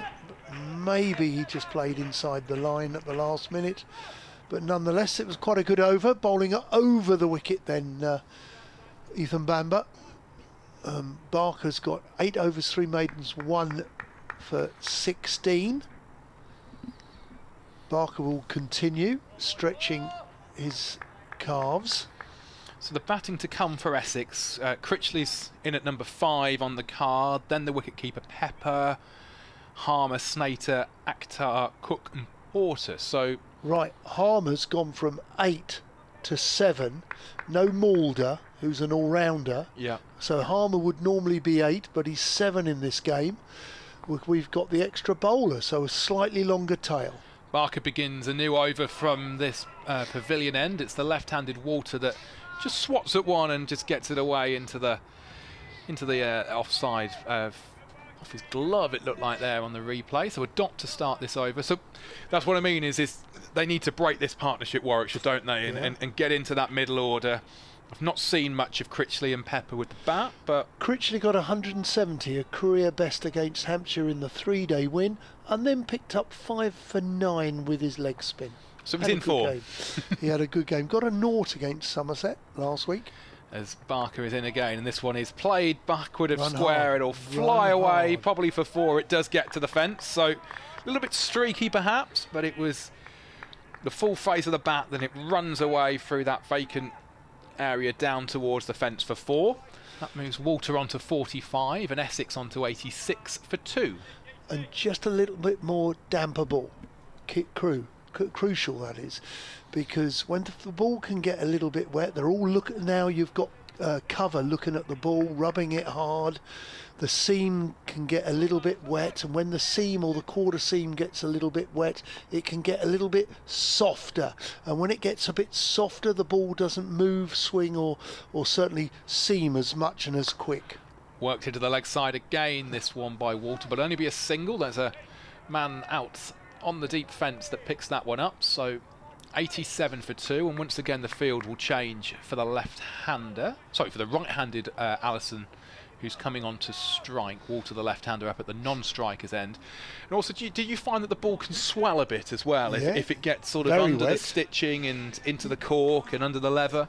Yeah, you often find that in club cricket because they don't have the rope to go round, or you do play in more wet or damp conditions than the first-class counties do. But you're right. And interestingly, Barker is bowling round the wicket rather than over the wicket to the left-handed, so it's the right-handed Allison, and that one just did too much. It's going to be 4 byes. It flies away to the fence. And to the wet area where the sheets are.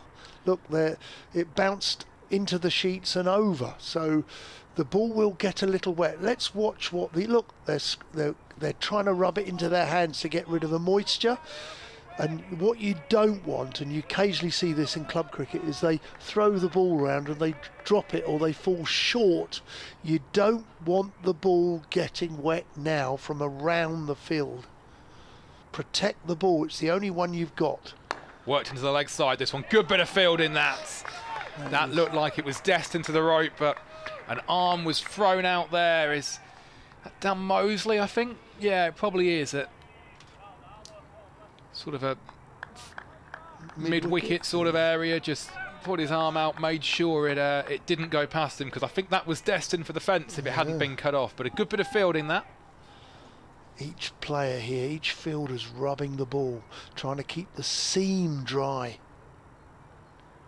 And this one is just defended to finish the over by Allison. So one of those where Essex haven't got away, but Warwickshire haven't bowled particularly well that over. It was a streaky bit of fortune where it flew away to the fence. Barker will be walking back to his mark, a little bit disappointed. 72 the partnership has motored onto between these two. Walter and Allison, the 2 not-out batters, chasing 190 all out was the Warwickshire first innings. Essex have moved on to 91 for 2. Yeah, it's quite a good over for Essex then. Walter was able to get a boundary and a single. As I say, Bamber on his way in from the city end, 2 slips and a gully waiting. And there's a genuine play and a miss as he walks his shot. He comes down the wicket, does Paul Walter there, but he just plays down the wrong line.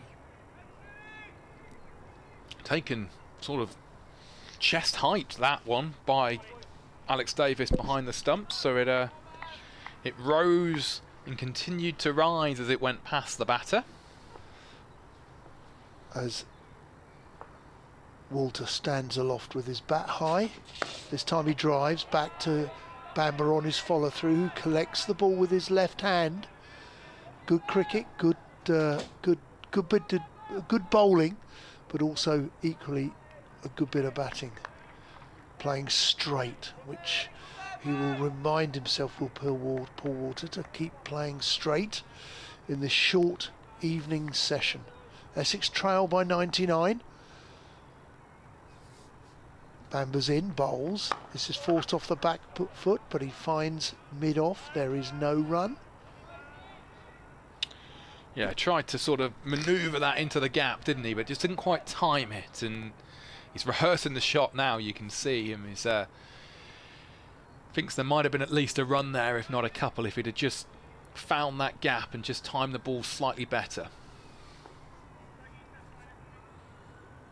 Most of the crowd here at Edgbaston, understandably, have gone off for the evening. It's just the ground staff waiting on the far end, sat on perched on the hover cover. Bamba's in, good delivery. Paul Water comes forward, plays with a full face of the bat, back to the bowler, no run. Gully has moved a little finer. I think is that the Australian, Bo Webster? Moving just a little bit squarer to Gully. Certainly looks like Bo. He's quite tall, isn't it? So I can't think how else it would be if that isn't Webster there in the gully. Outside off stump through to the keeper, and there is no run. Paul Water happy to leave that. Ethan Bamber still has one more ball of this over.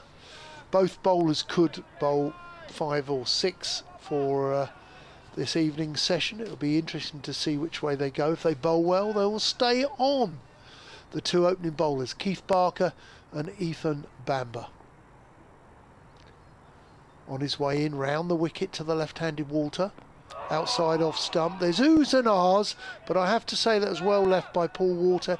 End of the over. Water has 46. To face is Charlie Ellison on 26, and the score, Essex 91 for 2. It was one of those where it was a confident leave, wasn't it? It was sort of 4th or 5th, maybe even 6th stump that the line of the ball went through. It was quite a full delivery as well, so the batter there was in no real danger of having the ball anywhere near the stumps, so it was no issue really for the Essex batter there. And it's going to be Allison that's on strike. It's Barker that's coming in. He's staying left arm round the wicket, and this one is carved away in that sort of area between backward point and slips, and it's going to fly to the fence for 4. So 4 runs to start the over. Barker moves on to 1 for 25. Allison moves on to 30. And Essex are 95 for 2. Rubbing the ball with a cloth. A few cloths are out there, dark ones and white ones. Probably cut up towels. I'm sure they use that, and they'll be using that all over the club cricket today. Be interesting to see how much club cricket has been affected by the weather. But Charlie Allison will be delighted to get that ball to the boundary and wet. And again, it's forced off the back foot. That's a good shot through the offside. It's going to run away. It's going to beat the fielder, and it does. So 2 boundaries, 2 deliveries that have gone to the boundary. And let's just keep an eye on the fielding side, what they do with the ball. Hasn't really swung, and this is at the moment only a few overs, but this is a pretty good start by Essex in this short session.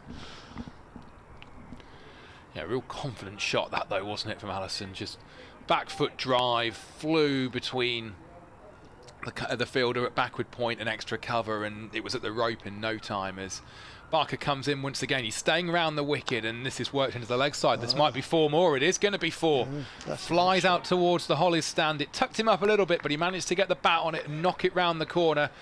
So 3 boundaries to start this over for Essex. That brings the 100 up as well. 103 for 2. Essex have moved on to. So they've made the running since the restart. This partnership is motoring along as well to 84. And Allison is actually catching up with Walter now. He's 38 not out. We've seen 2 terrific shots. That force off the back foot went through fairly straight through the cover, and then that last shot off his hips. They were pretty difficult shots, well timed, great shots, good cricket from Essex. How will Barker respond? Well, it's a fuller delivery on about 4th stump, something like that, that's left alone by Allison. So Barker there was determined not to let Allison get another one away to the fence. Interestingly, they haven't changed the field. They have kept it up. They've still got the 3 slips in. They've got a fielder at a fairly wide-ish fine leg, then a mid-wicket, mid-off, mid-on, extra cover, backward point, and 3 in the slips. That's the field at the moment. 103 for 2. Allison on strike, and Barker's in, and there's a play and a miss. He might have just brought the bat away at the last second, but that was a lovely delivery from Barker. That's the line and the length that he's been looking for, and that gets another ooh and ah from the slip cordon. 103 for 2. It's well bowled. I don't think the ball has swung back or he's swinging it away. In fact, I don't think there's too much swing at the moment. Maybe the ball has changed since being hit for, is it 5-4 since we've been back out there? It certainly is, yeah, and the finishes the over does Barker with a slightly wider one that's left alone by Allison. So the right-handed batter had a very productive over there. 3 boundaries to kick it off, putting 12 to his score. He's moved on to 38 from 71 deliveries. Walter 46 not out. He's faced 96 balls, and the partnership has motored along since the restart. They're up to 84 off 134 deliveries. Essex moving on now to 103 for 2. Yes, and they came back after tea or the rain, 79 for 2. So 79, we're talking 24 since the return. He's played with a leading edge. Paul Walter looking to play leg side. He's got a leading edge out to the backward point, and he's had to go. And Essex, after a terrific start since the rain and tea, they've lost a wicket. That of Paul Walter, who's 4 runs shy of his 50, and he'll be desperately disappointed because things have looked good for Essex since they've come back out after tea. But alas, this will just open the door quite nicely for Warwickshire. We'll be over the moon.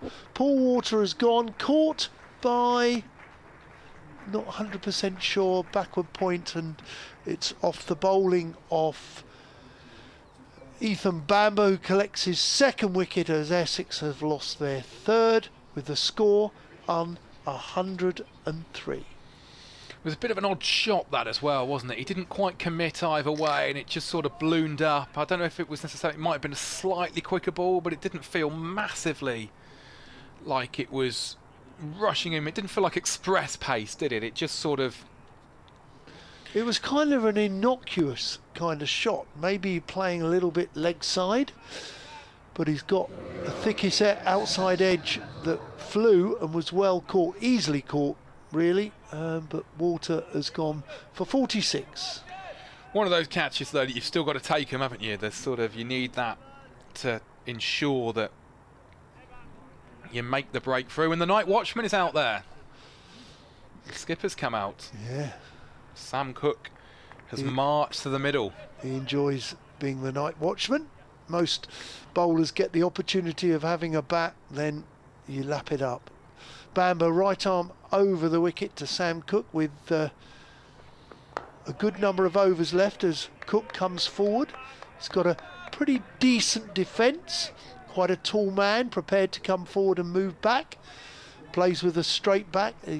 He can be quite stoic and pugnacious as a night watchman, but he's got his opportunity here, and as captain, well, he's going to take the responsibility. Well done, Sam. 3 slips waiting, a ring on the offside. Bamber's on his way in, bowling to the night watchman. This time Cook will get 4 as it goes through along the floor, played with soft hands, goes via the 4th slip that isn't there, and Essex credit themselves with 4 more runs. 107 for 3. Streaky that, though, wasn't it? Oh. Could have easily have been pocketed by 3rd slip. It was a bit of an odd shot to be playing as night watchman. He tries to get, doesn't really move on the crease, can't get his feet going, and says thank you very much to 4 runs, but that could have quite easily been a wicket. It was Dan Mosley who took the catch, so if you're filling in your scoreboard at home, you can add that to your scorecard. It was Dan Mosley with the catch to dismiss Walter, the opener. Here comes Bamber.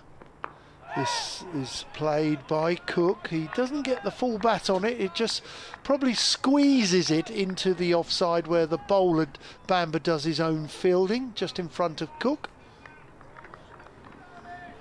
And a good over. I know there's been a 4 off it, but apart from that, wicket, dot, 4 dots. So Bamber's certainly bowling well from that Birmingham end, from the City end at the moment. The light's got a bit better, I would say, if anything. The cloud has sort of moved away a little bit here at Edgbaston.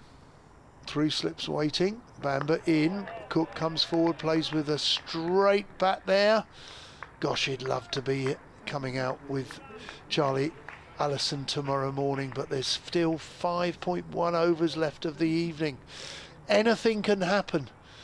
Walter was looking good, and unfortunately, after his 46 runs, he's played a little through the leg side and got a leading edge into the backward point where it was snaffled up, and I still haven't worked out who the catcher was. There's a genuine player missed by the night watchman Cook. It was Dan Mosley with the catch, which warranted an extra slip being put in at the end there. We've got 4 slips in now, Warwickshire there. I agree with that. That's good. They want to try and eke out another wicket here, and they're not being greedy. It's a, you know, you've got a night watchman. If you can, you know, you've got a night watchman in, you could potentially knock him over, get another batter in. We are talking Critchley. Essex are playing 1 less batter. We've got Harmer at 7. With the night watchman in, Harmer will be back to his normal position at 8. Not a tactic to employ, though, is it really? If you wanted to strengthen your batting, is lose a wicket, so you get the night watchman in. We're going to have a change of bowling from this pavilion end. The skipper's bringing himself on, so Ed Barnard is coming into bowl now. It's Allison that waits, 38 not out on strike, and he's tucked up in this first delivery and is crouching in defence and moves the ball to the offside for no run. I mean, Warwickshire want to bowl Essex out, clearly. Maybe a little lead, 190. They were bowled out earlier today. That's what they would be hoping for. That's the plan. From an Essex point of view, they'll be saying, we've got to get a lead. And any lead will be invaluable. Straight full delivery this from Barnard. Well defended by Allison. Well, with some weather around for the rest of the match as well. What's forecast for tomorrow then? I shall have a look. It didn't look particularly good when I looked this morning, but I haven't looked since, if that makes sense. So I shall have a look now on the BBC weather app. This could be a really good game of 4-day cricket. Barnard, right arm over the wicket. Again, full delivery defended by Allison for no run. So we've got, it's looking a lot better than it did when I looked at it this morning. It is at least going to be dry. Most of the day? Tomorrow, yeah. All day? Not looking too bad. Good. Bit of sunshine around at 11, according to this. I'm doing my best Thomas Schaffenacker for you at the moment, or Matt Taylor, or any of the other BBC weather people. We used to say Michael Fish. Yeah, I have. You were mentioning Michael earlier, as Barnard comes in once more, and this is played off the back foot nicely by Allison. He'll get to the non-strikers end for 1, moves the score on to 108 for 3. I just like saying Schaffenacker. Thomas Schaffenacker. That must be, if you're Rita Chakrabarti or if you're Clive Myrie and you see that it's Thomas Schaffenacker on the weather that night on the 6 o'clock news, you must be smiling inside going, I get to say Schaffenacker on the BBC. There are just some names that are great, aren't they? You know, sort of. I like Rita Chakrabarti as well when the continuity announcer goes, and now with the news on the BBC, here's Rita Chakrabarti. 13 degrees tomorrow. As Barnard just strays one onto the pads that strikes Cook. Oh, he's down on his haunches. In the unmentionables. He's been hitting the bullseye, I think it's fair to say. Yes. Yes. He's obviously wearing an abdominal protector. Now, why do they call it? You've been after an abdominal protector, haven't you? Yes. So my son is going into under 11s this year, and so they switch from the sort of they're not soft, are they? But switch from those sort of wind balls to those sort of harder, not quite the full leather balls yet, but those sort of harder ones. And well, we call them hard balls, don't we? Yeah. And so, as part of that is requiring a box for the first time. So. We're having to sort of go to the various usual suspects on the high street, trying to find one and get him one sorted. But he's find it quite embarrassing. Is he? Yes. Is he? Why is he finding it quite embarrassing? Why? As a young man, I think he's going to be. He finds it a bit weird putting it in and out and sort of. Okay.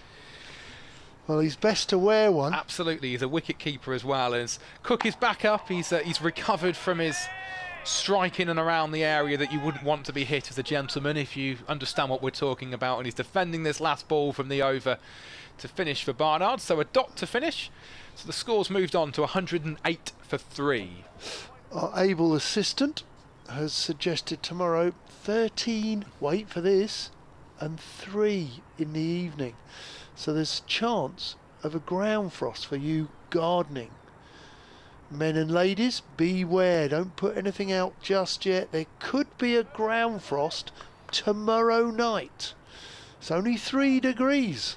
That's a little parky, isn't it? Ooh, just come back from Tenerife. I don't want 3 degrees. Don't put your tomatoes out. No, they're staying in the potting shed for a little bit longer. My cucumbers are coming nowhere near the outside yet. I've lost a few. I put them in the summer house and they didn't like it. No, they don't. Yeah. Anyway, before this turns into gardener's question time, we'll let Don describe the next over. Bamber in. It's driven powerfully by Charlie Allison, who drives up to the veteran Warwickshire all-rounder. And he played very well, did Keith Barker this morning for 22, when he and Hayne put on, I think it was 31. Before Barker was the first man out this morning. Sports Extra with us, so good evening to you if you're listening to us around the country. Welcome to Edgbaston. Adam Pinder-Smith and Don Topley with you. In comes Brooks, who bowls. He bowls nice and straight. Charlie Allison on 39. He's played really nicely. Played it back up to Keith Barker, who fields at mid on. 108 for 3, 1 wicket to fall. We're going to have the maximum of 11 overs this evening. We started just under 30 minutes ago, and we've had nearly 8 overs of the 11. But Brooks is in this time. A genuine play and misses. Charlie Allison looks to come forward, and the ball just moves away. Good bowling from Ethan Brooks. The 1 wicket to fall in this short 11 over session this evening. Well, it was the man who looked in good form, Paul Walter, who got runs last week in the second innings against Somerset in the defeat, 3-day defeat against Somerset. He made 70 last week, and he was out for 46 just earlier this afternoon. Allison comes forward, plays a model forward defence out to mid-off. There's not many in tonight. It's all very quiet. The building site to our left, well, they went home about lunchtime, I sense. But there was a good crowd underneath us that was in the pavilion here at Edgbaston earlier today. Ethan Bamber on his way in from the city end. And there's another play and a miss against Charlie Allison with 3 slips waiting.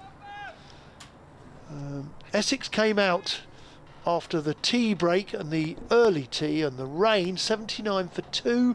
The 2 men out was Dean Elgar, who was caught by Yates off the bowling of Bamber for 7, 18 for 1.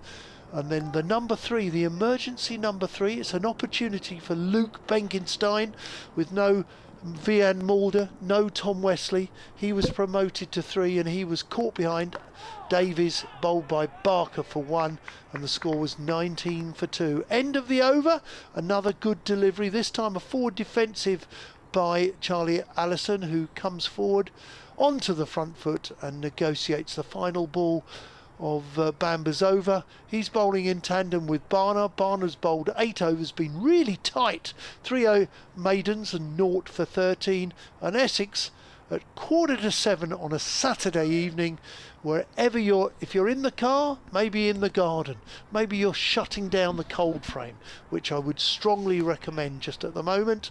It's not particularly warm. 108 for 3. Essex are in reply to Warwickshire's 190 all out earlier today. And Ed Barnard sprinted round to take his sweater off. He's not hanging around here. He wants to keep bowling, and he is doing from this pavilion end. He's in and he's drawing Cook forward, the night watchman, but forward, solid in the forward defence is the Essex skipper. He's on 4 not out, and Allison is 39 not out alongside him, so 108 for 3 Essex are. We had a 2-hour delay with tea admittedly within that as well due to rain, but we're back playing again now at Edgbaston. 2 overs left in the day after this one, as it's a full ball that's driven, not quite timed by Cook, and it's Barnard that does the fielding off his own bowling, so the score stays 108 for 3. 16 balls remaining. The night watchman is Captain Sam Cook. Needs to keep playing straight here. Don't give Warwickshire a sniff. It's a difficult session for Essex this. They mustn't lose any more wickets. Once again, a full ball struck on the pad. Appeal for LBW. Big appeal, but it doesn't look to me like the umpire's interested. A little bit high, perhaps.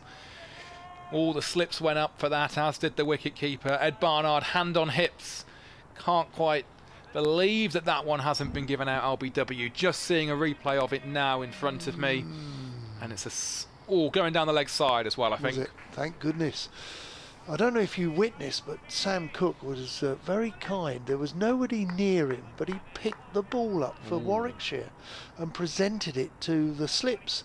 If I would have stayed and walked away and let them come and pick the ball up. Barnard in again, and it's worked off the back foot this time by Cook for no run, so he's doing his night watchman duties well here, is the Essex skipper at the moment. He's 4 off 11, 108 for 3.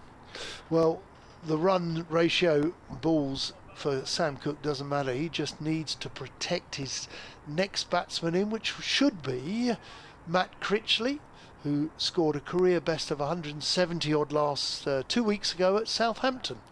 Oh, playing a miss this time. Bit of a waft outside the off stump by Cook. Not convincing that shot there, but the ball goes harmlessly through to the keeper for no run. Well, he's been sucked into play at that delivery because, listen, he's a tail ender. He's a night watchman. Tail enders are not always sure where their off stump is, and that was so obvious because as a tail ender he's just played at the ball. He's sort of been suckered into playing it, where theory he shouldn't be playing at that. And this one once again played off the back foot but down into the ground, so Bo Webster in the slips does the fielding, but the ball was bounced once if not twice before it reached the Australian. So another over ticks by. We've got 2 more to go tonight. 108 for 3 are Essex at the moment. When they went off for rain and an early tea, 79 for 2, and we didn't know if we were going to get back on, and when we were, and they advertised quarter past 6, 11 overs to play, you know, there's only one winner in that short session. You know, if Essex lose wickets, it's going to be hard work. Do they go and bat? How do they bat for those 11 overs, knowing that they want to come out tomorrow morning as well? Bamber, in he comes, bowls, and this is well played by Charlie Allison, who looks really good for his 39 runs. Played some good boundaries off the backward in particular, and he certainly clipped Barker through the leg side, played him off the back foot through the covers. He's looked impressive, as he did last year. Just to remind ourselves his scores so far. Allison scored 80 in the 1 innings at Southampton in the win. This is driven powerfully up to Barker at mid-on. And last week in the defeat at Chelmsford to Somerset, Allison got 49 in the first innings and then a 0 in the second innings. Both games, Essex's win at Southampton was just a 3-day, and Essex's loss to Somerset at home was also just a 3-day game. So they haven't got to 4 days yet in the season. This is a thick inside edge which goes, well, technically it's correct, but it goes down to a square fine leg for 1 run. He gets off strike, which brings the night watchman, the captain, Sam Cook, who bowled beautifully. He got the final wicket of Gilchrist. Warwickshire's 10th wicket was worth 45 runs. And both Sam Hayne, who played so well today, so disciplined and resolute, and Gilchrist, the number 11, played nicely for about 7. This time Cook comes forward, plays a forward defensive, and plays it out to cover. There is no run. Just 8 balls left. Can Warwickshire pick up an important wicket, even that of the night watchman? Be interesting to see, won't it? Because momentum could be switched in a moment. If Warwickshire can pick up another scalp tonight, 109 for 4 looks a lot more rosy than 109 for 3. Bamber in, and Cook, well, he's done well there to probably take the strike. There's 1 ball remaining. He's played it with an open face bat, and he's played it safely. He's negotiated that down to the 3rd man, where Essex just take the single. 110 for 3. It's nearly 10 to 7, I think, on a Saturday evening. And we've got a pale blue sky here at Birmingham. Nice skyliner in front of us at the far end, the Birmingham City skyline. In comes Bamber, and this time there's a outside edge that goes down to 3rd man, but Essex turned down the single because it concludes the end of Bamber's over, and there is only 6 balls remaining, and you'll never guess what, they turned it down because Cook, the night watchman, will do his job. He's going to try and face the final 6 overs of County Championship cricket on this Saturday evening at Edgbaston. And Barnard, I think, is going to bowl the final over of the day as well. I wondered if Barker was going to take his hat off as he ran past the umpire, but Ed Barnard has decided he's going to stick with himself. He's bowled 9 overs, 4 of those are maidens, none for 13 of his figures so far. How he would love to just I just am still surprised we haven't seen a bat pad either in Essex's innings or indeed Warwickshire's innings. The reason I say that is we've got a night watchman in. Batsmen play differently when there's a man under the lid at bat pad. It's a straight one to begin with from Barnard, and it's solidly defended this by Sam Cook, and Barnard does the fielding off his own bowling for no run. Adam, you're captain, okay? You're captain of the Warwickshire side out there. What are your instructions to the bowler for this final 5 deliveries? What will you say to him? Keep it tight, full and straight. Bowl straight. Got to make him play. And it's exactly what Barnard's clearly told himself, because that was a carbon copy of the previous ball that was just defended off his toes. And you don't want any freebies here, do you? You want to keep it tight. Absolutely right. Bowl straight, make him play 6 out of 6. Sam Cook, the night watchman, will be delighted to see a ball go down the leg side or go wide and wider of off stump. Very important. They could still get a wicket here. 4 balls remaining. And there's 4 slips in place for Barnard, who's in now, and it's all carved between the 2 of them by Sam Cook. Not the most convincing of shots. It was a little bit streaky, no foot movement at all there, but he survives. Stays though on 110 for 3, the score. Turned down the single once again. There's a 3rd man in place. It would have normally gone for 4, no 3rd man, but they put a 3rd man there, and Cook and Charlie Allison are probably just standing on their bat handles there. They're not going to take a single because Cook is taking responsibility. Oh, a bit of a bouncer this time from Barnard, and Cook drops the wrists on that one, lets it go through. Good ball that from Barnard, bit of something different, playing it short and just letting Cook know that this is going to be a tricky few balls at the end of the day to navigate if he wants to remain not out. Well, the night watchman was probably looking, thinking, I've got to come forward, he's going to pitch it up, but he's bowled him a bumper, and it was a good bumper, but well played, Sam Cook. Full ball this time, and it's left alone by Sam Cook, so 1 more delivery of the day to go. What a great delivery that was. Where are you seeing Sam Cook looks a bit vulnerable? Typical tail ender, just around, off stump and just outside. Tail enders really struggle knowing where their off stump is. Lovely bit of bowling from Ed Barnard when he really does bowl well nicely at Sam Cook when he's on about off stump and just outside. Last ball of the day then will be bowled by Ed Barnard. He's in now, and it's Half an appeal for LBW. Would have been a catch, I think. It sounded woody as it hit. It ballooned up in the air, but Barnard couldn't get there. So that is stumps for the day. The batters are taking their gloves off and doing the proverbial punches and that sort of stuff. The umpires have taken the stumps out of the ground, and Essex have made a good solid reply to Warwickshire's 120 all out. Allison is 40 off 85. Cook alongside him, the skipper and the night watchman, on 5 from 21. A partnership of 7, but Essex won't worry about that. They are 80 behind on 110 for 3. Yeah, the cricket we've seen today has been really good. It's been a hard-fought day when we've seen it. Unfortunately, we've seen a little bit of rain and drizzle, and we lost a bit of play this afternoon. Just to remind ourselves, 190 was the score Warwickshire made. Essex got to 79 for 2 before the tea and rain came in. Paul Water played well, but he got out trying to force the ball into the leg side, got a leading edge, and he was caught. Mousley bowled Bamber for 46, 103 for 3, and Essex have just moved on to 110 for 3 with the night watchman and indeed Charlie Allison still there on 40 not out. Tomorrow you've introduced the fact that we might have a dry day. There's still a lot of cricket to play. If Warwickshire bowl well, they could have a lead. If Essex bat well, they might get a little lead.